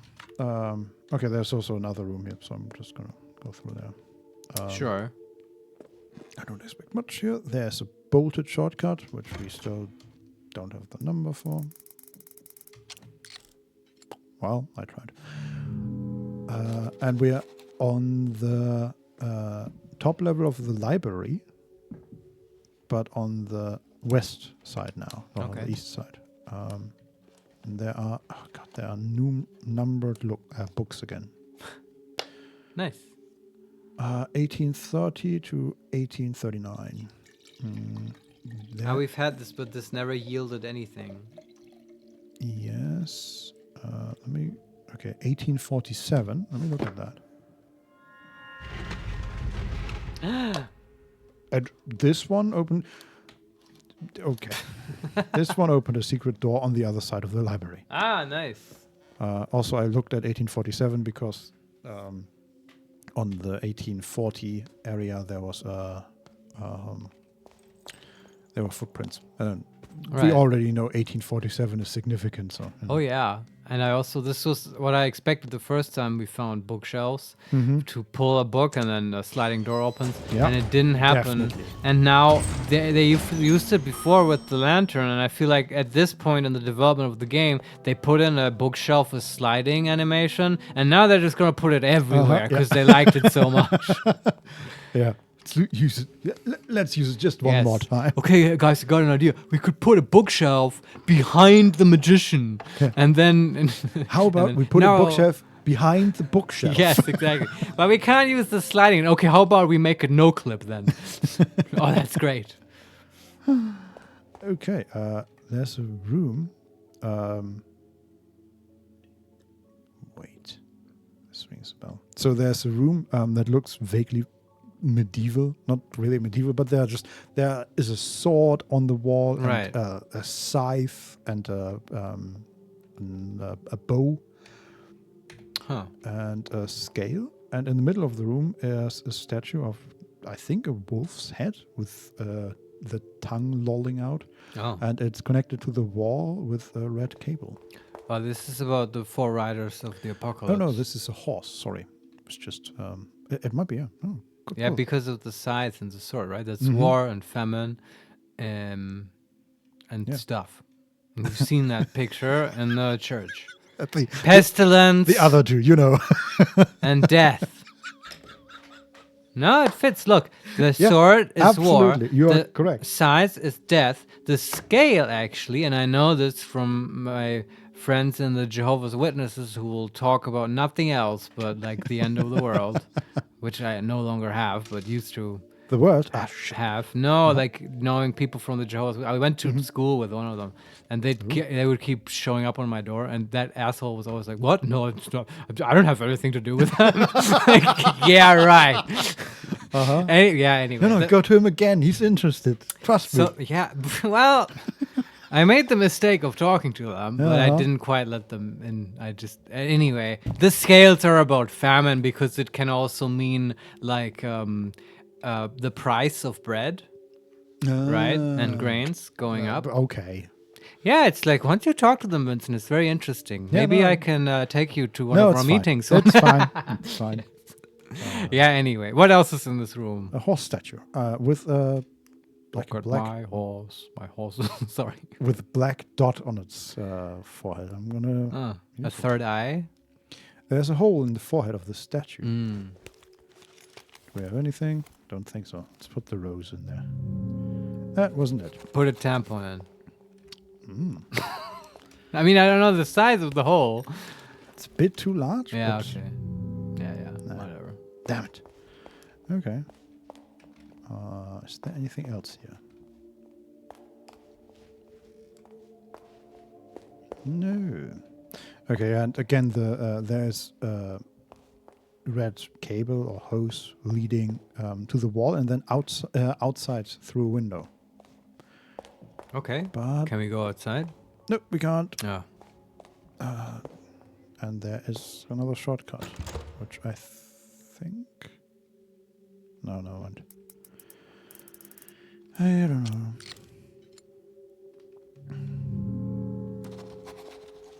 Another shortcut. And then we're back in the library.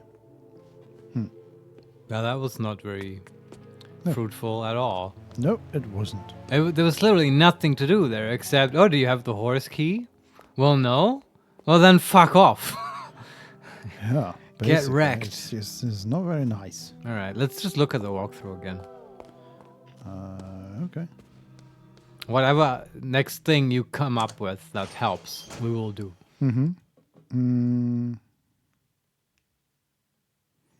Okay. They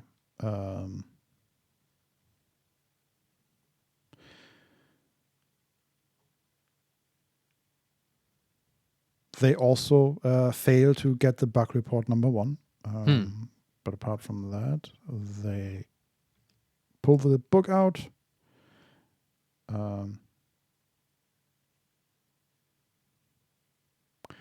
interesting. The shortcut doors are randomized. Oh. That's intense. Wow. I mean, maybe they have like. So you can't spoil yourself. Yeah. Wow.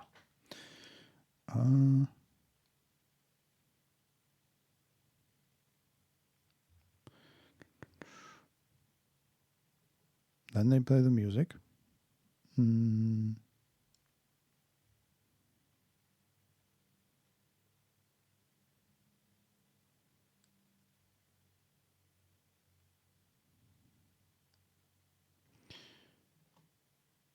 Okay, this is definitely a different order than we did.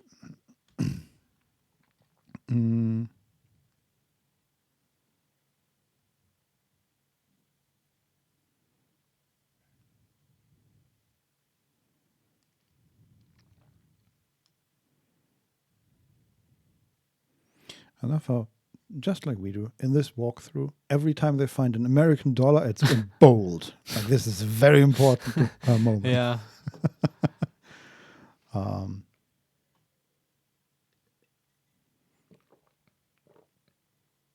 Wait, what? Okay, now they're somewhere completely different than we are. Oh, God. But how did they get there? That is the question. So they find the lady outside, or the man at the gate.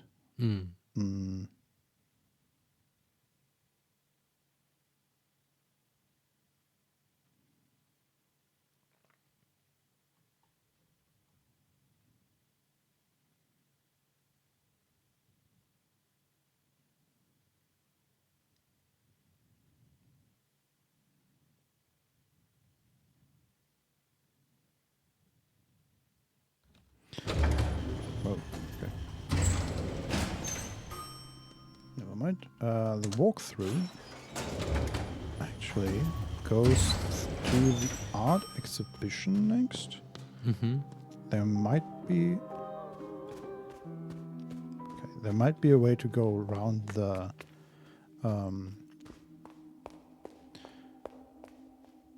The hole in the ground. Oh. But I don't think so. No. That led to the church, right? Huh. There's an American dollar crumbled up onto the hammer. Okay, apparently there was a sledgehammer next to it. But we can't. Yeah, the hole led to the church, but we can't go around it. Okay. Let me save real quick. I'm a computer. Beep boop.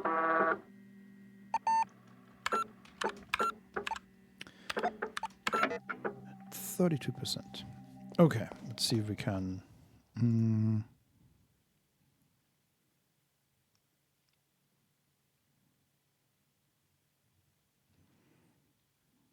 Return and exit to reach the backyard. Yes, but how? You bastards. So they're in the backyard? Yes, through the puzzle with the Roman numeral that we didn't solve yet. Which one? There are so many. There's the keypad, and then a lithograph with weird circles, and the Roman numerals for what was it, 1847? And that's at a door? Yeah, that's at the entrance door to the backyard. Ah, okay. So let's try to solve it.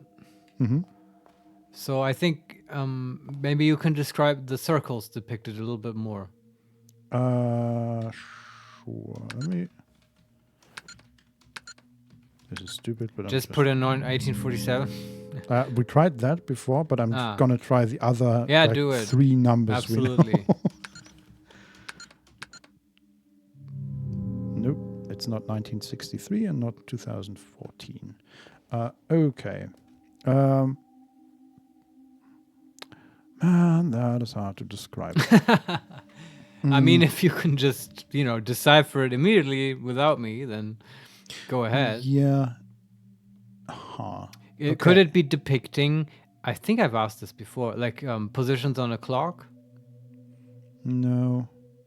I'm wondering if some of these.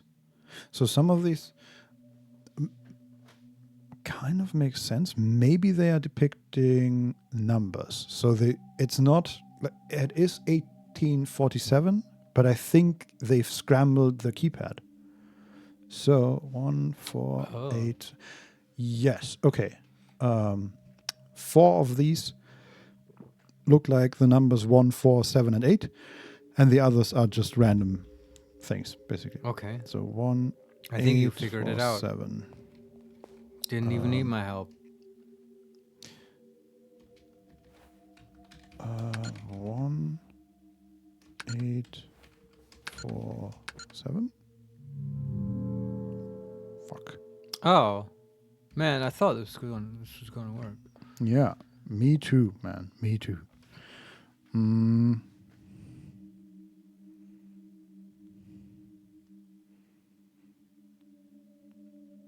Was it 1847 or 74?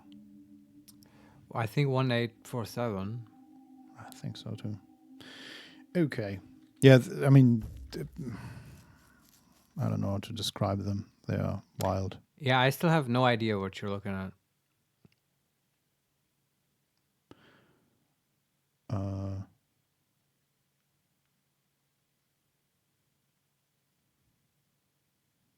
No, that is the solution that they have written here for that puzzle. Huh. Is this also randomized? The numbers on the wall, yes.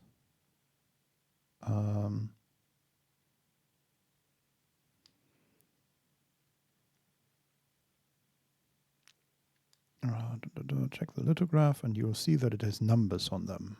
These are the numbers on the keypad, so they are not where they're supposed to go. Yeah, very tricky. The numbers themselves look weird, but you can definitely tell them apart. They are also randomized, so memorize where the numbers 1, 8, 4, 7 are and press those buttons on the keypad. But okay. I'm gonna just try that again. Yeah. Also, I think I put in the wrong 8 because there are 2 things that look sort of like an 8. Makes sense. So 1, 8, 4, 7. Okay. 1, 8, 4, 7. Yes. Beep beep. We are unstuck. I feel like this will open up a lot of stuff. I hope so. I'm ready for Danger. Yeah, there's the same. Okay, we had a moment of cutscene where we saw the woman that we saw at the very beginning. Yeah. That is lying on the floor, holding her eyes and bleeding. And I think she's there in the corner of the backyard. Oh wow, this might be good. Okay, can we? Okay, this is almost painful to navigate. Okay, so what we see of the backyard is it's a weird backyard, man. So there are some plants around, but the main feature here is that we walk down a wide, sort of C-shaped staircase, and then we, in the middle of the staircase, or in the backyard, we see the 4 cables, one of which we've already seen from the horse statue. Yeah. And there's another horse statue here. And then 1 cable runs through a grid into the basement, I assume. And 2 run to the right. 1, we know where it goes to the horse statue, and another one, I don't know. And are these doors? Yes. Okay. So there's a second part of the backyard that has 4 doors, and each door is not interactable, I think. No, it's not. But it has a horse and then a symbol, a scythe or a sword or a scale. Yes. So I assume if we can somehow connect these or activate these horse statues, then we open the doors maybe? I'm not sure. And then in the top left, there's also an outer gate that has a numpad that has a weird puzzle, which we can get into in a moment. And then on the door itself are the 4, what do you call them? Like north, south, east, west. The cardinal directions. The cardinal directions, yes. If you use them, you can find any cardinal. Yes. And behind there we can see is a red, like circus tent almost. Like not a big one, just like a... small one. Yeah, okay. It reminds me for some reason of Roman tents. Yeah, sure. Mm-hmm. But I definitely want to go to that woman over there. Yeah. Is there anything else here? No. Maybe, I don't know. Okay, we got the quest. Tell him about the dead person. Oh, she's dead. Yes. So, okay. Get the And camera. who is him? Nero? Probably. So, it's a woman holding her eyes, as I described. There is blood on the ground. There are shards of red glass around her. So I assume she has fallen or jumped. Right. There is a number written on the grass next to her, on the floor. 1847. Sure. And I think there's a key next to her that seems to have broken apart, maybe. We can interact with that woman.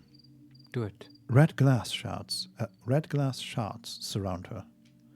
She is holding on to a broken key. Can we move them? Okay. Yeah, so it's...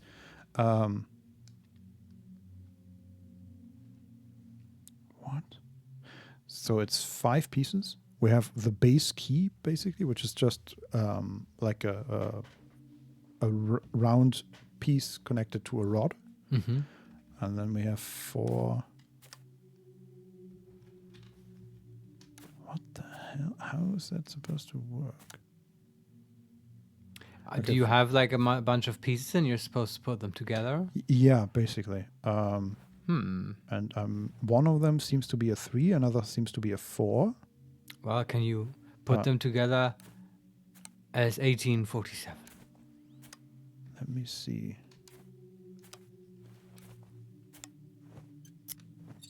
Okay. I was just... Yes. Can I... Wait. Do I have to interact with her again? Yes, okay. So these are not... I was confused because some of these look like actual numbers and others don't. And that's because they're only part of a number. That makes more sense. So that is the first. And then that makes the 8. And then we have 4 and 7. And then it slides in and we have a key with 1847. Obtained the dead woman's key. That's cool. Isn't there an 1847 door? Very likely. On the top floor, I think. Yeah. All right. And then we sort of just walk away. Because this is awkward and we don't want to talk about it. And we find a crank. Oh, that's good. That is also surrounded by a bit of blood, but in a Sure. different part of the armor. Obtained the crank, yes. And there's an open grate here. I don't know what's up with that. And we see that another of these red cables go... What is this? Can we get there? Probably not. I think I just found an Easter egg, maybe. Oh, yeah? So the camera right here is, when we are in the southeast corner of this backyard, the camera is basically looking down at us from the 3rd or even 4th floor. And there's an open window. And on the window, sill? Or whatever you call it? Windowsill, I think. There is like a little plush of a video game character. Hey. Yeah. Neat. I'm not sure if we can get there, but it's cool. Okay. Then let's take a look. I assume this horse statue, once there's a hole in the forehead of the statue. Yes, we don't have anything to do with that. Man. Okay. insert something in the horse in the backyard. Well, Sounds weird. that's not. No. Oh, perfect. Then there's a tree here, and the E key is hanging from it. Oh, so now we have C and E. Obtain the E-shaped key. I wonder. It doesn't work for the C-shaped key, but for the E key, it might just be the eastern door. Yeah. Right? There is an eastern door. Yes. Also, there are footprints here that go to a shortcut, but it's bolted from the other side. Interesting. And then there is this cardinal direction doors. Yeah, what's up with that? Let me see. What is the keypad? Okay, the keypad wants 4 inputs, and it's 3x3 buttons, but the middle button is the rows in the middle of the cardinal directions, whatever that's called. Ah, so it wants like north, east, west, and so on.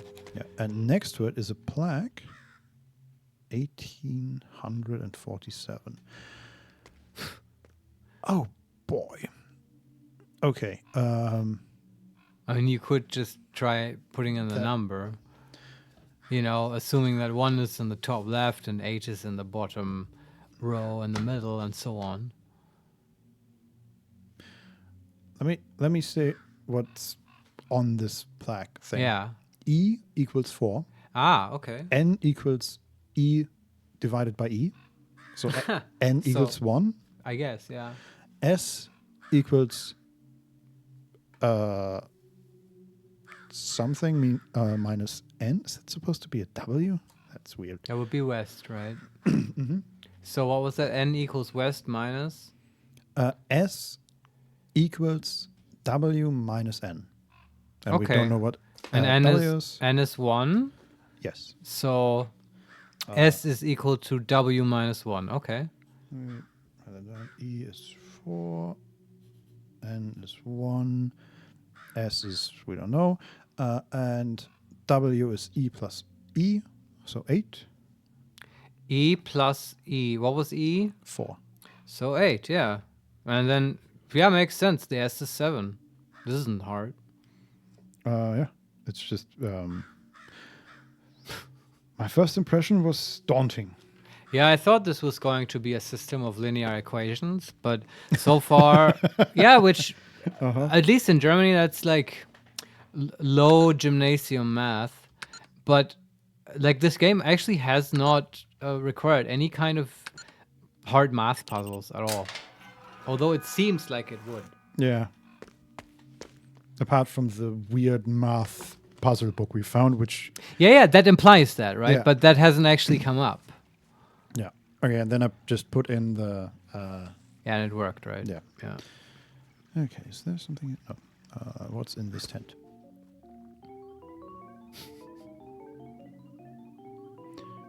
First of all, this is a lot of red. So the tent itself is red, and there's a desk with a lot of candles around it, and a red chair and a red cloth over the desk, and there are books about divination. Let's look at that. Oh boy, we have 4 different books here. Modern astrology, unknown stars, unknown future. We'll finally be able to solve the book puzzle, the clock puzzle. If we read all these books, Vincent. Do we want to, Mario? Oh, we're back on track, everyone. Yes. Modern astrology, unknown stars, unknown future. Meteorites from Tertius Oculus. Tertius Oculus. Third eye, Yes. but in Latin. I see what you did there, game. Tertius Oculus. Oculus. I'm Oculus is eye. Yeah, I'm just deciding how to pronounce that. Tertius Oculus. That's the brother of Biggest Dickus. That's my favorite Monty Python gag. I think. Are you laughing at the fact that I am called Biggest Dickus? No, sir. Not at all, sir. It's really good. Yeah. It is so good. It's so evil. Why evil though? Well, Like- in that if you imagine yourself in that world, oh boy. But he wasn't a very likable commander. Yeah, but And- he would still flog you if you laughed at his name. I mean, sure, yeah. But So, I don't know. Yeah. So meteor- Tertius Oculus, anyway. Yes, are still found on Earth to this day. In Rubrum Astronomica, Lucius writes, "When the third eye passes us by, the world belongs to creators. It's time for beauty and chaos. An artist will be crowned king, and he will lead our victory over Mammon. He will create items of great beauty, and for a fleeting moment there will be harmony and chaos. But order will be restored, and nights of the third eye end in blood. Artists will die or surrender to the merchants. Mammon will not be denied, but artifacts of these nights will remain among us." Okay. Okay.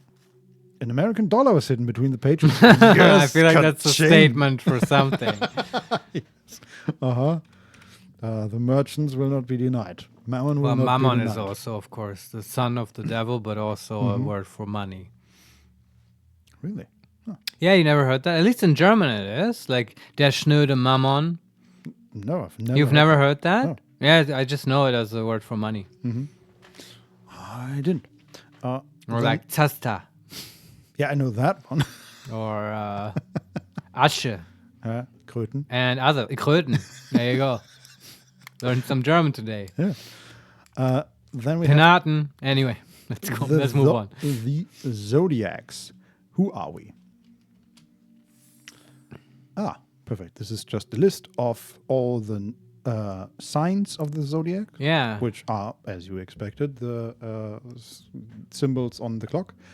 Was I right, Vincent? Is 69 the Cancer? Or is it like twins or something?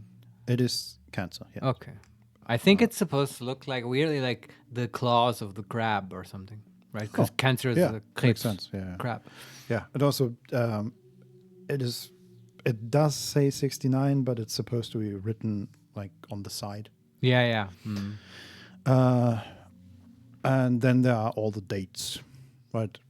Aries is March 21st, Right. to April 19th, and all the other ones. Yeah. And we did learn on the chart in the old woman's room when presumably Lorelei was admitted in which month, on which day.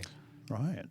Good pull. Just that's the only significant sort of month associated with a year that I can think of that we've learned about. And then we have in the cards, cartomancy for beginners. Ooh, is this about tarot? The Ace of Spades, Oh, okay. also known as Death card, Oh, or as a spadle, has been a symbol related to war and also asexuality. But in the French tradition of fortune telling, it would usually mean bad luck or death in one's future. it's also a cool Motorhead song. Ace of Spades. The Ace of Spades. Ace of Spades. That's the whole song, basically. It's really good. I like the name Spadle. Yeah, I haven't heard that one. It sounds a bit ridiculous. I also did not know that the Ace of Spades is associated with asexuality, which next time someone in poker beats me with like pocket rockets, I will not hesitate to point that out to them. That is an incredibly... Here, have my chips, but that, sir, is a very asexual hand you have there.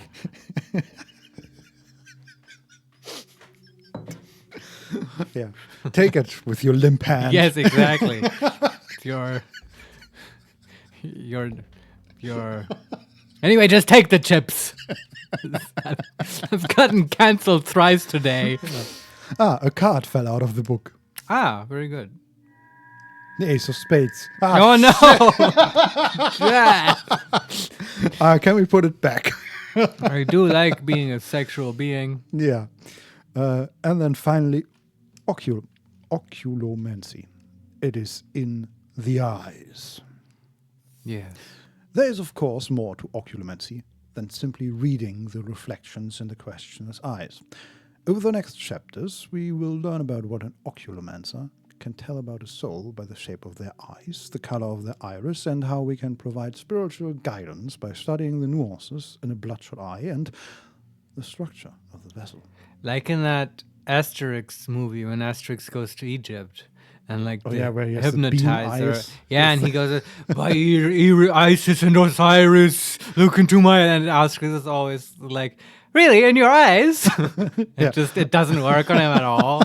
And then I have to watch that movie again. It's so good. It is fantastic. Because the guy Asterix is just not impressed, and eventually the eye guy, he goes crazy with his own hypnosis. He gets confused, and then it's so well animated because he gets these. He has laser eyes, literally. This may be relevant, because then it goes all over the place, and they turn on and off. They get glitchy, and he gets like disco lights coming out of his eyes. And stuff. It's great. It's just an all-out great movie. Yeah, it and is. as you said, great animation. Yeah.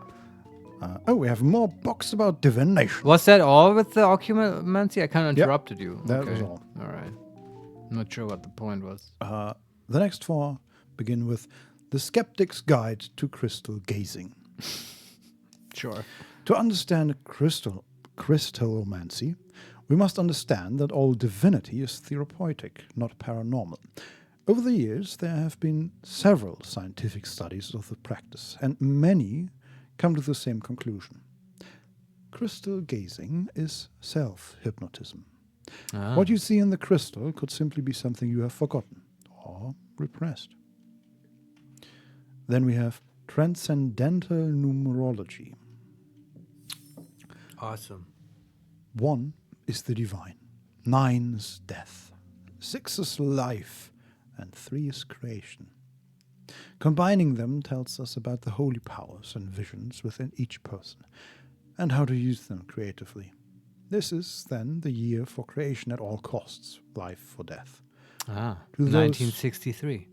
To those willing to see it, 1963 is a year of finality and new beginnings. Because it starts with creation? No, what was one? It starts with divine. The divine. And then death. And then life. And then creation. Yes. Wow, it's like a roller coaster. Yeah. Holy shit. Okay. I'm still wondering, how is that? Like, if we assume that we are in fact like living in a like mentally this is created Lorelei's dream memory world. palace. Yes. What is 1963 for her? I don't know yet. Of finality and new beginnings. I don't know. I was thinking of her birth date, but that's probably too early. If it's 2014 now. I don't know. Maybe? There's some kind of prophecy, Vincent. Yeah. It's the year where Mammon was beaten by the artist, which may be us. And that then, may be 1963. And then the merchants came and took over, and that might also be us? No, I don't know who that is yet. This, although the game claims we have like 40% of truth or something uncovered, that's a lie, at least as regards me. I feel like I have like 5% of the truth uncovered. I don't know what's going on here. But Marius, don't you see? It's just like the puzzles. You just need the right key, and then all the knowledge unlocks. Yeah, maybe. Maybe the last 1% I will be like, oh, this is amazing. Finally, I get it. Yeah. It all makes sense. Well, until then, let's read 7 moving astronomical objects. Yes. It is believed that the Babylonians were the first to divide the moon phase cycles in 4, which became what we today know as a week. They also developed a horoscope by assigning them the 7 classical planets. Moon, Monday, Mars, Tuesday, Mercury, Wednesday, Jupiter, Thursday, Venus, Friday, Saturn, Saturday, and the Sun, Sunday. I didn't know that, but also I'm immediately thinking of the art gallery. Yeah, sure. And the clock, and all the stuff that had to do with Himmelskörpers. Yeah. Right? Exactly. Yeah. And then finally, lunar phases of 1847. This is going to be a page turner. Okay, it just lists it shows the moon phase for the first, for all them. Yeah, for all the months. Wow. Okay. Wonderful. Well, I hope this will be important at some point. Yeah. Also, I want to know the transcendental numerology meaning of 8 and 4 and 7. But that's not important right now. Sorry. I guess not. And then finally there is there a note here? Yes, there is. What's that? Oh, books. On the desk here there's a crystal ball and a note. The note says, "Not here, question mark. Call me. 1798. Lorenzo." 1798. Yeah, 1798.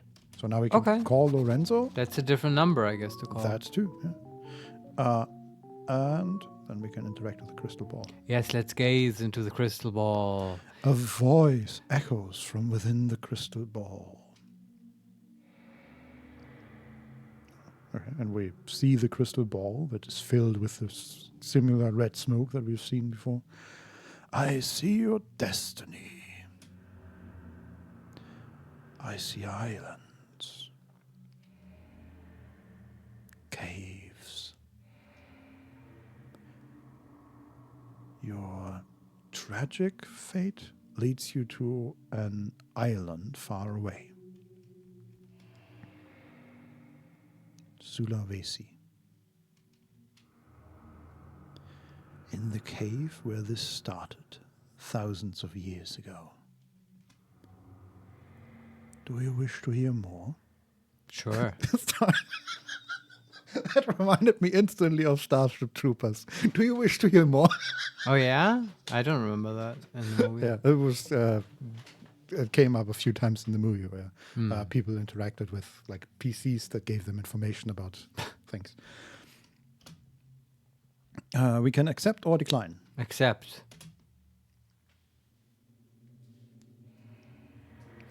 The year is 1982.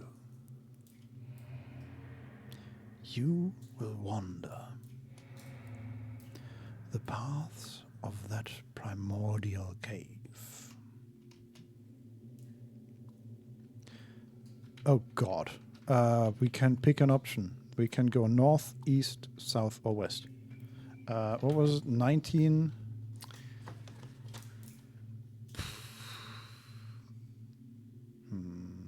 Okay.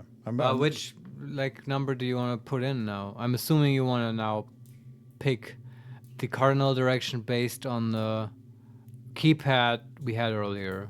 Yeah. To put in some kind of number. Yeah, I was thinking of the number that he just said, 87 or something. But I think it was 18 something, but not the standard 1847. No, it definitely started with 19 because. Oh yeah. And we can't give him 9, so that doesn't work. True. So I guess my second option would just be to give him the 1847. I guess. Sure. Yeah. Okay, that starts with north.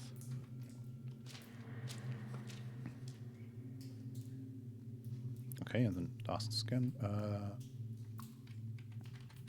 West. Oh, and the orb is turning in that direction. That's pretty cool. East. And south. Actually, we end up where we started. I think. It's true. Yeah. Okay, and then it asks for more numbers. Well, okay. I'm out of ideas. Just walk north. Okay.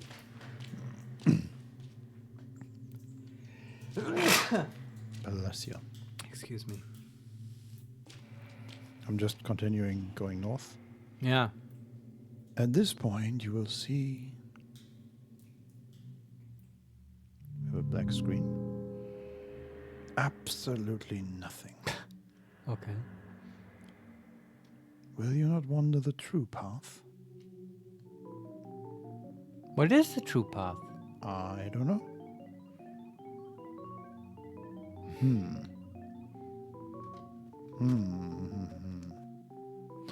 And do it again. Go east. Okay, Lorenzo gave us a 7 in his number and a 9. We can also... Oh, the 9 we can't do? Okay. It's also why. I mean, I know often there's no connection in this game, but why would you walk that year? Like, of all the years we have, which one would be the true path? None of it makes sense. 1982 is the year.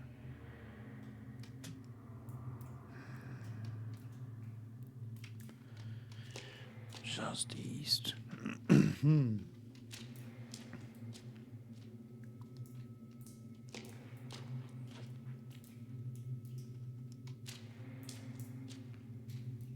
I'm thinking, can we maybe for a 9 we can put in north and then Yeah, you can go southwest or and something. stuff. Yeah.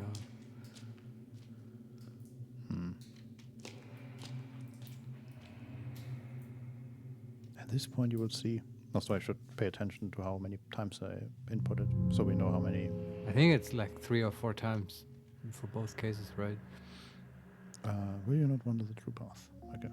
No, I think it was at least 6. Oh, like okay. it asks us Sure. for at least 6 inputs. Well, Let me go through it again. okay, Just I have one more thing you need to try. Okay. yeah, sure. Remember the maze? Just walk the path of the maze on the old woman's. Oh, okay. Fuck. Right. I mean, I like the idea. I just. I remember. I think. But it's not just right. If it's a true maze, I know that the form that we have to go through, right? It's basically just a G, right? Kind of. We go left and down, down, right, up, down, left, up. But the actual maze is more complicated than that. And but still, right? It's worth a try. Clearly, just from judging from the squares, we have very clear left, up, right, down directions, which map nicely onto north, east, southwest.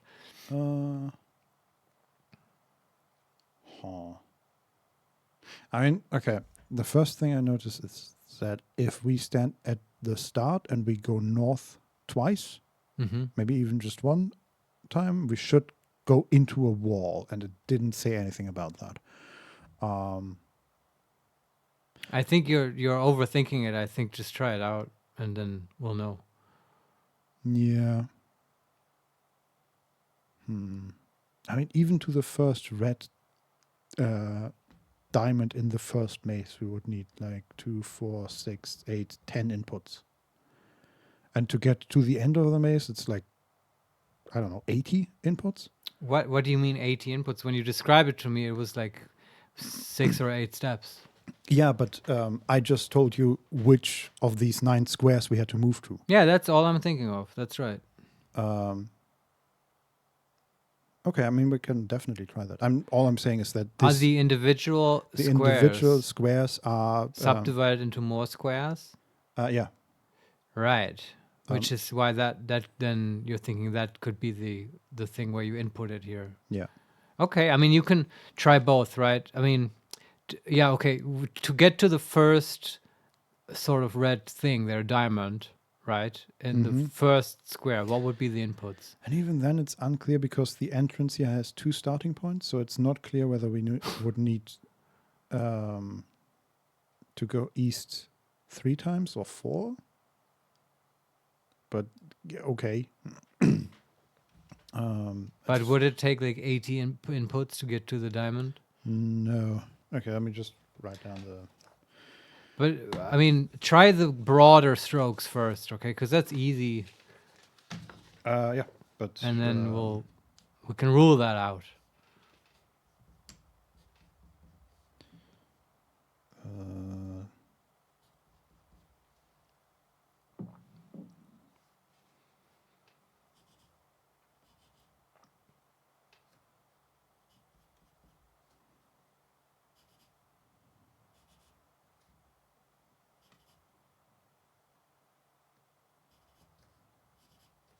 Okay.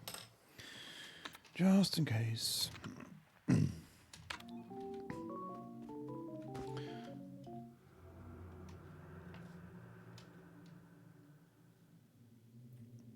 is such a slow interface. Okay. We go east first. Or actually... Isn't it west? Yeah, it's west.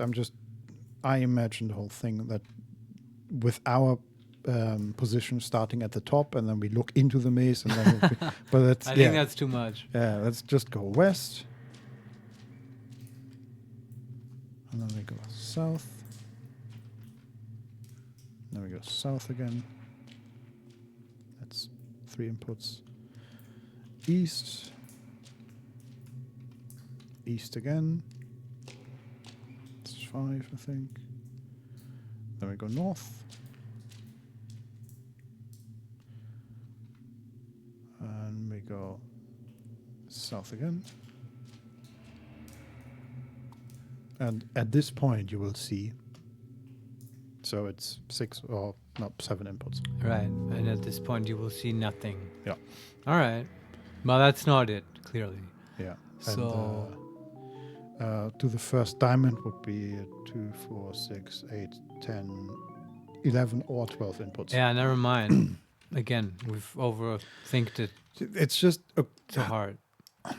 yes, but also like this game gave us like a drawing of a maze in the Yeah. first hour, and then it's never bringing this up again, but also bringing up other mazes. Yeah, I it's don't true. like this. Yeah. All right. We have other venues to explore. Yes. Is there anything else here? No, just books about divination. Can we go anywhere there? No.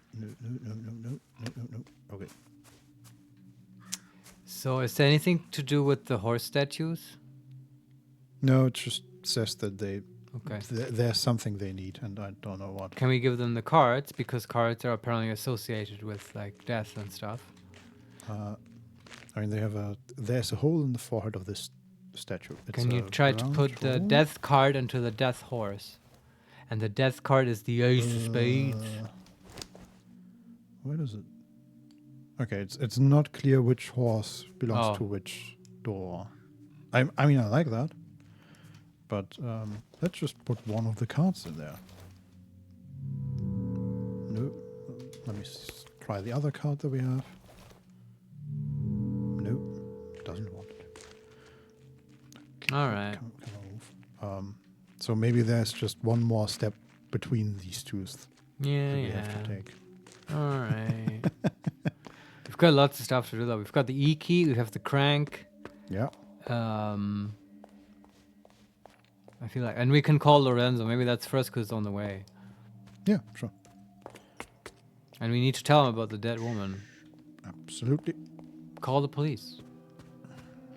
No, I mean, we tried. I tried Yeah, I to know. call the police and it didn't work.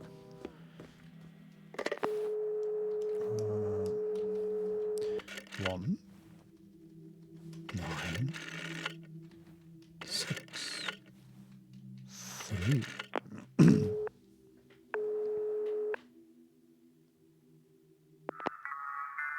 Pronto. Have you found anything new in the house? Inform about the dead person. Yeah. So, it had come to this again. It always ends with something violent. A murder mystery, perhaps? Trivial. But cheese is cheese. What? We can still make it sing. What? I wonder how she died. Perhaps she fell out a window. What do you think? Listen carefully, Signorina. Think about where she must have fallen from. Was that all, Bella? Okay. And then there's no news. Keep looking. And I think we can go to her room with her key. That's true. Want to go there first? Yes, but before we do that, I also want to take the other call. Because we found Lorenzo's number, right? I thought you just called that. No, I called Nero. Sorry. Oh, right. Yeah. No. Game tester. This is the one I was thinking of. I mean, the number we found on the tent. 1798. All right.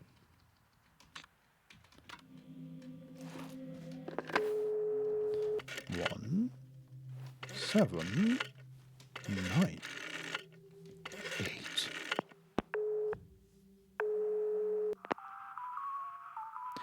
I knew you would call. I know many things about you, sister. I know about your journey to Sulawesi Cave. I know the paths you will walk in that cave. Oh, But that's good. Tell us. First, you will go north. Oh, Okay. Really? Oh, we Really? waste so much time with actually trying to solve puzzles. Yeah. All right. Can you just write that down? Then you will go east, yes. Then you will go in the opposite of your first direction. Yes, okay. South. This is so hard to figure out. Then you will then go in the same direction as before. So again south? Or is that... I'm just going to put I would say south again. south. Then you will go in the same direction as your first direction. Okay, north. You will then turn 90 degrees to your left and go forward. Okay. West. So west. Lastly, you will go in the same direction as your third direction. That's south again. If anybody ever calls me with these kinds of directions, I'm hanging up. Fuck this. Yeah. Now I know what you will see there. Do you? No. We can share foresight or do not share foresight. Share foresight. What will the cave painting to the left depict?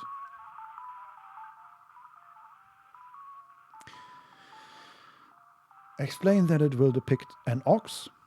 Oh. The second option is a pig. Or the third option is a horse, a human, a bird, a lizard, a turtle. Oh, is this if you've played the game before? Because I don't know. I think this is if we've solved the thing. Right, we can call them again and then tell them Okay, just Yes. pick a pig. a pig because you are dick. I see. What will the cave painting in the middle depict? Yeah, okay. Also a pig, No, pick a different one. ox, horse, human, bird, lizard, or turtle. A turtle. And lastly, A lizard. what will the cave painting to the right depict? A lizard.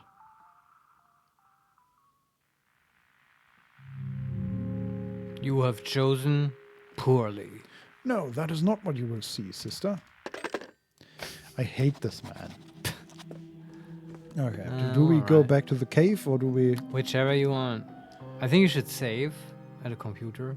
Good call. Okay, then let's go upstairs because there's a computer somewhere. Yeah, and then we might as well look at the room where the woman fell out of. Yeah.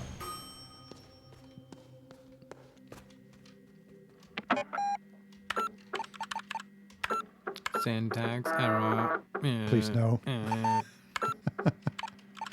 Paper jam. Connection established. Oh, and while we're here, we can also just real quick install the crank. Oh, but now you have to turn the crank then. That is, the crank is missing, yes. Here's crank. It turns by itself, funnily enough, in the animation. Okay. And then And we what? can... Wait, what does that do now?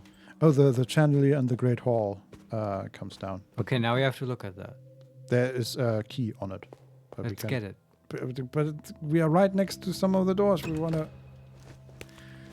Let's take it on Yeah, the... but now we're gonna forget about it. I'm not going to forget Yeah, it. okay. No, it's fine. Which one was that? Okay, that's not at 1847. Is that in the third? Oh, God. I think it was all the way up. Yeah, I think so too. Okay, never mind. Then we might as well go down and take the key now. Before we forget. What key is it? A or B? No, it was weirdly shaped. Like an S maybe? I don't know. There shouldn't be an S. Can we interact with it? Yes, okay. Key and chandelier. The W-shaped key. Okay. Finally, we can enter Wario's room. Yes, we can actually use it. We are pretty close to it. Oh, yeah? Yeah, it's Okay. right next to the astrology door. Okay, let's go into it. It's locked, yes. But that doesn't stop us anymore. It's a me, Wario! Oh, okay, it doesn't lead outside. Interesting. Leads to more rooms. This house is loud. Okay, this seems to be sort of a dining area. Mm-hmm. But weirdly, this room doesn't look like you would expect a dining area. Well, I guess this is hotel, right? It's just a bunch of tables instead of one large Well, one. it's like where they do the breakfast Yeah. or a buffet. There's a phonograph. Start the music.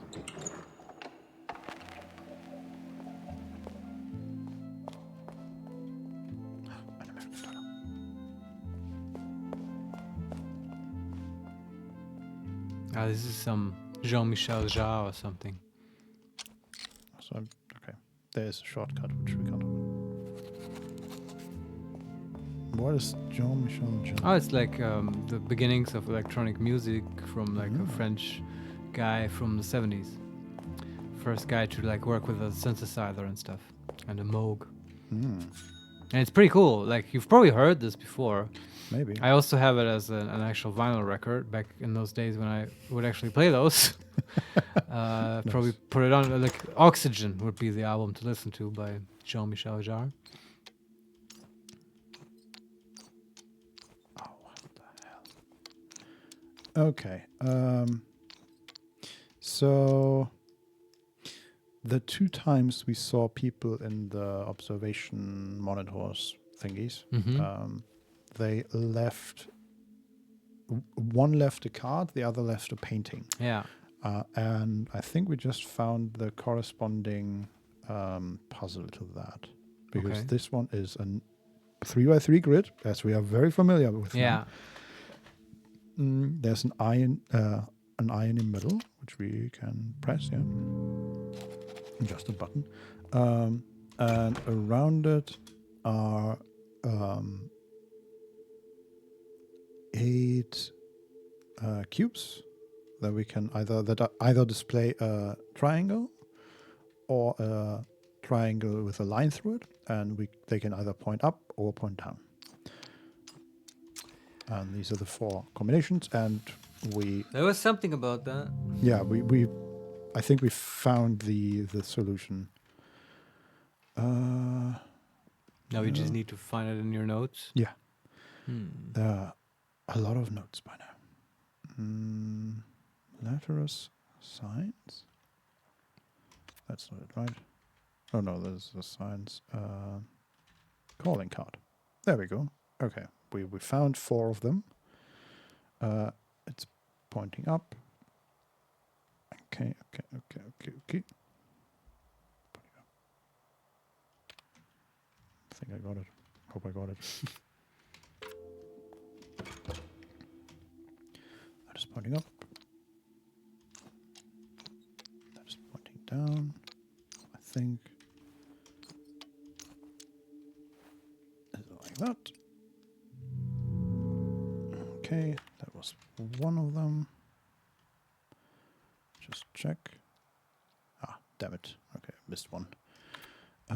And the other is that. Okay, I'm gonna write them down. So we have.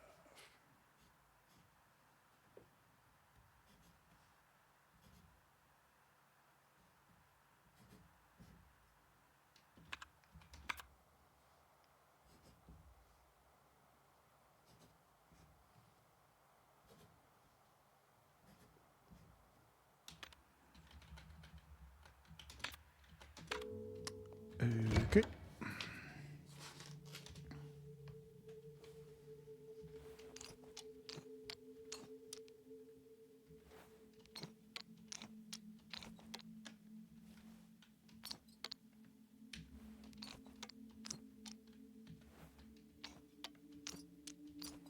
There we go.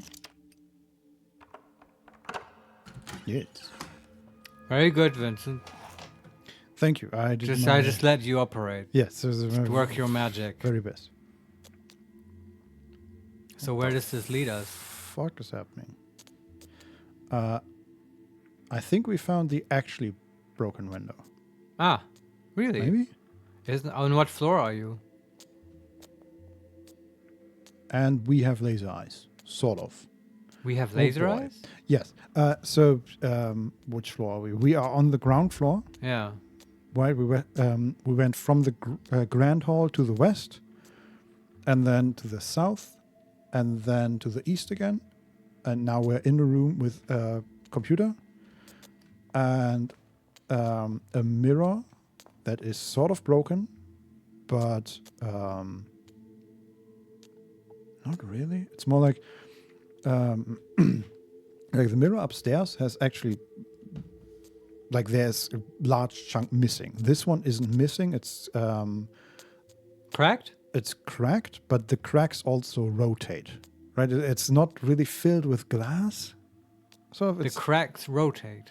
yeah, it looks like the material that this thing is made out of has cracks in it, but it's also a liquid, which is wild. I know. Okay. But we can see ourselves in there. But it's we can see that there are cracks in there, and the whole mass rotates, and our position in it changes and swirls around. Mm-hmm. And as you can hear, like, there's some flickering going on, Yeah. and that's our eyes. So you couldn't see the eyes of the main character before? Yeah, and we still can't. It's just our sunglasses that, like, flicker by turning from sunglasses into laser eyes into sunglasses. Okay. I have no idea. But you still have the sunglasses on. It's just that Yeah. lasers are coming through the glasses. Yeah. Okay. basically. I'm gonna save. Sure. That seems like a good idea.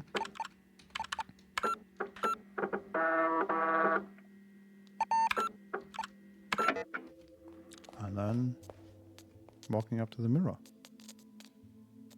Does it change the eyes? I think, yeah, now it's flickering more. So I'm standing directly in front of the mirror now, and now Yeah. it's flickering super hard. It's like a Geiger counter. Yeah, also, like, the whole world is flickering. Yeah, I mean, at the start of the game, you were indicating to me that there's like warping effects going on sometimes. Hasn't come up in a while. This feels like reminiscent of that. Can you interact with the mirror? Yes.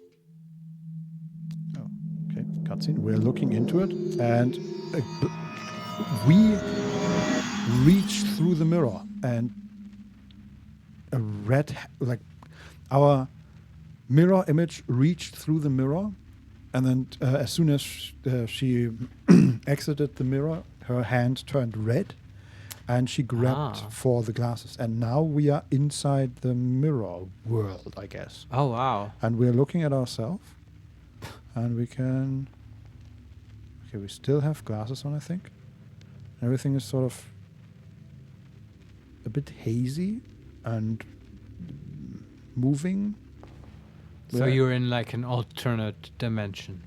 Yes. It's also like, now it's like third-person view, but the camera is immediately behind the character. Mm-hmm. Can you walk through the mirror again to get back to normal world? Yes. Okay. That is a good question. Well, now go back into other world. Okay. Okay. What's this for? I see a door. I see a little door. With one of the mazes on it. Ah. All right.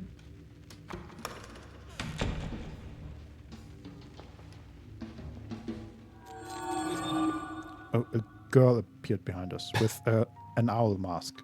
But she's grey. Everything else is in color. Right. You are brave to enter the halls of wisdom, she says. But she's also very, like, in this dialogue thing now, she's very hazy. Mm-hmm. And again, she's grey and everything else is in red. This is a place for reflection.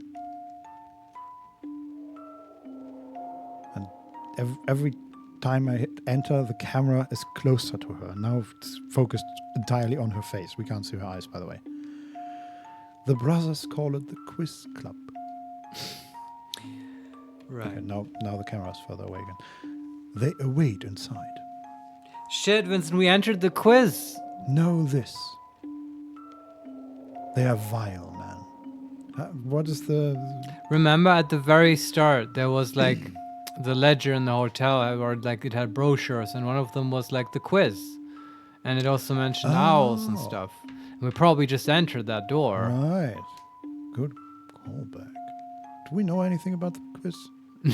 That was not the one where it had like a mirrored thing on the back, right? That was the expedition, I think. Or expedition? No, Oh, that's something else. yeah. I don't know. I don't know either. Okay. Yeah. They are vile men. Okay. Vile and deadly. Hold your tongue if you do not know the answer to the inquiries. Yeah, that sounds like us. They know only truth or death. Use everything you've learned to survive and reach the center. And she's gone. Okay. At least now this is probably where we use the maze stuff. Excuse me. Bless you. And now I need to at least talk to one of those vile men, because what sort of question do they ask? I need to know. And instinctively I say I feel like completely unprepared for this quiz, but maybe I'm wrong and they're like easy questions. I was supposed to take the controls are a bit weird again. Okay. You've said that, by the way, about pretty much every screen in this game. Yeah, but every screen has different controls, and every time they are a bit weird and a bit different. What would be your favorite control scheme? WASD, which I know we can use here. But I feel like and mouse. That probably from first person, right? So probably. I mean, I don't know. I've kind of gotten used to the main controls, or the standard controls in this game. But just point and click would be nice to have. Yeah, I can see that. And here, it's not even like these are fine controls. The only issue here is like A and D turn the character around, and that's fine. And then W and S go back and forth. The only difference is that A and D don't have a consistent speed. Huh. So sometimes like she speeds up suddenly, or I think you can run as well, right? If you have shift or something. There was a whole coffee and stamina dynamic that has been explained but has never come up. At least we can't at the moment. All right. Okay, but I'm going to tell you what we see. We are at the T section. We can go left or right. And immediately in front of us, on the wall, is a painting. Mm-hmm. Or maybe a mirror. Sort of weird, because we can look through it and we see ourselves, but not mirrored, but rather from a, as if there was a camera in front of us and above us, looking down on us. Uh-huh. And that camera doesn't see the walls, I think. Or maybe it does. It's not sure. But we can also see that, according to this camera, we are in this red maze. And immediately in front of us, behind this wall, is a statue of an N. Okay. Not sure what to do with that. No. Can we look at... Yes. We can look at our stuff. We have our stress level is a bit higher than usual. Oh, really? Yeah. Interesting. And also we have laser eyes in this menu now. Also, Vincent. Yes. In the grid. Yes. With the letters. Yes. Wasn't the N in this spot? If we're assuming we're in the maze grid at the north. I think it was the E, but let me... You might be right. Okay. Then I discard my theory. I think you're right. No, I like that thought. Definitely. But I mean, or are we in a different spot? Because you did see the maze picture, right? Maybe we aren't starting in the north. Yeah, let's see. So, maze design. We are... So, the N should be in the bottom left. Okay. And we are... Where are we? Where was it?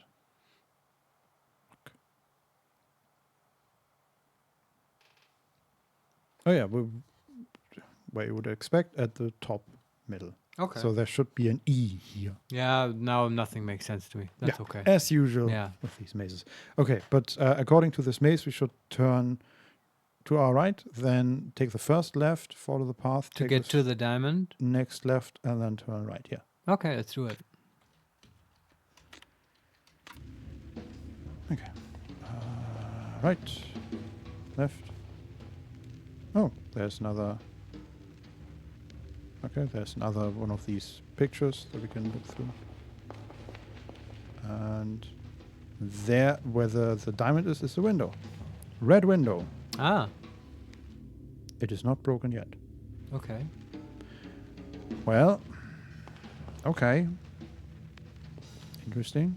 Not sure. Can what we to do get with to that. it? Yeah, I've interacted with it. And it said it's not Nothing broken yet. happens? Oh. Wait. Huh. Interesting. I found another of these windows, and where the red window was, it shows a dark block, and there is this square of the maze is on top of that black block. So maybe that's... What do you mean, this square of the maze? Like the map of this square is on top of, or painted on the block. It's like mazes within mazes within mazes. Yeah, I don't know. Okay, I'm just gonna explore this area a bit more. Oh, well, I found somebody. Do we want to talk? Yeah. Hello. Hey, let's have a quiz. I heard about the quiz in the lobby.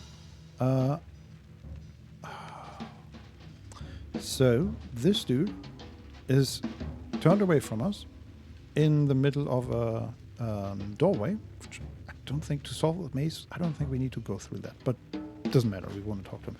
His brother Quartus, and he is in grey, he has a top hat, and we can see that he's holding, behind his back, because we're looking from behind, he's holding a revolver. Similar to the guy with the gun. Yes, but also similar to the revolver on the door with the two revolvers. Yeah. Let's talk to him. And then leave the dialogue option open for 30 seconds. Sure. Right? Play safe and never pass. Okay, I'm not doing anything yet. So like 30 seconds. Yeah. But do we have dialogue options at this point? No, but I'm just playing it safe. Yeah, we might have to click to the next one, but we will wait for 30 seconds on this one. Mm-hmm. How long is 30 seconds? It's too long to count.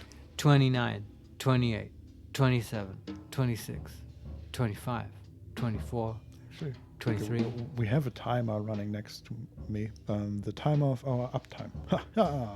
Oh, okay. That was 10 seconds. And I for over 5 hours now. Ah, that's easy pickings for us. Yeah. Come on, we're used to 8-hour streams. It's 20. We're also, Vincent, what do we 25. do? Should we, I feel like we should have some kind of big event when we break affiliate status. I don't know. Should it come to that? What do we do then? Cooking stream. No, not the cooking stream. No. I don't know. Oh, fuck, why did you say that? Sorry. Well, okay. okay, I think 30 seconds is Yep. over. Continue. Play safe and never pass, is what he says. Mm-hmm. Gamble to pass or perish. And he turned around and points the gun at us. And Right. of course, we don't see his eyes. Yeah. So gamble to pass or perish. Is there dialogue options here? Not yet. On which date in January did Renzo Nero expect your arrival at Hotel Letztes Jahr? Somewhere around the 10th, but I don't know the exact date. Do we have dialogue options now? Not yet. Okay. Now we do. Okay, here we hold for 30 seconds. Yes, it's 35. Okay. The options are: fear of death obstructs truth. Spare me, brother. Number 2, speak your query once more, brother. Number 3, allow me contemplation, brother. And number 4, truth above all. Risk my life, brother. Oh, okay. So you're sort of not committed yet to Yeah. talking. Okay. Okay. Yeah, we wait 30. I mean, if it's gonna come, this feels like this is the spot, right? Kind No? of. I mean, You there's still also, think it's gonna be in the Silent Hill game? yeah, kind of. But it all rests on what the first bug code or first bug report actually is. That's true. Also 30 seconds on it. So, But nothing new came up here, right? not yet, no. Yeah. Well, if the 30 seconds are up, then this is also not it. Yeah. All right. I think I mean, you can't look at your notes from the screen, right? No. So we can just tell him we need time for contemplation, oh brother. Allow me contemplation, brother. What was his question? Oh, and that just leads us to our items. Okay. Oh, okay. Where would we find that? Yeah, even? letters from Lorenzo. Can you tell me what was his question again? When did he expect our arrival? Right. As discussed, I am expecting your arrival at Hotel Letztes Jahr on January 7th next year. So 1963. January 7, In what year is 1963. Lorenzo writing? 1962. Yeah? Yeah. He's writing Okay. in December 13, 1962. Yeah. And he's saying, hey, I expect your arrival in 3 weeks. Okay, you got the exact date, yeah? Yeah. All right. 7/1/1963. Well, in that case, we can answer confidently. Yeah. Truth above all. Risk my life, brother. Oh God, I have to put it in. What was it? 7? 1? Does it, what? I asked you if you know the date I precisely. know the date precisely. The question is, does it want, for example, for January, 01 or Yeah, just 1? The number and the order, I mean. Yeah. So if they're in any way lenient, they would allow you both the American way and the German way of putting it in. But does it? Shit, that as well. I hadn't even contemplated that. I thought that's what you meant. No, I'm wondering, is it for January, right? Is it 01 or just 1? So what inputs does it allow? Just numbers? Just numbers. And how many numbers? Okay, now we're at 6, 7, 8, 9, 10, 10. 10. So 4 for the year, and then 2 for the month, 2 for the Yeah. day. But that would leave you with like 2. Yeah. Where do those go? No. Are there spaces? No. Dot? Nope. Periods? No. It's just enter and delete.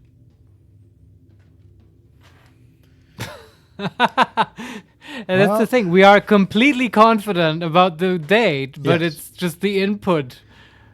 The input is really not the strong part of this game in many ways. Yeah, but this goes way beyond like crying about control schemes. This is just like, I don't know, just a drop down menu or something would have fixed it. Yeah, I agree. Uh, Multiple choice. Sure, I mean, yeah. Okay, I mean,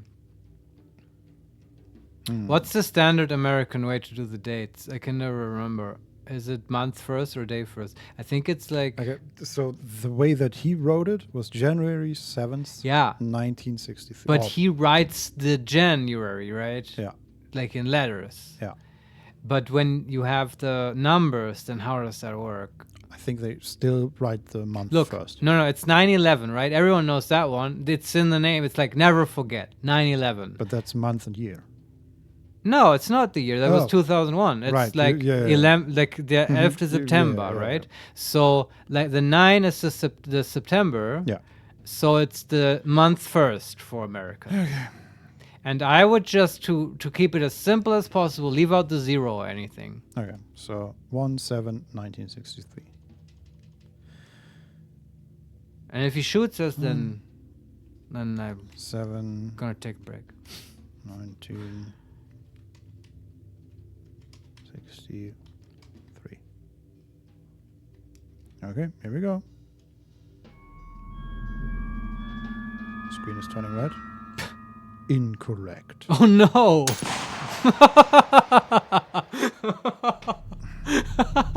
Game over. This is so shit.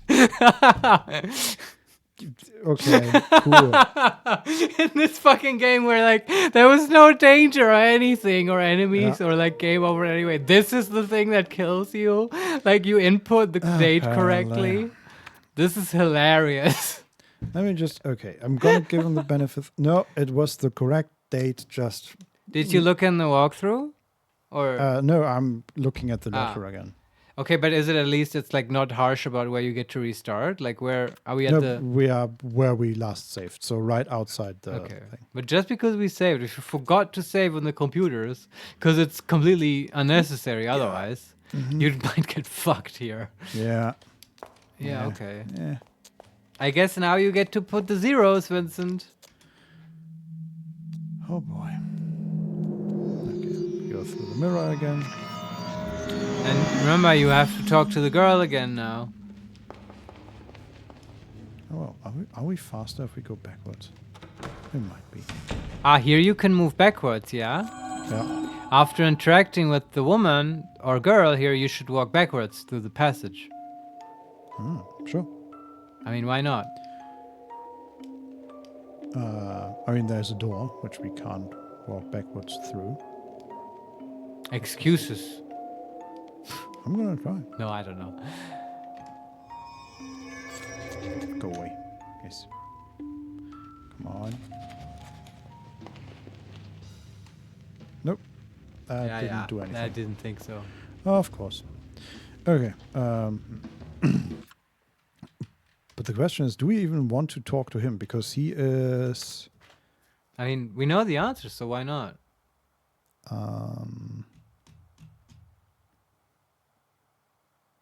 Who were we talking to? Or where were we going? That way.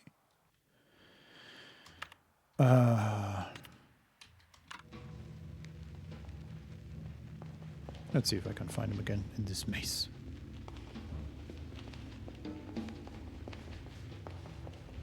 And why not? Because he is in the one square that we don't need to go to. And you don't think there's anything interesting behind the guy who shoots you with a gun if you give him the wrong word? There he is. Hello. Can we just walk past? No. Sometimes.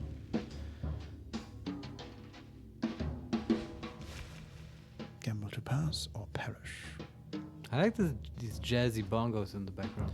On which date in January did Renzo Nero expect your arrival to tell letztes Jahr?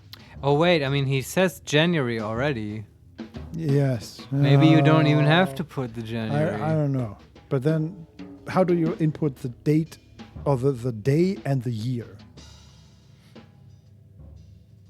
Maybe just the day. Just a single number. Okay, sure. Let's try it. Yeah. 7, bitch. Incorrect. Correct. Are you Oh, really? Oh, we kidding aced me? it. Look. And he snapped and he vanished. All right. Okay. Fair. At least now we know how this works. But they could have just made it a 1 or 2 field input. Yes. That would have, yeah. Okay, whatever. Okay, and now we see through the... we see another window. Red window. It's not broken yet. Can we walk into it? Like what? How can There we seem break to be this? many of these. Yes. Is that... Wait, are these shortcuts? No,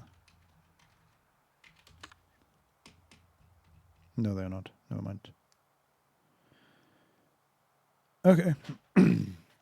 But now we are in the wrong square. Or we are in the middle square before we go to the middle square. Yeah. How do we get there the fastest? Okay. Let's go to the west. As described.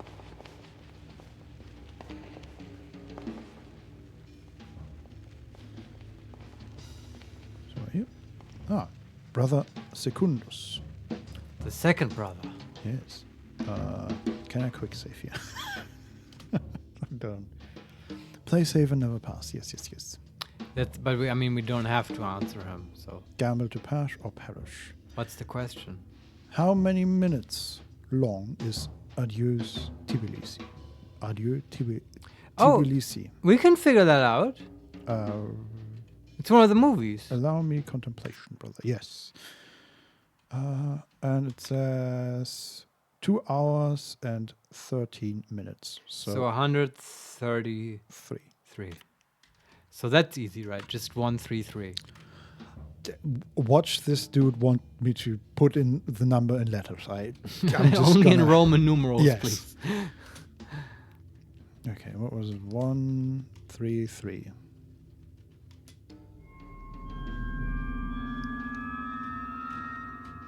Correct. Did you like the movie? Haven't watched it. I heard it's great. I'm the though. biggest fan of Tbilisi.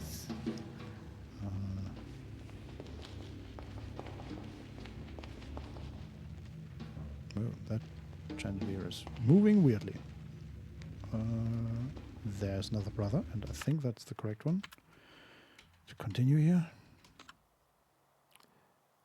Brother Tertius. No, it is not. We need to go one further. Yes. So that's Wait, can you talk to the brother? brother Nonus. Yes, but we don't need Nonus. to talk to him. Yeah, but you don't want to talk to these brothers? Why do we want to solve all the riddles when we really only need like 9 of them or so? I mean, I feel like you're making a lot of assumptions. Do you even know where you're going? Yes, because we have the map for the maze. Yeah, but you're making the assumption that that's... I mean, let's bypass all the actual puzzles and just go there and we'll see, I guess. No, I'm saying like we need to speak to a brother to get out of this square, but not that one, because that path leads us to... Yeah, okay, here's brother Octavus. That one we need to talk to. All right. Play safe and never pass. Yes. Gamble to pass or perish. At what street number does Patterson live? What? Who is Patterson? I don't know. Isn't it like... allow me contemplation. Is that also a movie? Oh, maybe. Uh, Yeah, there was lots of useless information in the movie descriptions. yeah. Dog like all other dogs. Automobile. Nothing about street numbers so far. I don't see anything.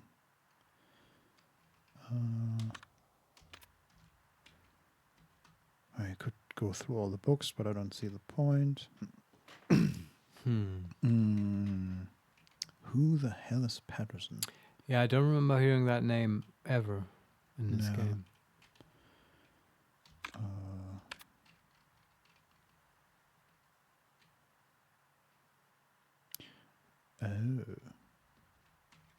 Okay, that's stupid if that's it. What? We have a telephone book. Oh. Where did we get that? It was next to the telephone. Oh. Yeah, but that's really clever, Vincent. Just look up Patterson. Patterson. Wolfstraße 15. All right. 15. Yeah. Very good. Truth above all. Risk my life, brother. 1, 5. Right, it was the okay, we're in it now.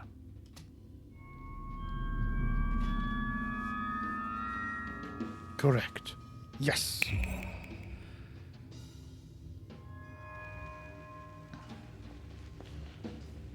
Okay, let me look at the map one more time. So we're on the far left now. We need to take the next, one of the next 2 lefts, doesn't really matter. And then we go down, and yeah, okay.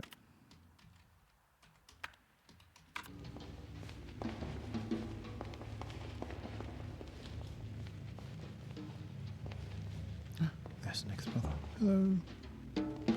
Wait, there was also... Wasn't there a window here? There's another red window. It's not broken yet. Oh, okay, never mind. Let's talk to Brother Decimus. Alright. Play save and never pass. Gamble to pass or perish. What is Egger's phone number? Okay, more phone book questions, I guess. Allow me contemplation, brother. I have to I consult was honestly, the- I was expecting way more interesting questions from like the wisdom halls Eggers. What did you want to know? The phone number? of Eggers. Yeah. Okay, I'm gonna write that down. I guess that's gonna be a 10-digit number. No, it's 6. Oh, there you go. Okay. Just no area code, I guess. I understand now why they have 10 input fields, though, because they just used the same input mask for all of the brothers. Because it's always going to be Yeah. numbers between 1 and 10, I suppose. Yeah. I think we really, we found the first one that is really difficult and confusing. Yeah. Okay, so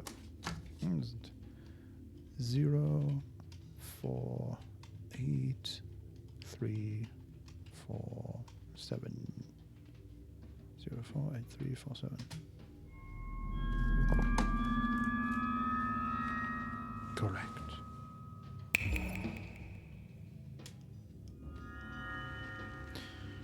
All right. We'll look at the map. There we go. Right, then left again, all the way to the end, and then left. Okay.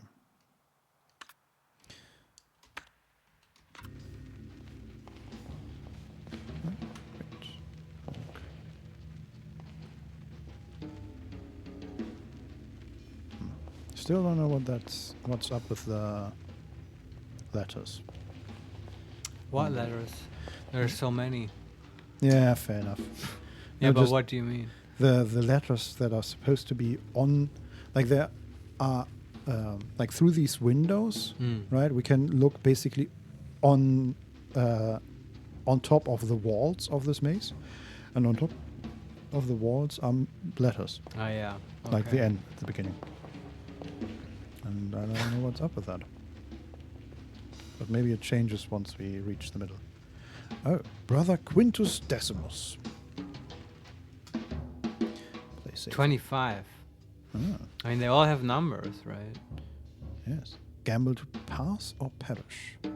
How many minutes after midnight did Andreas Kohlmann arrive at Hotel Letztes Jahr? Oh, I don't know that one. Who is Andreas Kohlmann? I feel like I've heard that name before.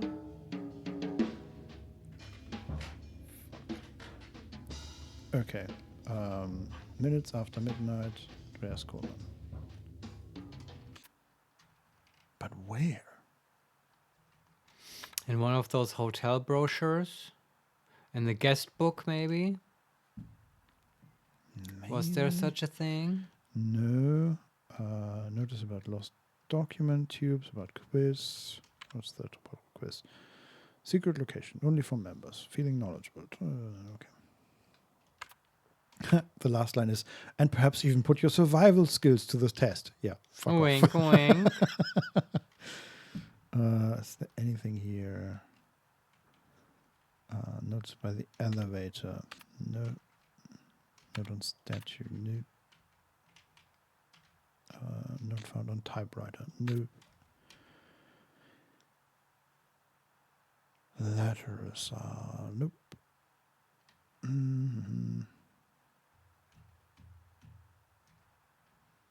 Patterns. Oh, these are the things we get from the door, from the numbered doors. Okay. Oh.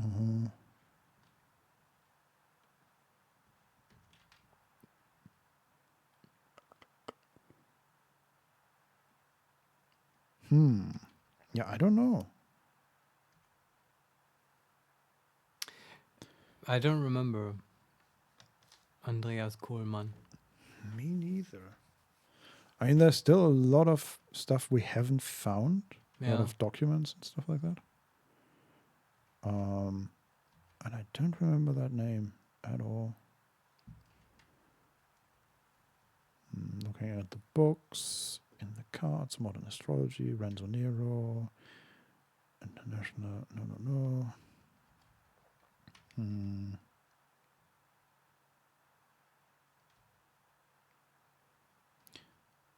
I don't know. Maybe we are about to die here. No, I mean, you can just tell him, I don't know, right? That's true, yeah.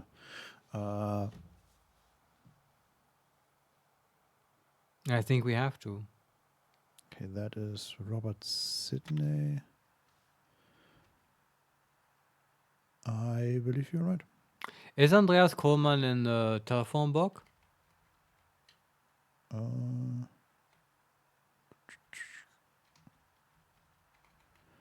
So while the telephone book is not under books, it's under documents.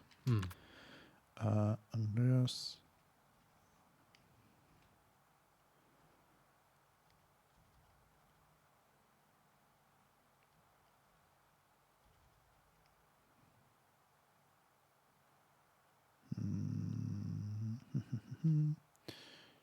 No, Okay. he's not. I was just gonna call him out and ask him. Yeah, I know this is a weird question. Yeah, I know. Do you remember ever going to a hotel called Letztes Jahr?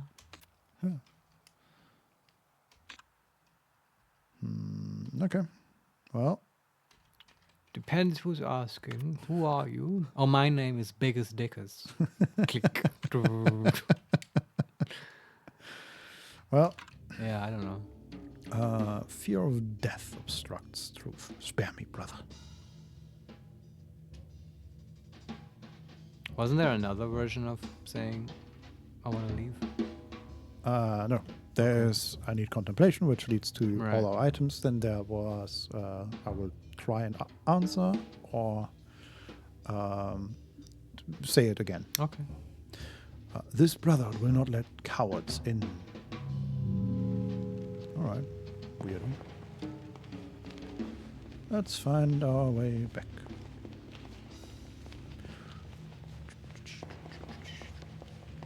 Yeah, I don't know. I was expecting more from the Halls of Wisdom. Yeah.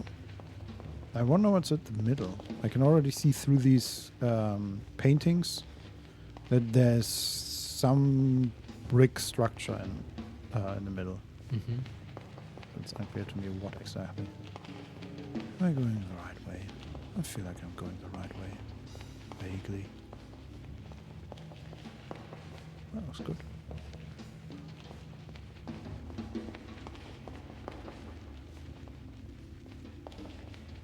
Ha! Perfect. Go through the door and out the mirror, like we do. Yeah. All right. I mean, there's plenty of other stuff to explore by this point. Yeah, I'm gonna save again. Yeah.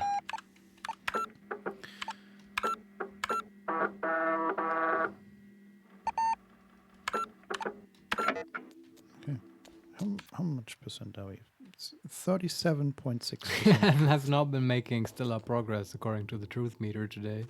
No. I do want to go all the way upstairs, Vincent, to the room where probably the woman jumped from. All right. There's one last in this area. I mean, there's more to explore here, but I wasn't aware we can do that as well. yeah. There's plenty here still. There's a bolted shortcut, number 10, no, number 20, I think. Yeah, number 20. Somewhere to the west. And then what else is here? There is a music box, but a proper music box this time. Mm-hmm. There are stains of red paint on and inside the music box.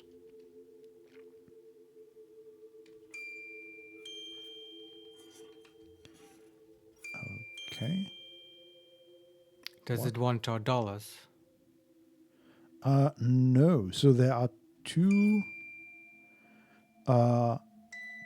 plates inside, sort of. And Wait, is that one of those crank handle operated? one of them is moved with a crank. Mm-hmm. The other one is moved. The smaller one is moved with a key. Okay.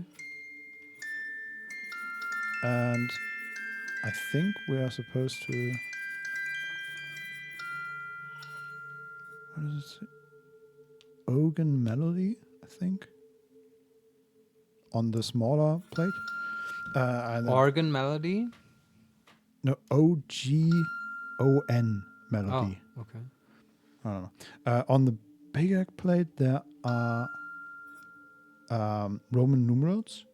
It's MCMLXIII. So that's 1963. Okay. Yes. And then on the what the description just mentioned, there are indeed things here. There are on the glass plate in front of it that we look through. There are 3 circles in red, and then on the smaller plate in the middle are 2 lines drawn. I want to see if they fit in some way to these. Doesn't seem to fit exactly at. I have no idea what's going on here, Vincent. Just yeah. to let you know. It's hard to describe because I don't either, really. Okay. And that makes it more difficult. Like you're apparently operating a music box, Yes. and it has 2 inputs. Is that correct? Yes. Like the crank you're turning, and then you mentioned a key. Yes. What do you mean by key? That's just the way it's visualized here. But okay, like a key that you put in a lock, or a key on Yeah. a piano. No, A key the lock. for a lock. Yeah, and Okay. they like you sometimes these use keys to turn them and to how do you call that? Like spannen, like a clock. To wind them. Yes. Yeah. exactly. Yeah. Okay. Sort of like that. And in this case, it's just up and down arrow control one of the plates, and left and right is the other one. It's sort of, I want to say like a clock, but not really. It's more like they put like a larger plate and then a smaller plate on top of each other. And the whole thing is in a wooden box with glass on the front, so it looks kind of like a clock. But then somebody painted on the glass, and now I feel like we're supposed to there are also paint streaks on the plates. I feel like we're supposed to combine them somehow. Yeah. Like put the right. Can you just line them up? Not really, no. Which is weird. Okay. I mean, if it's a music box the way I imagine them, you don't really have much input here. I still don't quite understand what the key actually does, but It's just the visual effect to turn the smaller plate. okay. The key itself does nothing except that if I press upwards, it rotates, but it doesn't do anything for the So there's puzzle. really, as with a normal real life music box, there's really just one input, which is to make it go forward. And then since it turns, eventually it repeats, right? So all I could think of here would be to turn it to that position where the red parts line up. And if that's not possible, then Yeah, but they're not in a line. That's the issue. It's like somebody has like on these round plates, right? They are not from the middle to the outside drawn, but just randomly in random directions, basically. okay. And I don't know. I mean, what I was getting at is Yeah. that if there's just one input and you can't make it work, then there's not much else to do here, right? I mean, Yeah, I don't get this. this feels very reminiscent of the clock, the grandfather clock. I agree. I'm gonna put them both sort of like that. I don't know. I wonder if I don't know. I'm just gonna press enter and play a tune on the music box. Okay. What? I don't know. And then there is a club store. Okay, it's locked. And we don't have anything clubs at the moment. That's another door. And then we could go back. 1 room, 2 rooms, 3 rooms. Back to the room that we got into after going through the west door. Mm-hmm. And then there is another west door. What is that? Another door, 1932, with another weird puzzle made out of Tetris pieces. Okay, but that's all that's here. Okay. What's locking the 1933 door? 32, it's ice. I haven't checked, but I'm gonna assume it's a key. Yeah, it's locked. Okay. Unlock room 1932. Yeah, so I don't think have I activated that shortcut. It's a shortcut you can actually activate? No, I want to click on them so we get the quest to okay. unlock the shortcut. That's all. Not that. We've never anything. activated a shortcut. No, and now we know that they're random, so we never will. Well, but you have to find the numbers at some point, right? Hopefully. Okay, let's take the elevator and go up all the way. Question is, wait. I don't think we can get there with the elevator. No, you took the stairs. Yeah.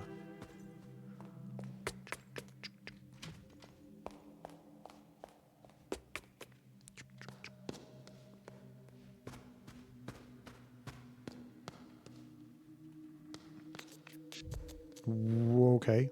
We had a moment of laser eyes again. And Cool. Like the entire screen flickered and there was like red everywhere. Awesome. Maybe that starts to happen once you hit a certain truth threshold. Yes, maybe. Also wonder if that...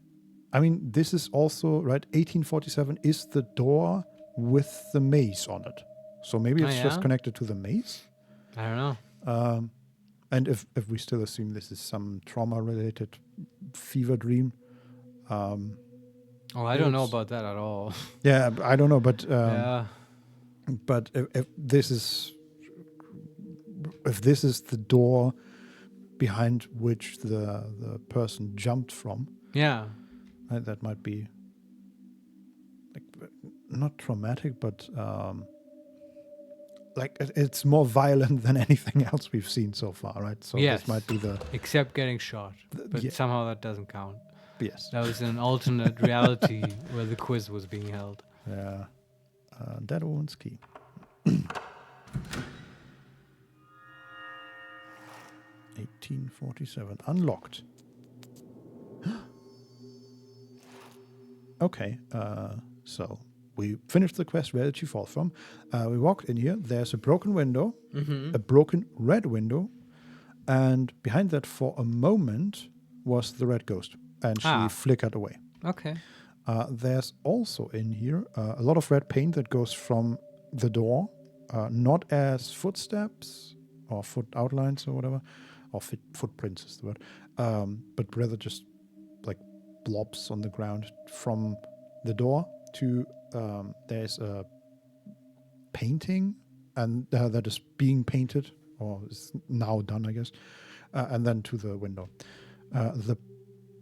This entire room looks very much like a painter's atelier.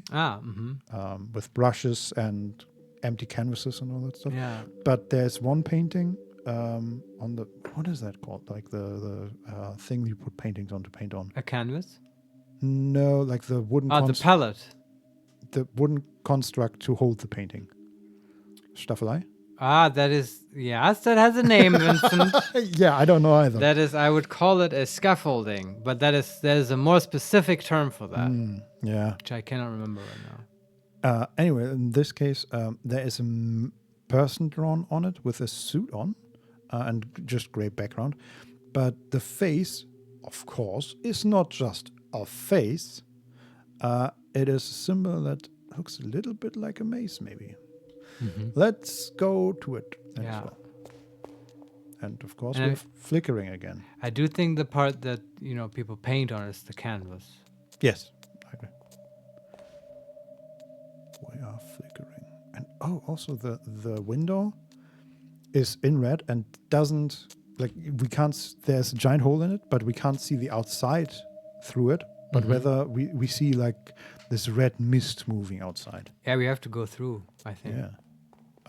That seems like a good idea. Can we interact with this? No, we cannot. How curious. What did you click on now? I tried to click on the painting, but we Right. cannot. Okay. In that case, I will note down the labyrinth thing. Is that even? I don't know if it's important, but I will Sure. do so.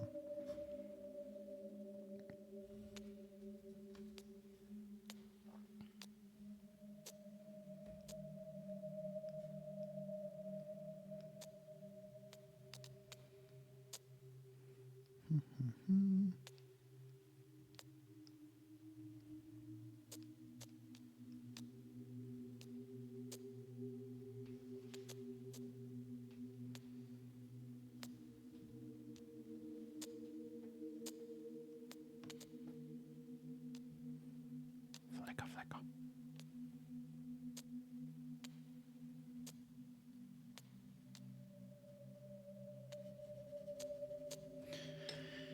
Okay. I'm curious. I wonder because it doesn't.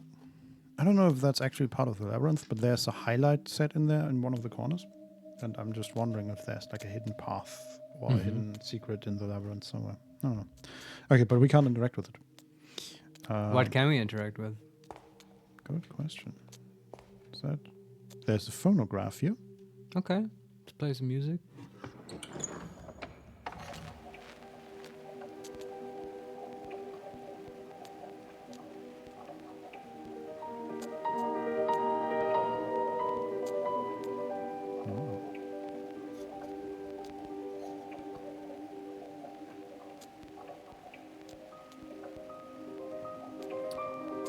Sure, Okay, I'd yeah. paint to But that. for the first few seconds, I had high hopes, and then it got No. sort of mellowed out.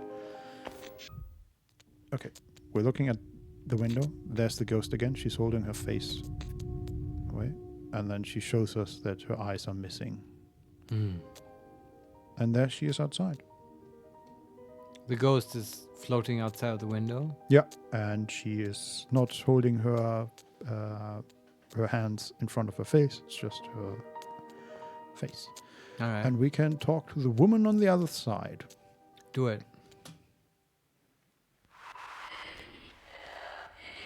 I do not know the truth. I do not know if my earliest memory is mine. And weirdly enough, we do not see her, but rather we see like a purple version or purple cutout from the maze, I think. Okay. And everything is sort of, what did I call it? Ondulating. Back screen. Okay, now we see her face, very, very close up of her eyes, but it's also sort of blurry. So we see her dark eyes with the blood running out of them, and it says, "I remember when I was a little girl, my father started the construction of a red maze. I looked for it in our garden, but it was nowhere to be found.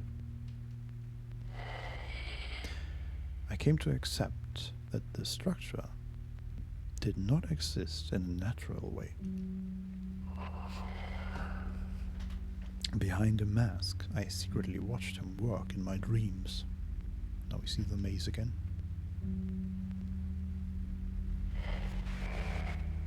Then, one night, I heard sobs. My father was crying. His eyes were red. The maze was finished. Inside, he had witnessed something dreadful. My father did not want for me to see it. He shattered his mace into 9 parts and threw them out a window. My father changed. In his eyes, there was no joy to be found. Only fear. Is that a heart in the background? I think that is just a human heart in the background now. Okay. I was not allowed outside. Art was my only companion. I was left to play in the worlds I painted. Do you see the same maze as I? Oh, she's reaching out to us. And touches our glasses and they turn laser. Oh, and we are in like a fantasy world, I guess. Completely red, except that we're looking at us from sort of above. Wait, this is what we see through the paintings in the Red Maze. Ah, okay. So we are at the top, close to the entrance of the maze, which is at the south here. And can we just... Oh boy, this is gonna be weird. There are 2 monuments here. So everything is sort of red and floaty and wobbly and a bit translucent. And in the background we see like a picture of the hotel, I think. Mm-hmm. But there are 2 grey stone monuments. And one of them is broken, and that says Black Steel, but steel with 1 E, so S-T-E-L-E. Mm-hmm. And only the black is capitalized. Only a small portion of the inscription is legible. Man of the Maze, guardian of past scripts. So that would be Nero? Guardian of past scripts? Well, he was looking for his scripts. Yeah, he is sort of the script guy, but that's about it. I don't know. And then on the other side, there's white steel. Every stone ahead, with a glass sibling in the mirror. A brother leaves, a sister shatters, each a key to the past. Sure. Okay. Well, let's enter the maze. Oh, there's the owl again. Ah.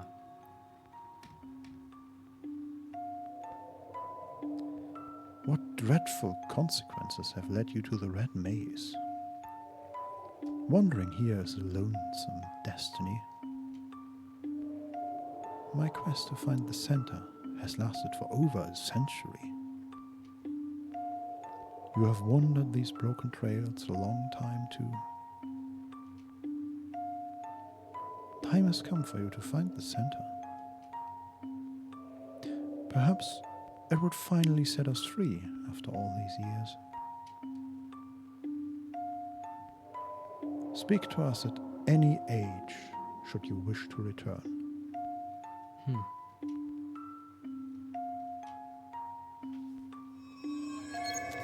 And then she disappears, and there's the woman again in grey.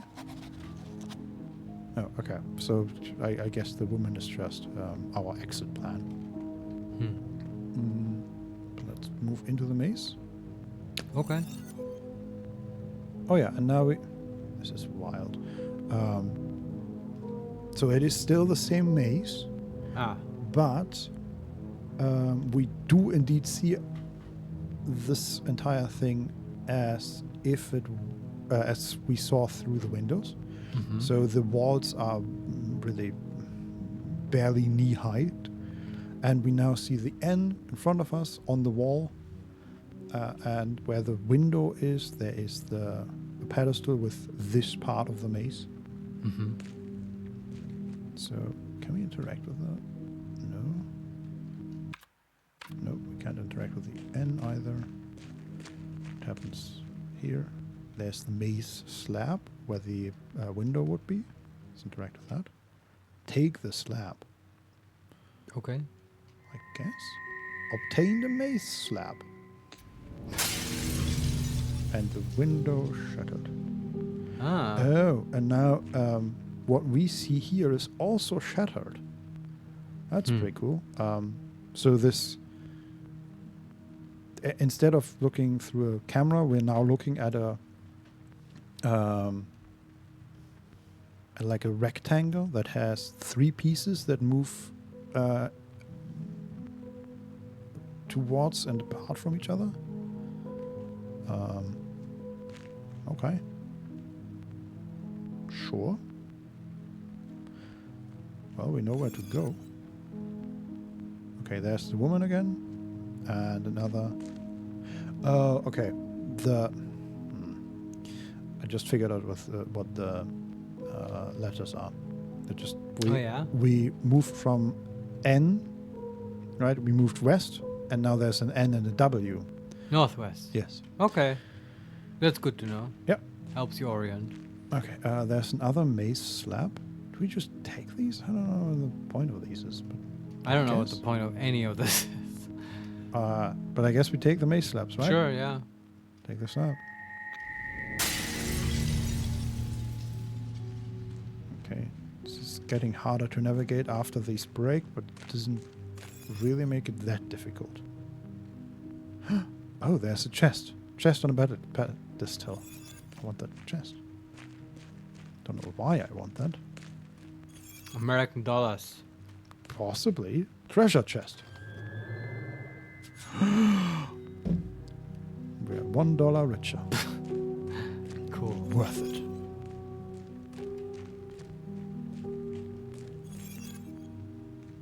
Actually, before we continue, I want to look at the map and compare that to...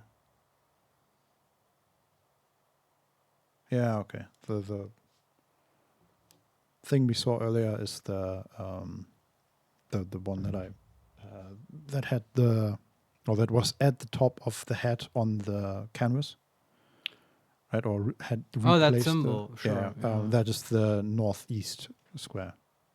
Mm-hmm. Okay, let's take this painting as well, or this mace slab.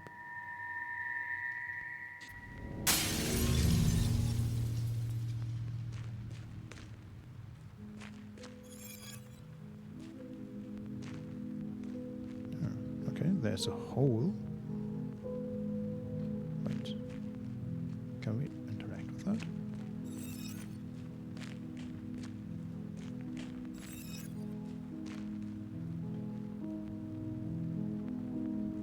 Apparently not.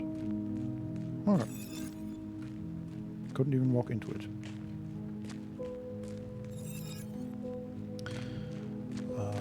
Another mace slab. We are in the southwest now. He's just breaking into more pieces.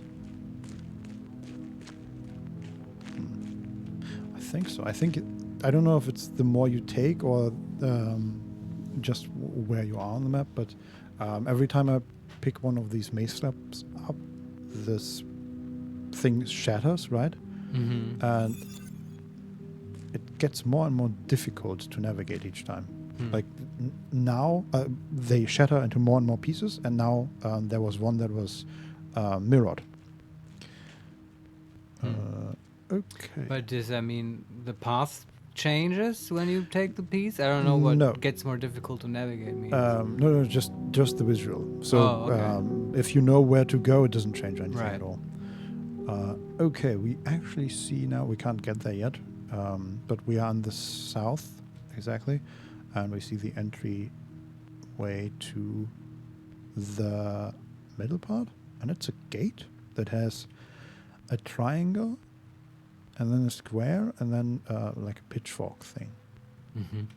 Not sure what that is about.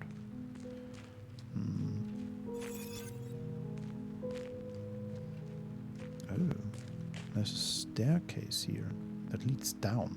Oh, wow. Where would that lead? I don't know. Go. Check. Okay, we are indeed down. This is like a grayish area, like a sub-maze, Oh. sort of. Okay, well we can really only follow one path here. More treasure chests. Oh, okay. We activated a button and lifted another treasure chest into the maze, I assume. Okay, neat. Except that dollars are completely useless. That is true. Also, here in the middle part, so these are 3 rooms next to each other, and the middle room has like a giant stone dollar altar, basically. Mm-hmm.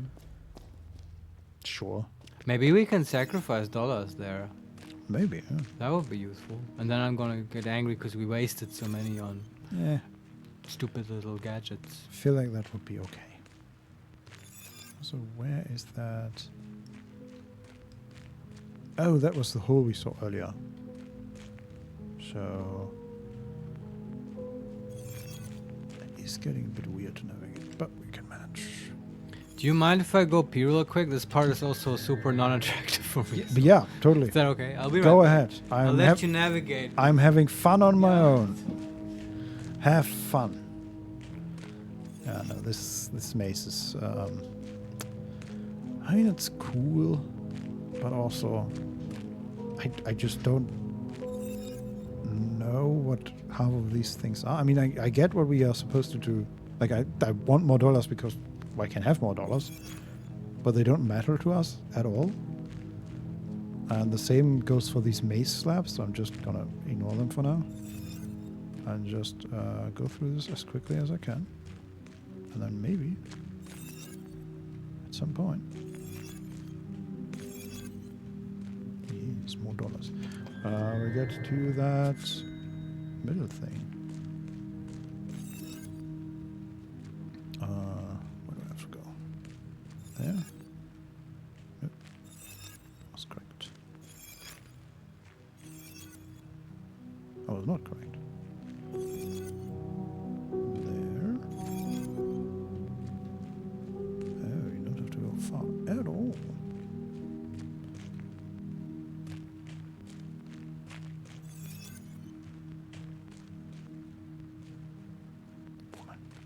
Curious. There we are. Okay, let's collect that last dollar here. Oh, Marius is away. And there we are. What is it? The center gate. Can we just straight up unlock it?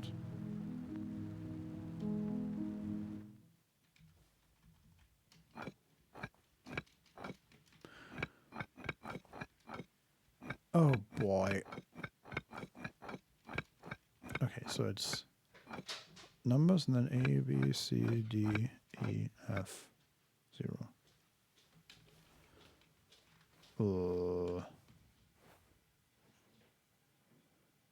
Okay. Do anything related to these symbols? Unlock the maze center gate. Hey, welcome back. What did I miss? Well, I got $2, and we reached the maze center gate. Oh, that's good. That's what I was hoping for. Good job, Vincent. Hey, my pleasure. And the problem is, I don't know how to solve this. Yeah, what's the puzzle? Now I can help again. The puzzle is the 3 symbols, so a triangle, and then below that are 3. It's basically a number lock that has numbers from 1 to 9 and letters from A to F, and there are 3 slots. So that's the first lock, and then below that is a second lock that has. Let me check. I think it has the same layout. 0 to 9 in numbers, and then A, B, C, D, E, F. Yeah. But this one has, how do you call it? Like a box, but it's, or a square, but the bottom part is missing, so it looks like a table to me. I don't know. When you say this has that, what does that mean exactly? So the layout here is there's a symbol at the top. Yeah, the triangle. Yes, and then the 3 slots for the 3 rotary discs for an input below that. Yeah, And next to each other, side by side. Yeah. And then below these 3 is the table, and then 3 more inputs. And then then the table is below them, and then below the table is 3 more inputs. Yeah. Okay. And then below that is basically a pitchfork, and 3 more inputs. Huh. And I mean, we've seen some triangles, but nothing related to triangles and 3 numbers or letters. And nothing to the other. Huh. I am stumped. The only thing I can think of here is that digits from 0 to 9 and then A through F, that's like a hexadecimal digit, right? Yeah. So like base, what was it, 15, 16? Yeah. And often those are associated with like memory addresses, because those are a need to write in hexadecimal. And then okay, this is sort of programmer humor, but back in the day you would sometimes have access to like invalid memory, right? And then the computer would spit out the address that was accessed in like hexadecimal, and in order to debug more easily, programmers would fill all the memory that was not allocated, that if you would access it, right, the program would crash, but they would pre-fill it with a specific hexadecimal code, one that, because you could use letters, would spell out 0x dead beef, right? or sometimes also 0x bad food with double zeros for the O's. Wonderful. Because it's like on those addresses, there's like bad stuff to eat, right? Don't eat this. Then it crashes. Anyway, that's just a fun thing I just remembered. But also, it's not completely unrelated, because I thought, okay, maybe, right, in that Silent Hill game thing, we crashed it. It gave us a 3-digit memory address that crashed, right? I think it was 2 digits. Oh, was it? But let me look. Also, I found that the symbols are the Greek letters delta for the triangle, of course. pi for the table, Yeah. and psi for the other one. that makes sense. And you might not be off. Wait, it was delta and then? Let me look at my notes for the... Did I not write that down? I feel like I wrote down like A97 or something. Maybe I didn't. I know I would have made you write it down. Okay, I have 79A. That was it, And, yeah. I like that a lot because in the bug report, the number of the bug was also written in Greek letters. Oh, really? Yeah. There was, like, let me go back. We have, also there's hallway prototype error message. Yes. At 79A, yes. Where was that?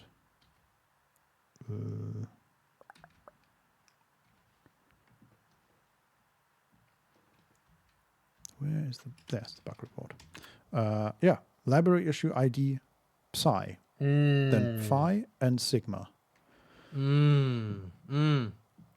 Wait, but phi and sigma are not here. Correct. We need more bug reports. Which is obvious, yeah. Probably all 3, because bug report number 3 is at the end of the list. Yeah, but this one started with like, which one? Psi? Delta? I think. Yeah. Oh, sorry, the bug report or the... Well, where did you just read the Greek? Yeah, I mean the bug reports. The bug report starts psi, phi, and sigma. Okay. And I think we need psi. Okay, hold on, because it's in the bug report, right? Yeah, it's psi. Yeah, but what does it refer to with psi, phi, and sigma? Is that the individual bugs? Yeah, so library issue ID is Psy, and then the issue description is walking backwards through the passage close to the woman immediately after interacting with her will result in a software crash. Okay, so that will give us the address for Psy. Yes. The other ones we probably don't even need. These are just red herrings. Yes. Or maybe Sigma and stuff will come up, but now we need the other bug reports. I don't need them. They can go away. But you know what I mean? Now we need the other bug reports to Yes. find Delta. And oh man, this fucking game, like this part, by the way, had me so bored. This whole maze shit. I don't know how Totally. you feel. Also, I mean, it's not super interactive for me. I don't know why they put the same maze in twice. Well, I mean, on principle, this whole light world, shadow world, like Zelda stuff, that's kind of cool if you do absolutely anything with it. Or also in Soul Reaver, right? Raziel, they do that as well. And it's cool. I like it when games do that. But here they did nothing with it. The two worlds don't so interact far, so yeah. far. Yeah. Yeah, and it's especially grating because we just did this maze. Yes. And then We do the other maze. Yes. Yes. But okay, I say fucking game because now I need to know if this theory is correct with the memory addresses. I'm pretty sure we are correct, yes. Also, now we have seen all the things, all the squares, except the top right one. I kind of want to see that one because that's Sure. that was the one that she had in her painting. Right. Why? Yeah, I don't know. Did you get to the dollar altar? No. All Also a problem. We definitely need to go to the dollar altar. How do we get to the dollar altar? Where the fuck am I? Oh, up there. Okay. Hey, I'm walking here. Gotta get to the dollar altar. This is a German game, not a Not a New England game. New York game. I don't know. Where was I always think that that's a New England accent. Am I No. wrong about that? that was? I think that was in New York. Isn't that okay? That certainly yes. And Didn't we watch that movie together? we did absolutely. That was Yeah, from that's the stupid thing I'm quoting is Dustin Hoffman in Midnight Cowboy, Yes. which was apparently an improvised scene where a taxi cab actually sort of ran into him, and he just blurts out, "Hey, I'm walking here," in like an incredibly heartfelt, memorable way. Uh-huh. Also, a good movie. Yeah. Also a movie that you have to kind of slog through at the start a little bit. Hey, another piece. Yeah. And certainly you're absolutely right. That is set in New York, and there's a New York accent. But it's just something I'm wondering. Maybe we can listen to it on YouTube. I don't know. Like there is the sort of New England accent, and is that very similar to the New York one? And is the New York one sort of subsumed in that? Is that just a broader set? I can't tell you. I don't know. Where even is New England? I think that's just it's also a good question. I think that it's referring to like a larger just general area of the US. Okay. In the sense that you would talk about southern Germany, right? Or northern Germany. And like, do you know what I mean? Like in northern Germany, they have a certain style of speaking, even though Hamburg might be a little bit different from like Ostfriesland and stuff, you know? Yeah. But there's also a certain similarity between that. So I don't know why I'm walking all the way through this maze again. Can I just talk to one of these women? I must warn you before you return. Okay. When you passed through my side, you died. Lol. When you passed through to my side, something passed through to your side. Wow. A doppelganger. Oh shit. 9 terrible selves now roam the black and white hallways. Oh wow. Progress with caution. Moments not saved will be lost to time. Do they... Now you've got enemies, Vincent. Oh, for fuck's sake. Oh, and the painting is gone. Okay. I think you should find a computer and save as quickly as you can. I agree. Also, there is another room here. That does not have a PC, which means it's useless. There's a PC. Alright. Man, I mean... the game does manage to... Just what I hated the most. Here's another movie quote. Just when I thought I was out, they pulled me back in. Yeah, kind of That's from trying Goodfellas, I think. to find one of the evil guys now. Yeah, me too. But I also have another thing you need to do, Yes, Vincent, please, which is go to ahead. go back out. It's a long way to go, right? It's maybe good. Go back out to the tent, look into the crystal ball, walk the path that Lorenzo told you, so we Okay. can. Huh? Yeah, sure. Yeah. Okay. I thought you maybe just I'm saw a walking doppelganger. Yeah. Okay. That fit very well. Very good, Vincent. But so we can call Lorenzo later and, Yeah. tell him the path. Brag about how cool we are Yeah. for following his directions. Hey Lorenzo, did you know that back in the day programmers used 0x dead beef as code, and then he hangs up? This is like really boring. Do you wish to know the future? Yeah, sure. why You not? wrote it down, right? The path you have to walk. But where?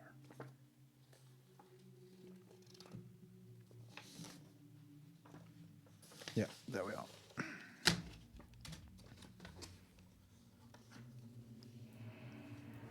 There's 1982. You will wander the path of that primordial cave. We will go north, east, then south, then south again, then north, then west, and south, and that should be it. At this point, you will see black screen, cave paintings. Dum-dum-dum. Now you have to write down if it's a pig or a lizard, Vincent. The ball, okay, started to spin and fly at us, and we are okay. Our eyes are still Yeah, this Spin seems to again? intensify this effect. yes, and now this this crystal ball is floating in front of us, and it has grown to about the size of our upper body. It's pretty huge, and we see a turtle. I don't know where we see a turtle, but we do see a turtle. You need to write those things down, right, for Lorenzo. Yes.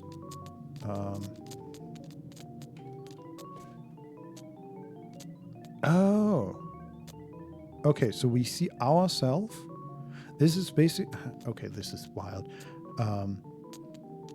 So we don't turn it, but rather we turn ourselves, and the thing shows us what we see. Yeah. So turtle is in front of us, then he wanted. human to the left. Yeah. Okay. To the right, sorry. That was a turtle. And finally, to our left is a bird, I guess. For some reason, I thought this might be a specific bird, but I think bird is fine. Perhaps a cardinal Might be or a crow. an albatross. Who knows? Old crows, young cardinals. Okay, can we turn this off now? No, we cannot. Okay, let's talk to Lorenzo, I guess. Yeah. Bye. Good talking to you. And our eyes are normal again. Still. I kind no. of do like that she just has these random laser eyes. they're no, it's not like the obvious video game thing that you shoot with them. No, they're completely useless. And yes, she's slightly Oh. ashamed of them. But now we just got in here again, Yeah. into the building, and the screen is flickering, and we have laser eyes. Why do we have laser eyes here? Like permanent. I wonder if this is like a warning mechanism. Like Maybe, yeah. a bad guy is near. Yeah. Let's see if we can find him or her. But I think it also just gets worse over time. Maybe. Okay, that was certainly a stronger flickering. Yeah. No, nothing yet. Okay, so the screen flickers, and it shows one of the brothers, I'm pretty sure, just a man in a suit. There is a brother, and he has a mace piece as a head. A maze piece? Yeah, and oh god, it's floating to us.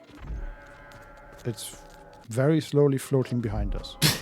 I bet each maze piece you shattered summoned one of the brothers. Maybe, can we just talk to Lorenzo? Hey Lorenzo, Yeah, you seem like a nice guy. Can you come by, pick me up? what was the number? 1798? I don't know. 1, I think it was a 6, 7, wasn't it? 9, 8. Okay, I also used to 1. I hit the 0 before that. 9, 8. Do I just call random people now? I knew you would call. Now you will tell me what you will see in that cave. Ah, what will the cave painting to the left depict? That was a bird. It was a bird, Lorenzo. I see. And the middle? It was a turtle, Lorenzo. Turtle. And lastly, what will the cave painting to the right depict? It was a human. A human. This is a dumb children's puzzle. Yes. Now I see in your immediate future that something you need is in your bag. The tampons. What? Ah. Did he say that? Yeah. Okay. Obtained, question mark, magic show ticket. Oh, we can go to his thing. Nice. Also, what a creeper. I don't know why did he have to say that? I foresee that I will see you at the show, sister. Okay, let's see if we can survive this brother. Is he like approaching us? Yeah, very slowly. Like he's floating behind Right. us. Hello. Hello, doggy. Hello. And he follows us through rooms, but sometimes he disappears. This is just like Resident Evil, man. Just, I don't know. Doesn't seem very scary so far. I wonder if it increases her stress level. Possibly. Also more owls. Let's go to Lorenzo. I should have saved somewhere, but you know. You only live once. Fuck it. Yeah. We Caravan. never die. Lorenzo the Great. It's locked. There's a letter slot. Yeah, slide in a tampon. This is what you wanted, Lorenzo. You fucking creep. Use magic show ticket. I want to introduce you to my friend, the Emperor. You two would get along. Lorenzo came out. Oh, wow. And we're flickering. Fuck off. Let's talk to the magician. Seeing as you have a ticket. Also, we did see his face, but I didn't look out for his eyes. Mm-hmm. And now it doesn't show his eyes, of course. You don't think he would have noticed if he had no eyes? Maybe, but he was pretty far away. I will look out for it. Okay. Seeing as you have a ticket, I suppose you are here for the show. Well, all I have left is this lice-infested wagon. The horse which carried it is as dead as magic. I am now but a nameless vagabond with a violent past. Only the most red of roses could awaken the memories of my great show. Ha! And then it cuts to her opening her purse. Yeah, don't worry, I got you, man.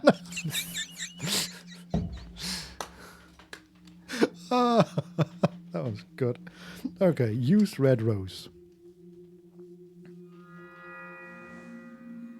He smells it. And everything turns red for a moment. Yes. I remember it like yesterday. Do you?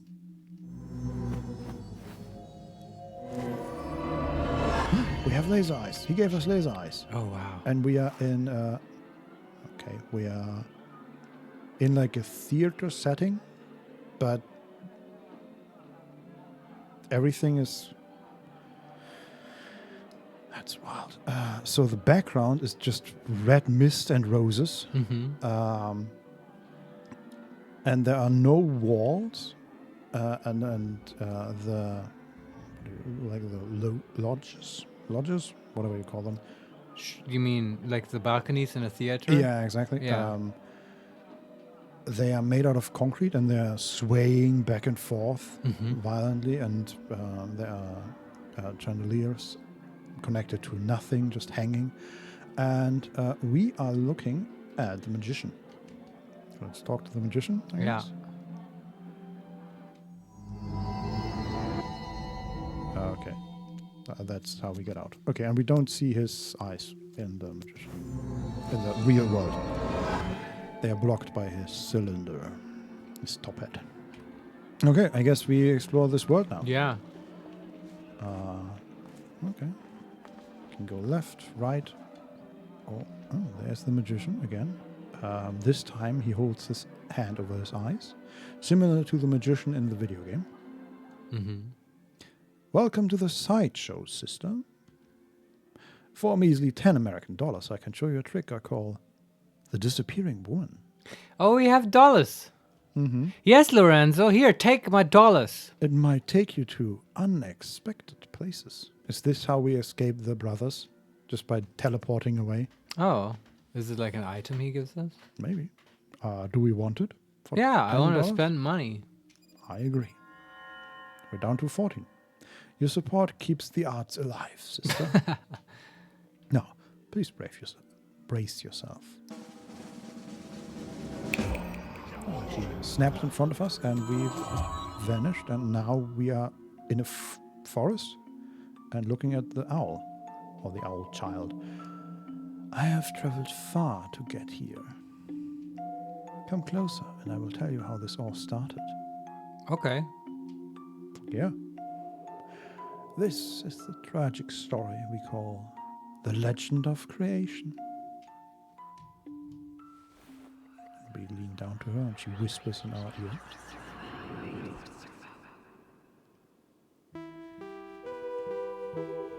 Thousands of years ago, the third eye shone over the islands in the Far East, but one night it fell from the sky. A human found it, and when she held it, she saw the magic of this world. She had a vision, so she painted a creature in red ochre on a cave wall. At night, the crimson beast awoke. It spread chaos and death, and devoured the human and her people. The story of the red creature became legend, but the third eye lived on and appears in the most unlikely of places to this day.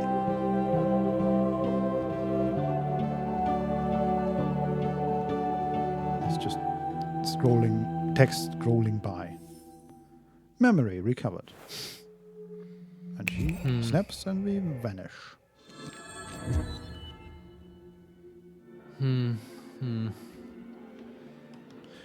Okay. Okay. There's a dollar flying by. No, give it to me. Give it to me. Give it to me. Give. Yes. No. Yes. $15. Very good. Moving to the left. Another magician. Welcome to the sideshow, sister. For measly $10 American, I can show you a trick I call the disappearing woman. But we just did that. I might take you to unexpected places. Yes. I hope this one takes us to another... This is a different magician now. Yeah, so we walked right, there was one, and then we walked to the left, and there's another one. And then the only path left is in the middle towards the... what was it called? The stage? The stage, yes. Thank you. Do we want to spend another $15? Yeah. Another $10? Yeah. Okay. Accept. Your support keeps the arts alive, sister. Yes. Now please brace yourself. He snaps. This better be good, Houdini. Back with the owl child. Oh, God. Not your favorite character, huh? Your journey has been long to reach these lost woods. Come closer and I will tell you one of the... This is a tragedy of the tale of the Baroness and the treasure hunter. lean down and she whispers in our ear.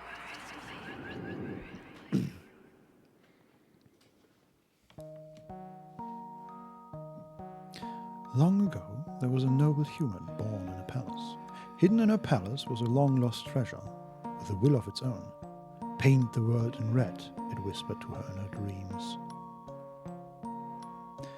Driven by the influence of the treasure, she painted a treasure hunter who appeared in her palace if real. Together, they set out to find the treasure known as the Third Eye. When they found it, all magic and wonders of the world appeared before them, but with the vision came great misfortune. The artist said, "Who needs eyes when there's nothing left to see?"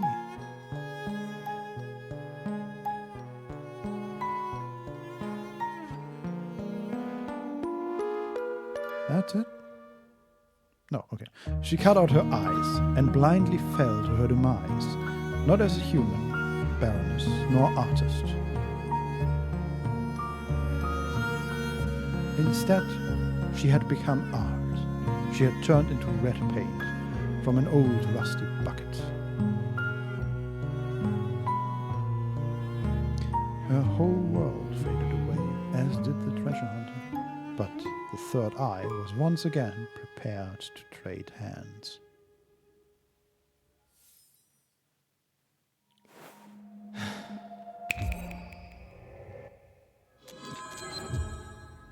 All right. Yeah. Yeah. Okay, so now Yeah, there's some similarities in the stories, right? Mm-hmm. But overall, yeah. I mean, I guess these were indeed sideshows. Sure. Nice. Let's hit the main stage. I think I found more sideshows. Oh. But we can't afford them anyway. Oh, what a pity. Huh? Yeah. Also, for some reason, reading that was super stressful. Just the mix of the Well, you had to read it fast, right? Yeah, and the music made it seem like there was so little time. It was weird. Mm. Anyway, let's talk to the magician. Be welcome to Tetro Rosso, sister. Our ancient order knew of your return. Oh, right, he's a monk, or something like that. Our prophecy told of a sister bringing us magical cards. Ah. We saw that it would open the doors to her past. Tell me, sister, did you bring us any magical cards? Yeah, I got caught.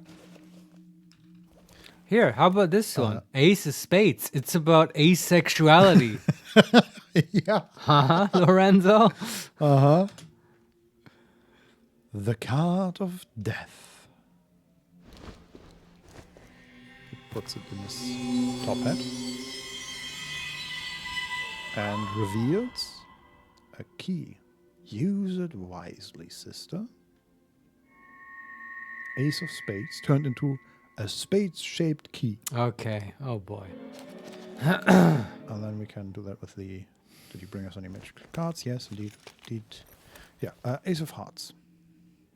The card of love.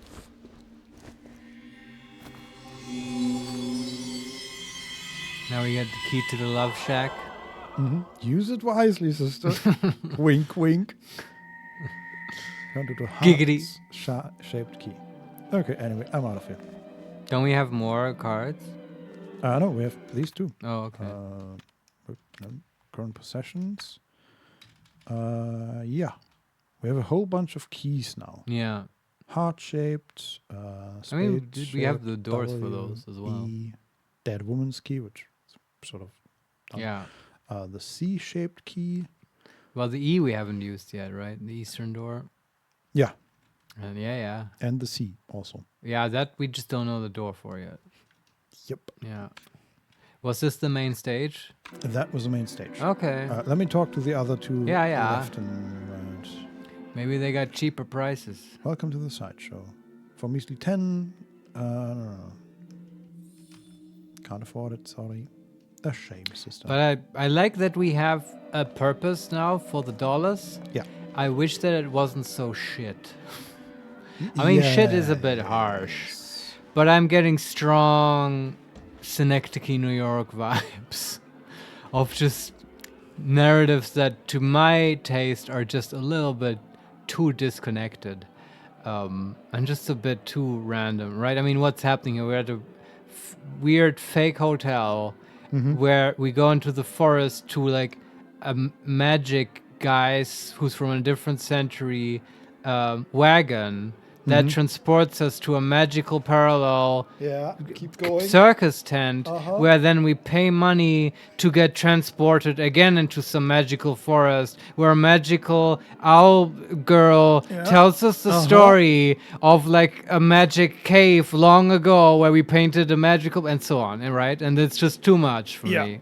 How many layers deep can you go? And there's no discernible structure or rhyme or reason for me behind that. I see the similarity between the stories and so on, and that works, but all of the Matryoshka doll egg packaging seems unnecessary and convoluted. Also, to be honest, like the stories we just learned for $10. Yeah. You could probably kind of put it together, right? With what we've picked up in the game so far. Maybe, but also just the stories weren't that interesting. No, they were like not. They painted on a cave wall, and then the beast killed them all, and end of story. Well, yeah, okay. Sort of. So I'm thinking, right? They're like doing this. I mean, we're interpreting the game, but this is what we always do.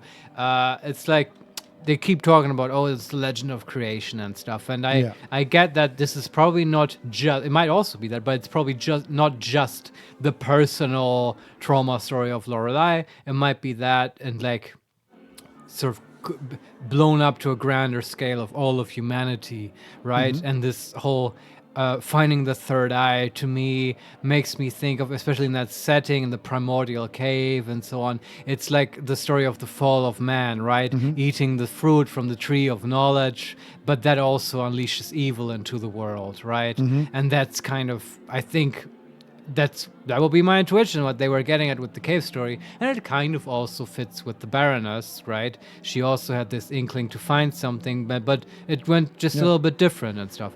And that's fine. But that's sort of the sort of mythological and emotional and religious and whatever inventory that they're using here. Not yet sure to what extent, whether they try to say something interesting or even if they have any kind of point, but they're telling it in a very like convoluted way, in a way where they're just stretching it out with a bunch of puzzles. Yeah. That's the sense I'm getting, and it's just not. It's. I don't know. It feels like there's crunchy parts. It's just stretched out, and it's probably that's also just me. I'm perfectly willing to accept that. There's probably a big audience out there for just these kinds of puzzles. People find that satisfying, and that's totally fair and cool. I mean, thing is, if I were to play this like on a flight on my iPad, Oh, sure, yeah. this would be great. I mean, I guess if you compare it to mobile games, different market, pretty great. Absolutely. Could totally see that. Yeah. And also to play it with others, like, that makes sense, right? If you were traveling together or whatever. Yeah. Because you can like think about the puzzles and stuff. And I do think so. Okay, I thought this earlier, Vincent. I guess I'm kind of now giving my verdict. I don't know why this is the point, but at least about this part, I think that the puzzles in this game are really well designed in one way and really badly designed in another. Both. I want to not just be negative, right? But I really feel this, that in general the puzzles are good designed in the sense that they are absolutely solvable, and they really manage to do it very well to like establish connections within the puzzle over like sometimes very disparate sections of the game.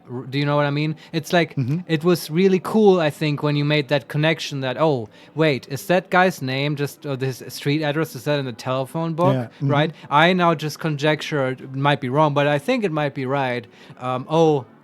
Does the weird codes in the weird red labyrinth, does that mean the memory addresses from the weird Silent Hill retro game and stuff? That I think that works really well because that used to always be a big thing in like puzzle games, that you get stuck at some point and you can't figure out, okay, what is the exact thing that the developer thought of here for the solution to this puzzle. Yeah. And it's this weird shit like, yeah, okay, put honey on the cat hair that makes a mustache so I can wear the mustache. That kind of bullshit. And they'd have, I think, none of that, right? And it's mostly pretty smooth. And like I never felt the honey cat hair bullshit come up in this game, and that works really well. The downside to that, I think, is that the puzzles are kind of too lame and boring and numbery for me, and that's right. That might just be me. It's yeah. Yeah, I also I'm thinking, have we encountered anything that was really difficult so far? I mean, we got stuck, certainly. And the two hints we needed were basically just look a little closer, because I don't know, the lamp that was turned the wrong way around. Okay, sure. That was also I get that you missed that, because that's the only point where the game does stuff like that. Yeah, exactly. It was Yeah. just I felt like there was a miscommunication between what I expected the game wanted from me, and then suddenly the game changed that, which is, I don't know. Maybe it's fine, but maybe you get that eventually. But it felt a bit weird. But also the some of the puzzles we've faced now, it's certainly nice how connected these puzzles are. But at the same time, I feel like this Lorenzo puzzle, for example, where it just tells us the answer, sort of. It was very easy, right? Yeah. It was a slightly obfuscated answer. And if you can, like, just do what he says, then you solve the puzzle. And it's not really a puzzle. Yeah. And I feel like what I really want here is more consistency and difficulty from these puzzles. But that's also really hard to do for puzzles. I can tell you one thing. Here's the thing that the game did well. It made me want to make a better puzzle game. And then I can maybe eat my words and eat shit, because then I will learn that like making a puzzle game is actually really hard, and they did it really well. I don't know. I feel that it is, yes. Yeah. But it's like, I mean, there's a satisfaction in solving these fucking puzzles. But I don't. Some of them, yes. Yes, but I don't like this particular flavor of puzzle, at least not so much of it. Or, give me a number puzzle, but make it fucking hard. Because I thought that's what you're getting at, right? That none of these puzzles are really that hard, actually. It's just a lot of them. It's a lot of them, and also, I feel like a lot of them don't have any reward. Yeah, it's just, okay, open this door to get to the safe, which you then open, and it has a key for another door somewhere else, right? Yeah. And it's just that, to me, like, I guess I'm not satisfied enough with the story or whatever. It didn't drag me in. As I said, it's too much Synecdoche, New York. Because it has been a while, I feel like, since we got any meaningful, or it hasn't been a while, but I feel like it's just too much story for this game, honestly. I don't know if it's poorly edited or if it's if it's too convoluted or too Matryoshka puppet-y, as you said. I feel like it needed an editor. Yeah. At many levels. It's just it has been a while since I have been excited and interested in this story, I feel like. Yeah. And that's in part maybe because we were stuck for a while there, and that always slows the enthusiasm down. Sure, though, like I have to say, after the first major being stuck, which really sucked, I don't feel like we got stuck very long. Right, and I mean, I don't know. We looked at a walkthrough once. It helped a little. It didn't spoil anything horrible. It was fine, I think. But yeah, the story-wise, like, it's not really driving me to play more. Yeah. And also, it's too much. Well, we just discovered these brothers now following us. Does that excite you more or less? It excited me because it reminded me of better games. That's the thing. Resident Evil and these other games. I don't know. I mean, I like that the game is sort of progressing. It's a thing. It's not bad. I don't hate it. I just feel like it's not quite for me. Because I also think there's probably a big demographic out there who want exactly this, just like cram the game more full of puzzles. I want you're right, if you want like a big chunky puzzle game to chew your teeth into and to have like lots of rooms and secrets to find, this is it, right? I would even, if I knew a person would like this would probably be my prime recommendation from now on. Oh, you like these types of number puzzles? Have you tried Lorelei and the Laser Eyes, right? Yeah. That's probably, if that's what you're looking for, that's good. But we also, you and me, we're like these weird, intense RPG gamers, right? So our brains crave story, maybe even good story, because, right, like some games have that, like Baldur's Gate 3.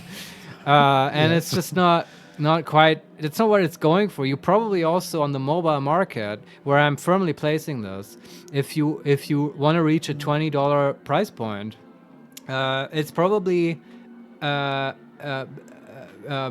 upon you to just deliver a lot of playtime, right? Yeah. That would be the thing you would be measured by, I guess. And one way to get that is to draw it out, right? And to just put more doors and keys and stuff in there. Yeah. And what I will say is that I feel like I really like the way they found a lot of different ways to use symbols. Yeah. And very different symbols, and different ways to set up basically math puzzles. Yes. Right. Though I did want to ask you about that. Yeah, and I just to finish the point, I feel like that's the worst puzzle for you specifically. So you know, it depends, right? I feel like many of these puzzles I was able to contribute, and of course some of them I could see they're like they're making it very difficult for you to describe, right? And that works better with some puzzles than others. Yeah, or mazes, for example. Yeah, that sucks. Okay. I just can't contribute there. Yeah. I also just don't think it's a very amazing, not a super interesting puzzle. It's I agree. It's fun if you're actually at like a circus or whatever, and they have a mirror maze or like a hedge maze there, and you actually go into it yourself, right? But that's different because then you're existing in that space, and that's interesting. Yeah, it's also I didn't mind running the maze in almost first person, right? Sure. In a very close third person, but running sections of a maze with a map, and while you can see that entire section of the maze, sort of defeats the point of a maze. Yeah, I see your point. Yeah. And at that point, there's no difficulty there. Yes, you're just sort of painting by numbers. Yeah. Yeah. But I don't know. Yeah, speaking of difficulty, like how would you feel, and are there actually puzzle games out there that do this? Because as I said, I think the puzzles most of them are pretty easy. Probably the hardest puzzle we faced was, at least for us, that was the hardest. The one with the movie poster and the dog or whatever. Yeah. We had to go back to that several times, and the code was actually kind of convoluted, and you had to think about that a lot. But there's no puzzles that, for instance, just require you to understand like hard math or whatever. And even a linear system of equations, there was just the faintest hint of that. Yeah, and I mean, there might be puzzles that we just didn't solve because we felt like we needed more information, but actually that was all the game was about to give us. Like, for example, the one in the art room or the art exhibition. I feel like there is some solution to that puzzle and we didn't get it, but it might also be very much the point that we just lacked information. And it's hard to tell the two apart sometimes. I don't know yet. Might be either of those. Yeah. But how would you feel about harder math puzzles in a game and other indie games that do that? I wouldn't mind. Yeah. I mean that's because inevitably, if you have that in your game, you're gonna exclude some parts of your audience, and like how would you do that, right? And like, okay, I like math. I've had some math in university and stuff. I could probably do some of those puzzles if you make them harder. But I will also reach a point where I can't solve it, right? I'm stumped. Sure.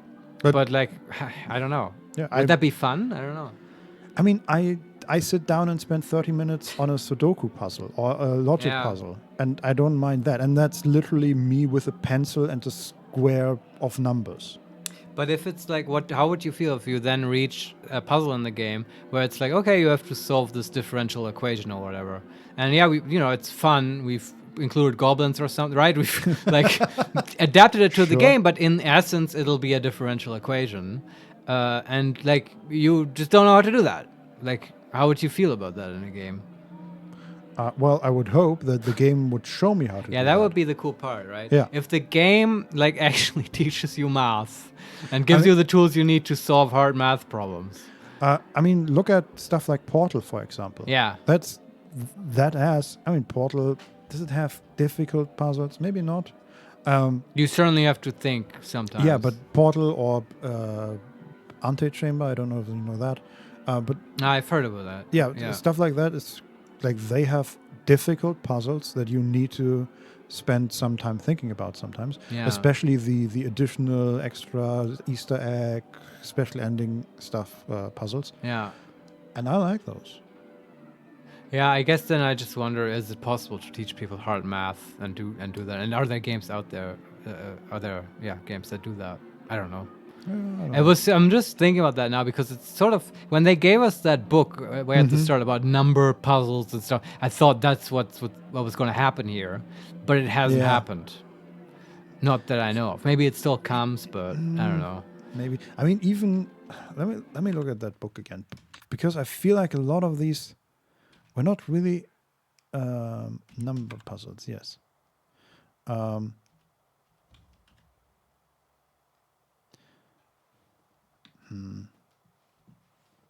don't know. For many of these, I don't even know where to start, really. For instance, do you have one? I mean, even when we looked at it briefly, we solved a couple, I think. Yeah, okay. Here's puzzle number 1. North, 0. South, 30. East plus west. Oh, we did this one. Okay. It was like 45. Okay. I think. Is it, though? Okay, let's go through it. It's not that hard. Could be 30. No, but it's easy to tell. Come on, let's do it. North is 0. Yes. Go on. South is 30. Yes. East plus west is question mark. And is there anything... That's all the information you get. Okay. But what are they even asking for here? Probably east, right? East plus west. That's what the they are asking for. Question. Okay, and north was 0. Mhm. South was 30. 30. So it's like 30 degrees is to the south. Possibly.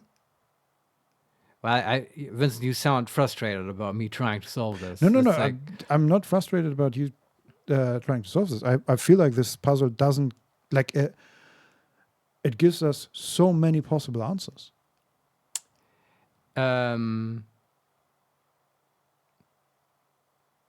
Okay, just two answers that I could immediately think of. Like every time you turn right or left, you add 15. Yeah, exactly. Right, and then east plus west would be 60. Well, actually, I That guess you're right. Yeah. that No, is- hold on. Okay, you to face north, it's 0 degrees. Turn right would be 15 degrees, and then turn right again, another 50. Then you're at 30 in the south, and the west then would be 45 degrees. And then yes, that's how you arrive at 60, right? You add west and east, 45 plus 15. And you got 60, and yeah, I mean that's an answer. But okay, I know I complained about this. The book doesn't tell you the answer, right? You can't put it in. And I don't think so, no. yeah, but the only thing we knew is that the answer is between 0 and 99, and I mean that would fit. Yeah, but Yeah. it could also be 30. If you turn left That's true. Yeah. to the west, then it's 15. Or right to the east, then it's 15, and you add these. Yeah, two this one is a together. little unclear. I feel like we had another one which also had east plus west, where it was unambiguous. Let me look at those. Okay, here's one that has text. That's good for us. In an octagon-shaped room with 8 doors, the door to the north is marked 0. Oh yeah, that we solved, I think. The door to the north is marked 0 with red paint, but someone has scratched away the writing on all the southern doors. The two other northern-facing doors are marked 45 and 315. The door to the west is marked 270, and the door to the east is marked ? And we solved that. I think it was it's just degrees, right? Yeah. So east is 90. Makes sense. And you can only have till from 0 to 99. Mm-hmm. But I mean, yeah, this is just a book. Like, there's no actual interaction here and stuff, right? And Yeah. I don't know. I mean, was this your point? Even these are not that mathy, right? Yes, and I don't know. I feel like these are just not very good puzzles because they're. It feels like I have more questions about what the question even is. Yeah, I mean, there's a reason they're in this book, right? They probably these landed on the cutting room floor while they were designing the game and coming up with puzzles, right? I could see this octagonal thing being an actual room in the game, and they probably tried it out maybe and noticed this is not a very fun puzzle. But then they just put it in this book, which I think is totally fine. I don't have a problem with this book. It's just all of these puzzles, none of them are like intense modular arithmetic or whatever. You really want math puzzles? I do. I mean, like just doing math tasks, like in a math course, can be fun, right? Yeah, totally. That's puzzly sometimes. Sometimes it's very absurd, the stuff they have to come up with. Like, if you look at absurd, you can Google this. Like, don't do it now. It's not that interesting. But like absurd sort of physics puzzles that they have to come up with, where they have like, okay, so imagine 7 penguins all bound to each other with a 80% elastic tether, walking on the North Pole on like frictionless ice. Because you have to come up with this stuff. We are ignoring air resistance here. Then it's like they have to make them penguins so that they come up with this ridiculous thing that it's on frictionless ice and stuff. Yes. But it's all because they want to ask you about like spring resistance in the tether and stuff with like 7 elements and so on. It's just, okay, you guys need a game designer, I think. Where's the story in this? Yes. Like, I can't solve this. Where's the drama? Yes. We need more drama. Exactly. Yeah, I don't know. At this point, I don't know what my point is anymore, but it's not my kind of puzzles, I guess. Yeah. Also, just to circle back to the brothers, they kind of make me not want to play this game anymore. Because now it's a horror game, Vincent? Now it's stressful. Yeah, but I think that's the point. But that's not a good way to do that for me. Like, I get that they wanted to include pressure on the player. Right. But we've been playing this game for, 12 hours now? Yeah. And it was a sort of cozy, relaxed stroll through a puzzle world. And suddenly it's not cozy and relaxed anymore. And we're constantly under pressure. And now I can't think. And I don't like that. Yeah. So I totally accept that you don't like that. Yeah. It's your absolute prerogative. I don't think I would mind it very much. I understand that they're, upping the stress level and stuff. It excites me. That's okay. But I also, I don't know. We don't need to keep playing. Like, I feel like this might be a good place to put Lorelei down. Yeah, I agree. Yeah. Although regardless of the brothers or not. Yeah. Also, by now, I'm just not super excited anymore about the story. No. I don't know what's going on. I don't feel like we're getting much closer to a revelation. No, I feel like, the reason I think we're now sort of ad hoc closing the book on this is also that we just got a sort of a big story drop, and I at least feel it was somewhat underwhelming. Yeah. And that makes me then not excited about the rest. Because how good is it going to be? Like, I don't know. What's the truth value we've arrived at, Vincent? 40.9%. Yeah, okay. Which I would say is not terrible. No. But also, okay, now that I'm thinking about it, we got to 25% in the first, 6 hours? And now we are at another 6. And that was only 15%. It keeps slowing down. Vincent. So, so next 6 hours will be 5% more. So... Yeah. Oh boy. How long are we going to keep playing with Lorelei? Yeah. And, I want to say some good things too, though. I really liked that she gets laser eyes. Mm-hmm. I enjoyed that part. Yeah. I really, really liked the buggy PlayStation NES game. Yes. That's like the one thing I would like to explore more. That is the only thing. The glitches in that has me excited, and that it had a horror theme. Fuck, I was almost gonna say more negative stuff now, but okay, I like those things. I like the church and stuff. No particular reason. I like the dog. I mean, come on, Marius. You always like the. I like religious themes. Yes, yes, Absolutely. Yeah, I guess that is the reason, but it's like they don't do much with it. Come on, I want to stay positive. I agree. I like the dog and petting it. That was fun. I like the music in the circus tent. I like the graphics, honestly. Yeah, like I was going to ask you. Yeah, the graphic fidelity is not very high. Yeah. But the style is solid. Yeah, the style works very well, in my opinion. What was your favorite moment in Lorelei and the Laser Eyes? I know mine. I thought about this. I think, I don't know. This might be something that I have to think about longer. But I liked first encountering Nero. Oh yeah, sure. That was a good change. Yeah. What's yours? The piano, seeing the piano, sitting down, figuring out that puzzle, and playing that song, that actually made me feel something. That was the highest point for me, and also like where I feel like I got the emotional content of this game, of like an old woman like reflecting back on her life, or maybe it's humanity thinking back on itself through a sort of the perspective of eternity, is what a philosopher might say. I don't know, but I feel like it's actually not going to get better than that. Right now I'm being negative again, but it's like, okay, there I got the sort of the point, and maybe now you're just sort of iterating on that concept. But that was the most. That song was really good. Yeah. That sort of got to me, and I liked it. That was my high point. It also sort of came out of the blue. That helped, and it all sort of clicked together. But I feel like, okay, everything else now is just gravy on top. Yeah. Also, just to add another point, I really liked the moment where, in our first session, after we sort of banged our head against these closed doors with the movie posters, we finally figured out, oh yeah, okay, we just didn't explore this. Yeah. And suddenly we had puzzles that could actually be solved. Yeah, that was good. And then the whole, I also really liked the safes. And the movie poster puzzles. I think they work great. Yeah. And also just, they gave us, even in our weird setup here, I think we both solved 2 of the puzzles each, or 2 of the saves each, or something like that. Sure, probably.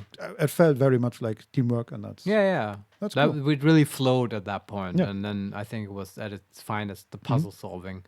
Yeah. Do you have? What's your rating? Do you have over-unders for Lorelei and the Laser Eyes? Well, a close over. Sort of difficult because I don't play a lot of these. Yeah, the puzzle games, right?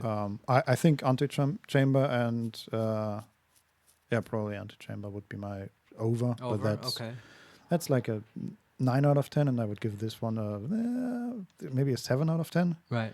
And under. What's the worst puzzle game? Worse than Lorelei and the Laser Eyes, but bracket it as closely as you can. Yes. Let me think. Have I? Again, not a lot of experience with point and click. No, games. I would struggle as well with over and under. Yeah. No idea. What about you? So my rating is 6. Though I totally respect a 7. That's probably. Well, I don't respect a 6. You're wrong. No, I mean I respect your choice. Maybe I would rate it a 7 if I could see it, and the art style would impress me a little bit more. Yeah. But I have no big. I've said all my reasons just momentarily before. Now I have no big. That's just my gut feeling. And it's totally fine that there's a demographic out there that likes this game more. I don't regret playing it though. I think it was cool that we looked at this. Absolutely. And to certain people, I would recommend it. But overall, it's a 6 for me. And I think, over under. Probably I haven't played it. I probably enjoyed your retelling of the Talos Principle more than this game. That's a that would be my over. I like the story about another puzzle game. Look, I can't play games. What am I gonna do? I mean, I get it. There's a dungeon about episode. It's like episode 3 or something. Go and check that out. But I mean, Talos Principle is a puzzle game. Yeah, it's also about like the creation sort of legend in a way. It's about consciousness. It has themes. I bet it's better at exploring them than this one. Yeah. That's my over. For the under, that's a tough cookie, man. Because we don't play that many puzzle games. I have to pick one, so I'm going to say, I might regret this, but I'm going to say that maybe Indiana Jones and the Search for Atlantis is worse than this, but only slightly. Okay, from when is that? Well, like the 90s. It's like one of those LucasArts adventure games, but only because that does that stuff with put honey on the cat hair, make a mustache. Because here's the thing. The thing is that game is probably better than this. But my experience of being like 11 and playing it with my friend Philip in his dad's office and just being stuck for hours on a stupid puzzle. And also not being able to punch the Nazis because it had like a weird boxing minigame that we always failed at because we were bad children. That particular experience, I think, was worse than playing Lorelei and the Later Eyes. Yeah, that's a good under, I think. Do you have one? Not really. I mean, okay, in that same vein, I could mention Myst.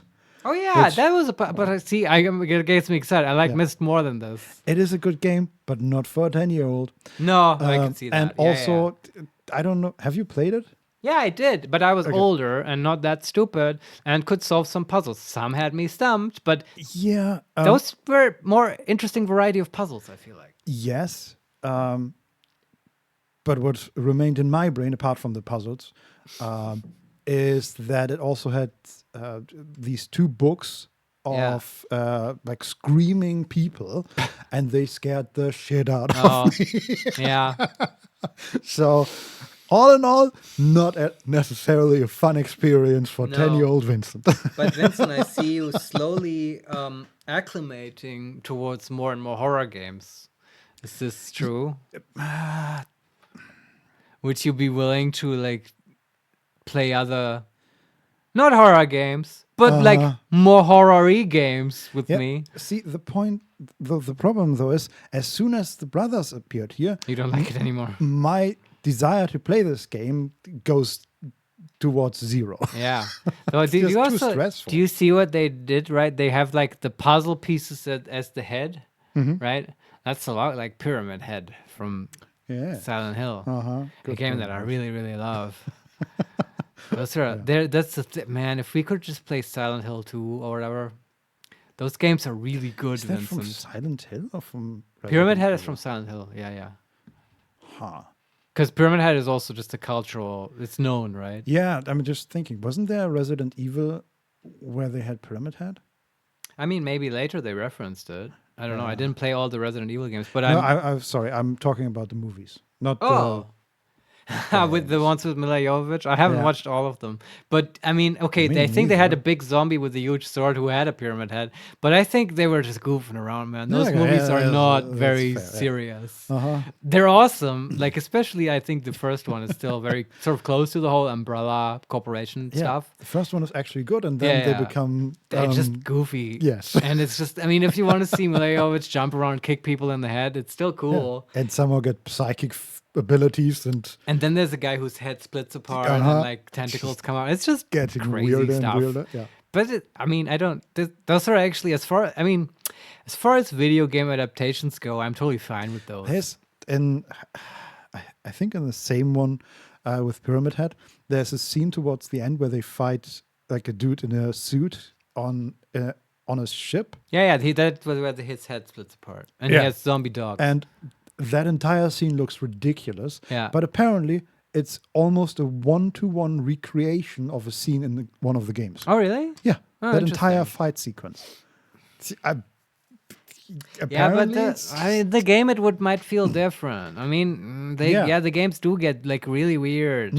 But at that point, it's always when it's like late in a Resident Evil game, I'm for some reason willing to like accept a lot of weirdness. And it's just, I don't know, man.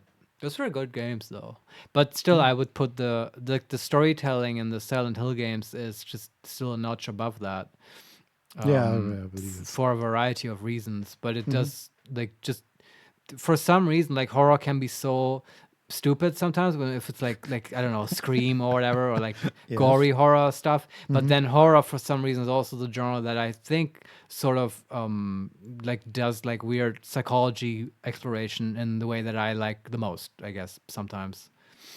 Yes, I can see that. And has totally. like the most interesting things to say about the human psyche and how it's fucked up. The thing is, right, I don't mind horror in books. Yeah, okay, you like Stephen King, right? Well, Stephen, You've read it at I've least. read it, but then Yeah. at some point I stopped, not because of the horror bill, or well, Because of the teen group sex. no, there was like domestic violence stuff Right, that I yeah. wasn't super into. But I mean, I've read A House of Leaves, which is sort of That's horror. That's existential horror. There you go. That's exactly what I just said. It's perfect example.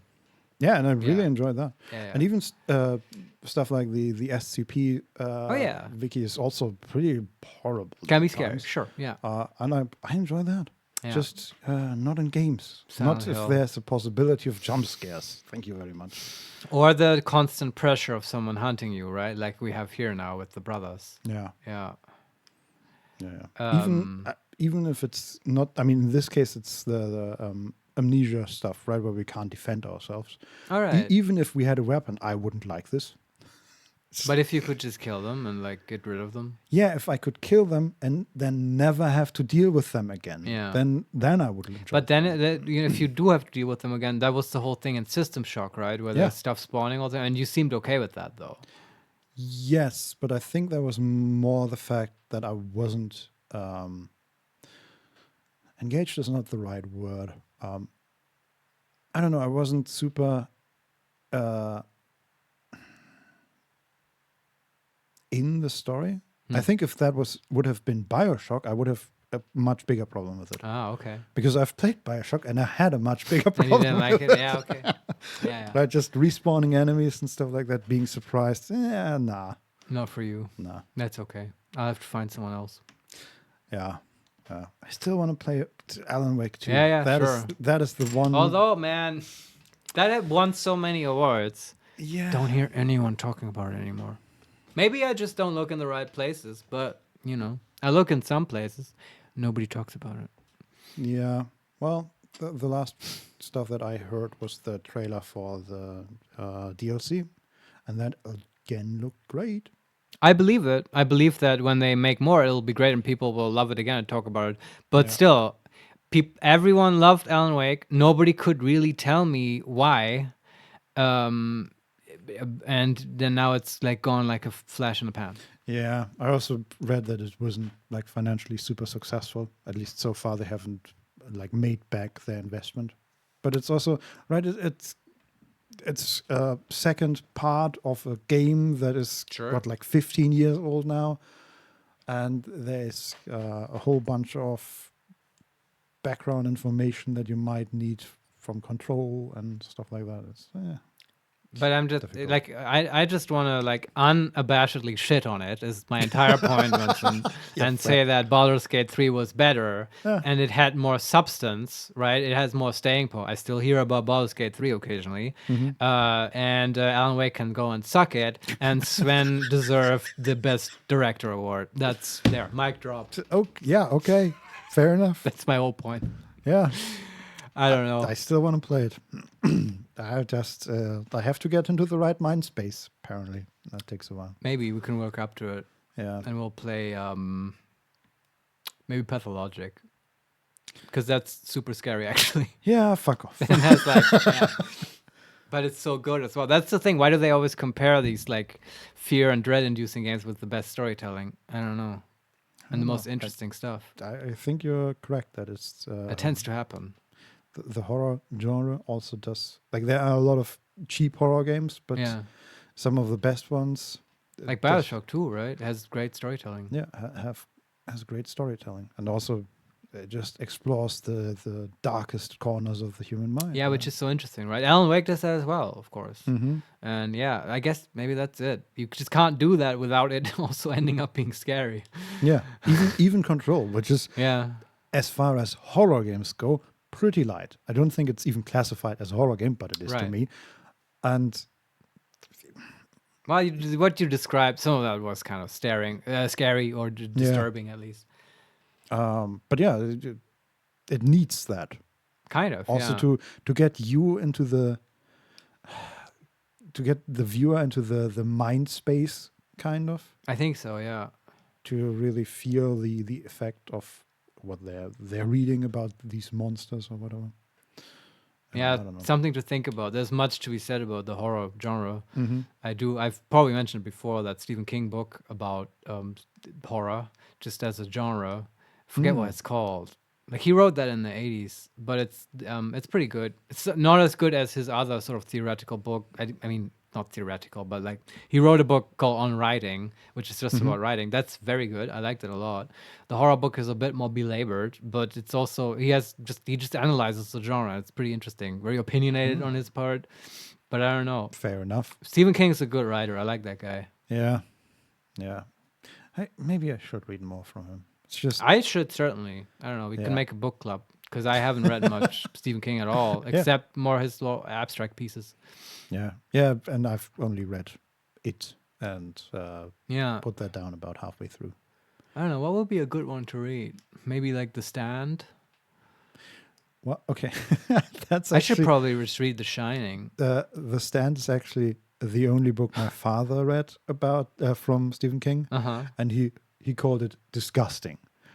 But is that good if your father says that? No, not like the book is disgusting as this is not, I don't know, like Christian or whatever. It's just there's so much description of people being ill that it's not a fun read if you're easily disgusted. But see, that's one thing to feel. I talked about disgust earlier today. But like, Stephen, why not just horror, man? That is a form of horror. I mean, of course he does it. I kind of want to read it. I don't know. Yeah, you, of course, yes. I'm not surprised by that. But I'm also not a big fan of that part of the horror genre. Maybe Carrie would be best. That's like his first success, I think. Because the On Writing is also slightly autobiographical, and he's great at talking about his own story, sort of. And that was he was still, I think, an English teacher and like, just barely making it, but still sort of writing on the side, always getting rejected. And then Carrie was the first book that actually got bought by some horror magazine or whatever, and he got a check in the mail and celebrated it and stuff. And then it just went uphill from there. I wonder if he ever talked about what his own favorite book of his is. I mean, there's right for other authors. I would be surprised if they did that. Like if George R.R. Martin told you, well, the second one is really the best, and after that, it's sort of downhill from there. Oh, do you mean his own favorite books of his? Yeah. Oh, yeah. But for Stephen King, it feels like he has such a library of books. He's a prolific author, man. Yeah. And he also seems, as far as I've heard from him, and that's not a lot, he seems like a guy to tell you, well, okay, if you want to read one of my books, start here. Yeah. And everything before that is not as good as I've did there. Like he just seems like someone who would have an answer for that. Yeah, I don't know, man. I don't know if he has a favorite. He can probably tell you, something about each of his books, but it's also like maybe they're good for different things or whatever. I don't know. It would be interesting. I certainly don't remember him saying that. I would be super curious, though, if he could rank them in some way. I know only one thing, that during the time of writing Cujo He was so coked out, he does not even remember writing that book. Oh boy. Because he definitely had, Prolific, huh? he was very prolific. He also had I mean, he's off of all that stuff from what I can tell. And, he's had interesting developments, I think, in his life. He also had that bad accident and stuff where like he almost died. And then his wife kind of like nourished him back to health and helped him write during that time and so on. But before that, I think he also had a phase where he was like very, very addicted to a variety of drugs and alcohol and like on a bad dark path. And we got Cujo out of that. So I don't know. I haven't read Cujo. Apparently Stephen King hasn't read it either, but Oh, he might have read it. He just doesn't remember it. I'm also. I wonder. There's this like trilogy or even morology of the Dark Tower. The whole series. I don't know if one would want to start with that, but that's probably the ones that I'm most interested in. I've asked you about those ones, and you said it's like the sort of centerpiece for this sort of horror universe that Stephen King creates, because it's supposed to all be sort of in the same dimension in a way, right? Yes, kind of. I think the Dark Tower itself. Okay, just to give the backstory on that, I watched the what was the movie called? Is it just the Dark Tower with Idris Elba and Matthew McConaughey? I don't know, but I watched that movie and then I read up on the books a little bit, and I think there is an alternate Earth where most of the stories take place. Right, like it is happening in like a small American town. Yeah, but with fantasy monsters. sure. But then the Dark Tower is a sort of hub for all the other worlds that exist. And It's like Sigil. yeah, basically. Yeah. And the Dark Tower stands at the center of the multiverse or whatever. Okay. That's cool. So, yeah, in that regard, it might be a centerpiece. But I don't know if that would be a good starting point for a book. But that might be the one for me. Yeah, if you've read a little bit of it and stuff. Yeah. Yeah, maybe. I don't know. Now we're talking about Stephen King. That's fun. Yes. I don't know. Mini podcast there at the end. Yes. I think that's it. In the background, it's just Lorelei staring at us with her laser eye. Yeah. I think that'll be it for us with Lorelei and the laser eyes. It was fun while it lasted. Who knows? Maybe they'll make another game. We'll probably not play it. I don't know. Yeah, I mean they. I've looked them up before playing this, and they are quite prolific. I believe they have. But they made like mobile games and stuff, right? Yes, but the last. And who are they? Do you know? It was the developers that the names created out of the two names. Yes, like Debian. I remember that. How do I get to? Show me the I'm looking at Steam and I just want the store page. I don't know how to get there. It's also not that important. No, now I want to know. Yeah, okay. Simogo. There you go. Simogo. Yeah. I mean, from now on I will connect their name with some kind of memory, so I would be curious what they make next. Also, since you're looking up how's this game received, what's the rating? Overwhelmingly positive. And Steam doesn't give a number, right? Can you look on Metacritic?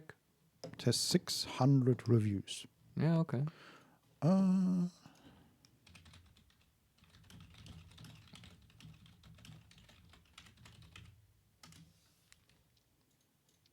Let's see. 88. It's pretty high. And the user score is 8. Yeah, people liked it more than me, but that's okay. As I said, I might not be the demographic. Yeah, I'm also looking at who reviewed it, and I know none of these names. I wonder if Dodger liked it. Good question. I have no idea. I mean, she seemed to enjoy it as she played it, but Yeah. My God, these reviews. Lorelei and the Laser Eyes is nothing short of a triumph for the puzzle game genre. Its excellent and challenging puzzle design is perfectly complemented by a beautifully minimalistic aesthetic, creating a total package that fans of the genre simply should not miss for any reason. 100. But that's from GameOver.gr. I mean, I agree with this, right? It's like, yeah, if puzzle game is what you want, this is probably it. And I'm just not the demographic for that. Yeah, GameSpot gave it 90. Destructoid gave it 90. My God. The thing is, they did not mention like the story or all that stuff, and they probably don't care about that, and that's fine. Or it's just window dressing, right? And I believe that the art style is charming and minimalist and cool. Well, okay. GameSpot mentioned this story a little bit.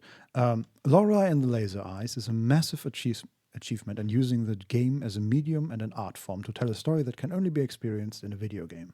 Is that so? Over the course of my time with it, I was surprised and astounded by Simogo's ability to subvert my expectation to convey a story that touches on art and technology, and the magical illusions of storytelling, all while using the foundation of puzzle design to not just arm me with knowledge, but use it to find the truth. It can often feel like a harrowing maze built on riddles and deception, but through perseverance, you can find your way to the center of this labyrinth and a truth worth knowing. Is that so? Well, I guess I can't judge because I haven't finished it. Yeah, But a story that can only be told through a video game, Vincent. but if I understand it correctly, they all played it on the Nintendo Switch, which I bet is a better experience. Yes, and yeah, I don't know. If you play it on while you're traveling, definitely, I could see this be really entertaining and good. Well, all right. Yeah, I'm still glad we tried it. Yeah, me too. I think next time we'll be back to Baldur's Gate. Finally. Yes. Back with Sarevok and our friends. Forest friends in the Baal Temple. Yes. Yes, and we will kill them all. Then maybe at some point we actually will get Oren. Yeah, right. Oh, yeah, I forgot about her. That's why we were there. Yeah, I do want to do that. And then, so that'll probably be next week and on Thursday and on Sunday. Do you know what I just realized? What? In a month, we have been playing Baldur's Gate 3 for a year. There you go. Yeah. Oh, fuck. We should celebrate. Hopefully that will be a good day. Maybe we will finish it by then. Yeah. Who knows? Probably not. But, everything's possible. Yeah. On Sunday, we will be doing the Ultima Online stream. That was a lot of fun last time. The whole stream came together, defended us against evil PKs. And stuff. I hope there will be more of that. That's on Sunday at 12 p.m. And thanks for playing with me today, Vincent. Oh, my pleasure. We just talked about how, mixed feelings about the game, but overall a very fun experience for sure. Yeah, totally. Glad we did it. And I will now say all the socials as usual. You can find our stuff on YouTube, youtube.com/@HeMakesMePlay.